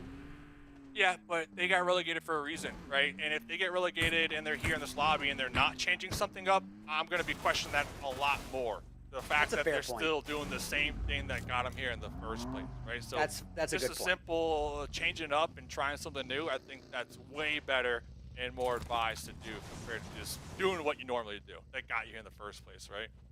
Yeah, let's see. They entered yesterday at 8th place, though, brother. And what is their current standing? I'm not sure after the last match, but after match 3, they were knocked down to 11th. So I say, yeah, I get what you're saying, but they weren't doing atrocious. I mean, they weren't doing good. I'm not saying they were doing good, but they weren't doing atrocious. And now they are being demoted down that bracket. So you're talking about, you know, changing the game up, seeing what works and what doesn't. I don't know, man. We'll see. Still another day. Another day as we got 16 teams in the lobby, almost 15 minutes into this game. Like Kwong to be dropping a smoke right there, trying to group back up with their squad mate. Looking at the zone as a whole, I'm actually surprised pretty much all the squads, you know, able to make it in safe and sound for the most part, considering there's about, what would you say, 40% water in play in circle number 1? About that, yeah. But I do want to draw, before I forget, I want to draw attention to what the Panthers are doing right now. I was talking about it yesterday. I said there's 3 teams in the North American Tier 1 community that can pull off that BOA method, that 3-1 split, that 2-2 split perfectly. And it's going to be, one is no longer with us. Another one would be Nova. And then the third, you know, can be up for debate. It might be triggering. The third is the Panthers. I have seen them time and time again utilize it. I say that as Zuko is not. I get it. But it's a caster curse. But I have seen this work out time and time again for them. It is not an easy tactic to pull off, Dave. It is not easy, and it can backfire in a heartbeat. But if you can exercise that 3-1 split, that 2-2 split just right, it can be an easy squad wipe. Multiple angles on your opponent. Totally agree. Can we get Zuko though? Zuko's crawling down there. Okay. Yeah. So seems... I would hate for the Panthers to lose a member just like that. They are second place. You know, they've been doing really good here tonight. So looks like Zuko is going to be able to get picked up. And on the other side of this giant boulder of a mountain is going to be the Angry Amateurs, who I think you and I we kind of chatted about it day and night compared to yesterday, right? Like they've been doing really well for themselves here today so far, and now they're gonna have to push through the Panthers because the next circle did go on up, so they can either go north of that giant peak or towards the south here. Red Eyes. Yeah, Angry Amateurs have been improving. They got a 3rd place and a 5th place, but there's a lot of room for more improvement, I would say. And honestly, you don't want to put yourself up against the likes of a team that is placed this high right now, that is performing this well. Even at that 2-2 split, why risk it when you are so close to the biscuit, my friend? Angry Amateurs, you know, they did really, really well last round. They got 2nd place, put up some good points on the table. Don't undo the progress you've made. Ooh, who's that? Oh, in the distance. Don't do it. Don't do it. Don't say it. No, Faye, don't. Man. Come on. I literally, I gambled on you guys. Don't make me regret it. It's okay. We'll get them next time, champ. As that's going to be the Golden Eagles down here in the south. Now, the Golden Eagles, hey, we've been seeing this strat come out from them here all day long and even a little bit yesterday. Nice and slow, just playing that edge, you know, making sure not to overextend. But we'll get back to that because look at this. The Puppeteer. Panthers, we got Nate, UMP in hand. This is not what I wanted. On This top. is not what I wanted. Spray down right there Ooh. onto one of the Blinded. Puppeteers. And it's blinded by Win coming in for a 3rd party. Honestly, Puppeteers, I was giving them some hype, but this is, I never accounted for an early push from the Panthers, man. That's just not fair. And now Blinded by Win, picking off Puppeteers as well. Yeah, you knew I was taking a risk. You knew what I was saying was a risky thing. I gambled, but unfortunately, it did not pan out. Apparently, you know, that Miramar strength that they showed in 16th. Well, you know what? I've been wrong before, and I'll be wrong again. But hey, I gave them the benefit of the doubt. I saw what they did yesterday in their Miramar match, and it wasn't. They had a 1st place. They had 11 eliminations. I thought maybe they had a map strength. Maybe they shined on Miramar. And I am choking on those words. Yeah. Who's your other squad? THIRDEYE, right? Oh, man. Let's see. No. THIRDEYE has shown a lot of improvement, though. No, you can't take it away. You put them on, man. You put them on. I am. You put them on. So let's see, because THIRDEYE, they are going to be in a nice spot downhill, right on that main road that's kind of dividing the north and the south of the circle. They got Dream near them. They got the Golden Eagles near them. We'll see. Right now, I think THIRDEYE, big chilling. They don't need to move. Hopefully, the next circles continue to favor them, and they can just keep hanging out for the time being. Yeah, here we got SEMPER INVICTA hanging out at the north end of zone. We see Twinkle scoping in that 8X Mini 14. Aimed in. I thought he almost would have had a line of sight on SLR there, but I don't. Even if he had that, you know, what's the move? I mean, you got your team there, but you got a lot of distance, and you got that hill in front of you. I don't think you're going to be able to get the thirst. But we were talking about the Eagles, too. Eagles doing a 3-1 split right now as well. And you know what? I agree with it. It's a risky one, but they got the room to spare. Oh, Canary. 8X Car 98. Oh, they got a lot of snipers all ready to go. Yeah, honestly, I'm still when I see this squad, I'm still like really happy with what they did last game, right? Like they went for that bridge, rotate, they got sprayed down from Blinded by Wind, and instead of just going for the zone, they actually set up a reverse bridge camp, and this team is at the very bottom, so it's kind of like do or die, and you got to commit. You got to commit to the play, right? And that's exactly what they did. And I liked what we saw. So I think that right there was that little shimmer of hope for me to continue honestly, to watch. You know, I'll give a little context for it. SEMPER INVICTA has, you know, they've participated in my tournament for about the past year, man. They have been slowly climbing up and improving lot. I mean, honestly. Oh, Jerway's wrecking into James with a vehicle explosion. Going in after Rush. Oh, this is what I'm talking about, man. These are those slip-ups that happen specifically on Miramar, man. Just too easily spottable, too easy to single them out. The Crows picking off XQs as well. That was wild, man. That was like James Bond stuff right there. We just saw a vehicle just yeet it in the air. Oh, man. Well, hey, SEMPER and INVICTA. Oh, we were just talking about them and their ability to really start being proactive in these matches because they're starting to recognize, like, we're at the bottom of the leaderboard. We need to do something. Now's our time. It looks like they're trying to be proactive and gatekeep Hellcrime out there and get a couple E-lim points in the pocket here, Red Eyes. Yeah, and maybe I didn't give the perspective quite well. Let me just be blatantly honest. When SEMPER and INVICTA started off in my event, they were not even placing in they weren't qualifying for the finals, none of that. And then I'd say the last 4 or 5 months I've seen a different SEMPER and INVICTA. Unfortunately, when you put it up against this league, it's a bit tougher to hit the mark. But as you said, they're not giving up hope. They're weighing their options. Here you have them kind of driving away from Hellcrime. I disagree with that, especially considering that they're driving alongside the Crows as well as Blinded by Wind. This is an opportunity. Yeah. This is an opportunity. Blinded by Wind to come in and capitalize on this easy third-party collapse. Canary going after Crow. Man, I hear some double-barrel shotguns, some scars. Canary gonna pop open this door with the pre-fire. He needs to avoid the bullets to the dome right there. Betty going for that reload, but the crack in the wall. Canary able to connect and come out on top. Now still trying to survive as Ghosted with the Tommy gun. Goes that spray down through that window. And to make matters worse, the blue zone now going to apply a little bit of pressure. Canary back against the wall. 1v2 situation right now. Gonna be tossing that molly. Put a halt to the Crows and the potential push. Here's the follow-up molly. Ghosted is burning alive right now. I'm surprised Ghosted was able to get that heal off. But the 1v2, can Canary pull it up? Canary with the grenade, knows where Ghosted is. Gonna be cooking it, gonna be tossing it, looking for the trade. Canary is in such a tight spot, and the numbers advantage on the side, just too strong right there, man. Outnumbered, outmanned, and outgunned, but you know what? I give Canary credit because he understood he was in a handicap position and he tried to even out the odds with the utilities. He had 2 mollies to hold his enemy off at bay, and then he had some nades to try to add on to get a little bit of a takedown. Maybe if he could push on 1 knock. That was his plan, I bet. But you know what? It doesn't always pan out in a handicap match, as you've seen. But I think he played it correctly for being outnumbered. Nice. Yeah, that was nice. I mean, definitely holding their ground.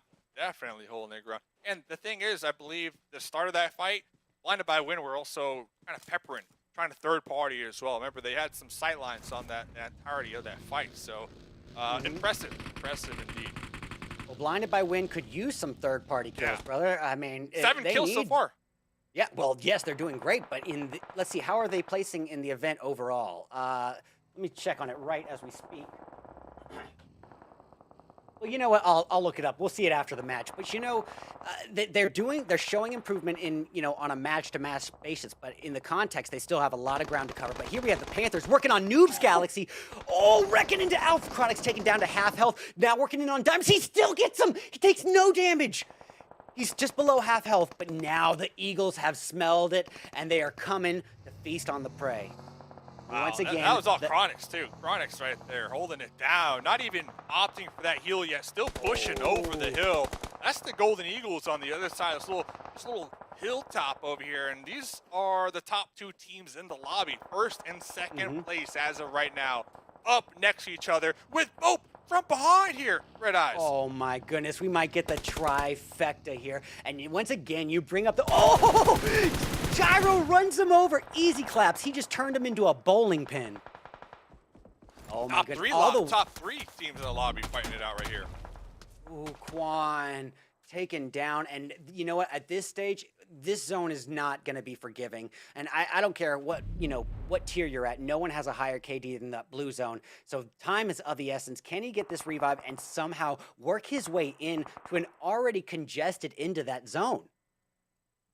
Top of blue. It's gonna have to be a rotation, right? I mean, Yeah. if he works his way in straight, it's trouble. If he works his way in south, he's got Dream Esports. It's a tough call. Oh man, looking at this nice little helicopter view, we got Blinded by Wind up in the north, we got Dream Esports in the south, SLR on that west side, and then Angry Amateurs on the east side. So a lot of healthy teams here looking to show up in the late game of the final game of day number 2, Red Eyes. This one is starting to heat up here on this Miramar map. Desert. Brother, you know who's really surprising me is Dream this match, you know? 4 people up, 5 kills on the board. Yeah, they need it.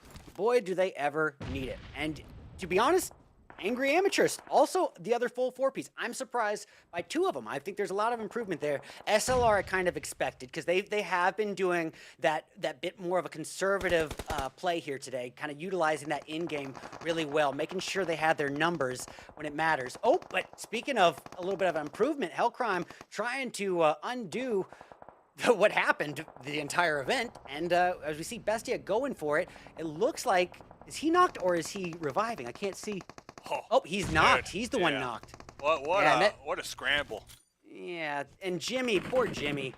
We all know, I mean, he's national reputation. You know he's a good player, but just in this situation, your teammates are knocked, it's a tough call. Yeah, this is just a tough end zone altogether, right? Especially over there on that west side, because SLR, they pushed up as Blinded by Wind were also trying to make that rotate, avoiding those sightlines from Hellcrime. Meanwhile, I don't know if on you the saw it. opposite end, Angry Amateurs also in a nice little skirmish. 3 elims so far. It's going to be Dream Esports also pretty healthy across the way here, Red Eyes. Yeah, I don't know if you saw, man, but SLR just took Hellcrime right out of the equation with a molly and a nade.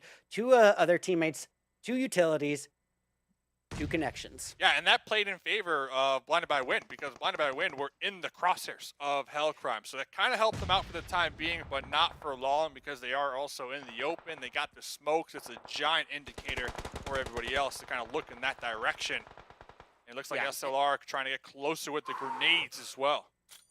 Well, P4 taken down, but you bring up a great point, you know, it's knowing the battlefield in general. When it doesn't have to be your knock for it to be your advantage. It doesn't have to be your kill for it to be your advantage. Your surroundings matter. Oh my goodness! And as I was saying, SLR, who showed so much promise in the last 5 minutes with these utilities, just really dominating with them, getting one, but immediately served a little bit of revenge on a plate. Yeah, you love to see it. They showed up yesterday so strong. Game number 1, 14 kills. SLR down to just a duo, but the Angry Amateurs definitely showing their anger here in the late game. They do have 3 up. Nice little fight. I think this is a 3v3v3. Not anymore. Happened so quickly as everybody just scrambling for the center of this circle. Yeah, man, I hate to say it, but that dream is dead. The dream is dead. And they went from being that full 4-piece, just reduced down to 1 member in a matter of 30 seconds, Dave. And I think that's where it boils down to experience and synergy. You know? Their toes were getting shot. They thought they were safe underneath the Marauder, but their toes, man, you can see a little sliver. Not safe. Oh. Nobody is not safe right there. Well, And you know you're what? done. And you're done. This geography of Miramar is so unforgiving. It's so unforgiving. All these hills and divots make it so you can get that line of sight, but there's no time to waste, brother. We got ourselves Angry Amateurs against SLR. Let's get it. Let's get it. Angry Amateurs looking to make the full-on collapse here. They got SLR This little piggy underneath went to their lobby. thumb.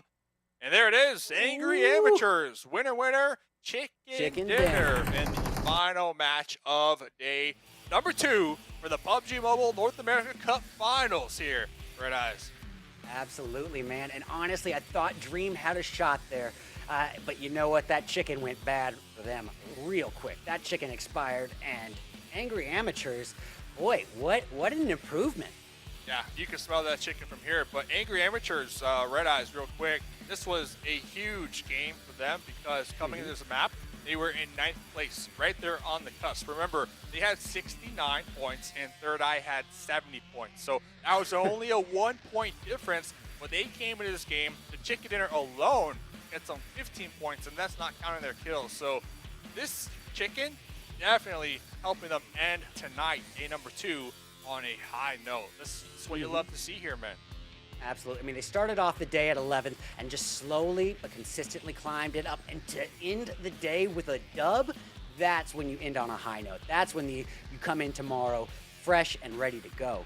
But look at this damage, 1684 across 10 eliminations. Those eliminations don't lie. And on top of that, an extra 680 damage. That means they're not just getting their thirst, but they're going out on an aggressive standpoint. And I don't think this is the same Angry Amateurs that we saw yesterday. I think they're stepping things up a notch, playing a little bit more confidently, and not hesitating as much. Yeah, I'm loving what I'm seeing from them. And, well, it has been quite the day. 6 games in the book. Let's send it to some highlights here, Red Eyes. Let's go.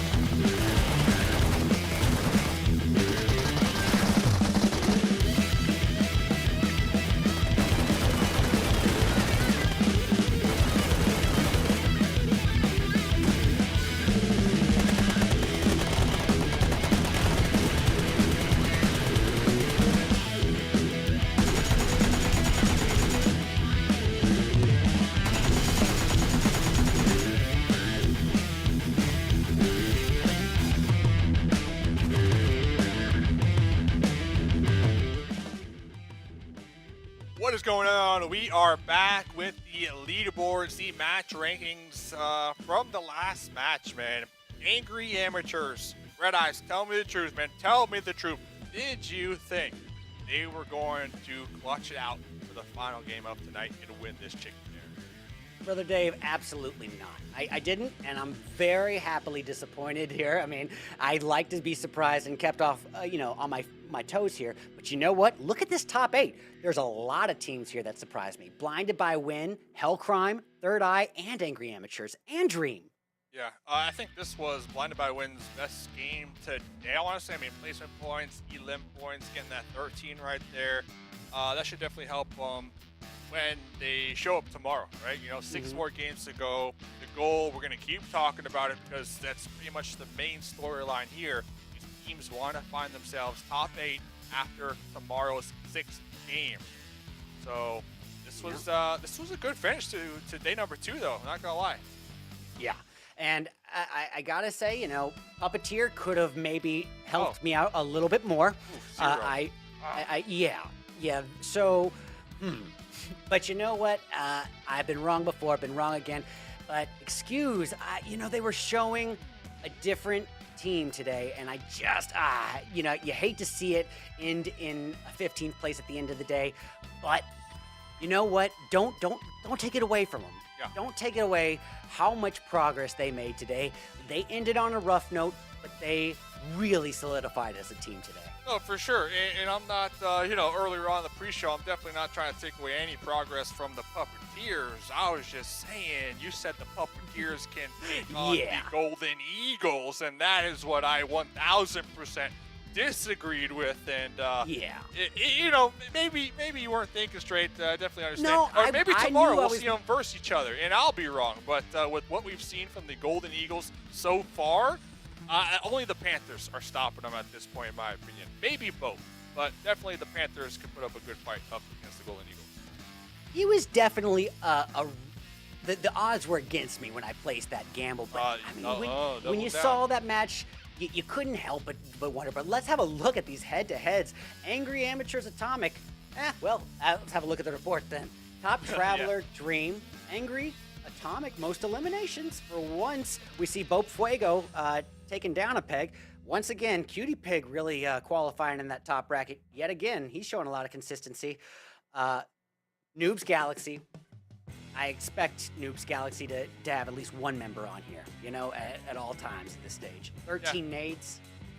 They're nading out their mind. I like that we keep seeing Cutie Pig too. One thing that I've noticed today is that we keep seeing somewhat of the same players, show up when it comes to damage or elims. And as far as just being an individual player, even if your team isn't doing the best, but if you keep showing up on these graphics, like you're doing something right. And that could also go a long way too, because say your team doesn't qualify, and if you're a really strong player, there's a good chance you might get picked up on a team that is going to be competing in PMPL. So there's always two sides to that coin. And so far tonight, Cutie Pig has been up there. A couple other players as well here, Red Eyes. Yeah, I think we've seen from the viewer chat that the tier 1s are definitely in here keeping an eye on everybody, and Cutie Pig has not been lost on them. They've seen a little bit of a pattern here with them, and it's not going to go unforgotten. But, you know, 688 damage compared to Chronic's 661. Chronic's another player who has been in the MVPs time and time again, and case in point, Wow. look at this man. 17 knockouts, and of those knockouts, 15 elims. That's a good conversion rate. Yeah, popping off here today. I mean, the Panthers in general, pretty solid day so far. Looking at some numbers, I think that's 72 elims altogether. They're going to be the most elim heavy team in the lobby. So let's check out the team of the day, the Golden Eagles. And you know what? 3 chicken dinners in a row will definitely make you the team of the day here, Red Eyes. Yeah, it's, you know, there's opinion, and then there's stuff that you just can't debate, and this is one of them. Back to back to back, they pulled off the hat trick, and they deserved every dub. It wasn't any lucky wins, man. They were doing so with a lot of limbs, and rightfully so. Look at this damage, 4380 almost on Erangel. Pretty darn good numbers considering it's not that much. Not that much. We had 2 Erangels or 3 Erangels today. 3. Yeah. 4,000? Yeah, there it is. Yeah. Look at that ratio. They're consistent. They are consistent. They're keeping around that same bracket, putting up almost the same number of eliminations, that 9-10 bracket. They're consistent as all get out, you know? Yeah, and the one thing that stood out to me on that last graphic was that they only had 180 damage received on Sanhok, so they barely got tagged up compared to their other winner chicken dinner games. But here is what everybody wants to see, the overall rankings. And one thing that's sticking out to me that I'm very happy to see is Blinded by Win just able to inch their way in that 8th place position, setting them up for success here tomorrow, Red Eyes. Yeah. Yeah, I'll admit I'm a little surprised to see it, but, you know, we've seen a lot of people climbing up the board. And, you know, give credit, as I said, THIRDEYE did not start off from a great position, and they did climb up. Vice versa can be said for the Crows. You know, starting off, entering the day in a really strong position, just not finding the footing today. And, you know, I feel like today has been a flip-flop, you know, from yesterday. What we came to expect from a lot of these underperforming teams, we learned, you know, might have been a little bit more circumstantial than we thought. Yeah, flipping it like a pancake for sure. SEMPER and INVICTA, listen, I know you're at the bottom, but tomorrow I'm going to have my eye on you, just because we saw in the last 2 matches a lot more aggression coming on out from that team specifically. And I think if they can just continue on with that aggression all 6 games tomorrow, you never know, Red Eyes. Like, they could be that team that really upsets the whole lobby and reaching that top 8. Well, we saw so many teams just 5 points away from each other, down to like 5 different ranks right there. So all the way down to 12th place, I believe it was. Between 12th and 8th, it's literally just a few points before we started this match. So yes, I mean, you might not be placing in the top 8 now, but you're just at the cusp of it. You might be a couple ranks down, but it's just a few points. You can still get there. Don't give up hope. Keep your eye on the prize and come back tomorrow ready to get it. Yeah, and listen, I understand it might be a long shot. You know, you're in 16th position after 2 days. It's going to be a challenge, but I am still going to be a believer, because talking to a lot of these players who, this is their first time competing at this level, they've been scrimming, what, 5, 7 games a day. They've been putting in 2 hours of VOD review. Like, they are dedicated. This is the most dedicated player base I've ever seen my whole career. So don't give up now. Even if you are at the bottom, now is not the time to give up. Now's the time to crank it up a notch, actually. You know, just try your best tomorrow. 6 more games to go.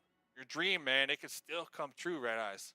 But brother, even if you're not qualifying, you are putting yourself in a social situation with the top performers in the region. So it's about a message as well. Even if you don't qualify, let them know you're not nothing, okay? You belong in this competition. You worked your way up to get here, and show them why.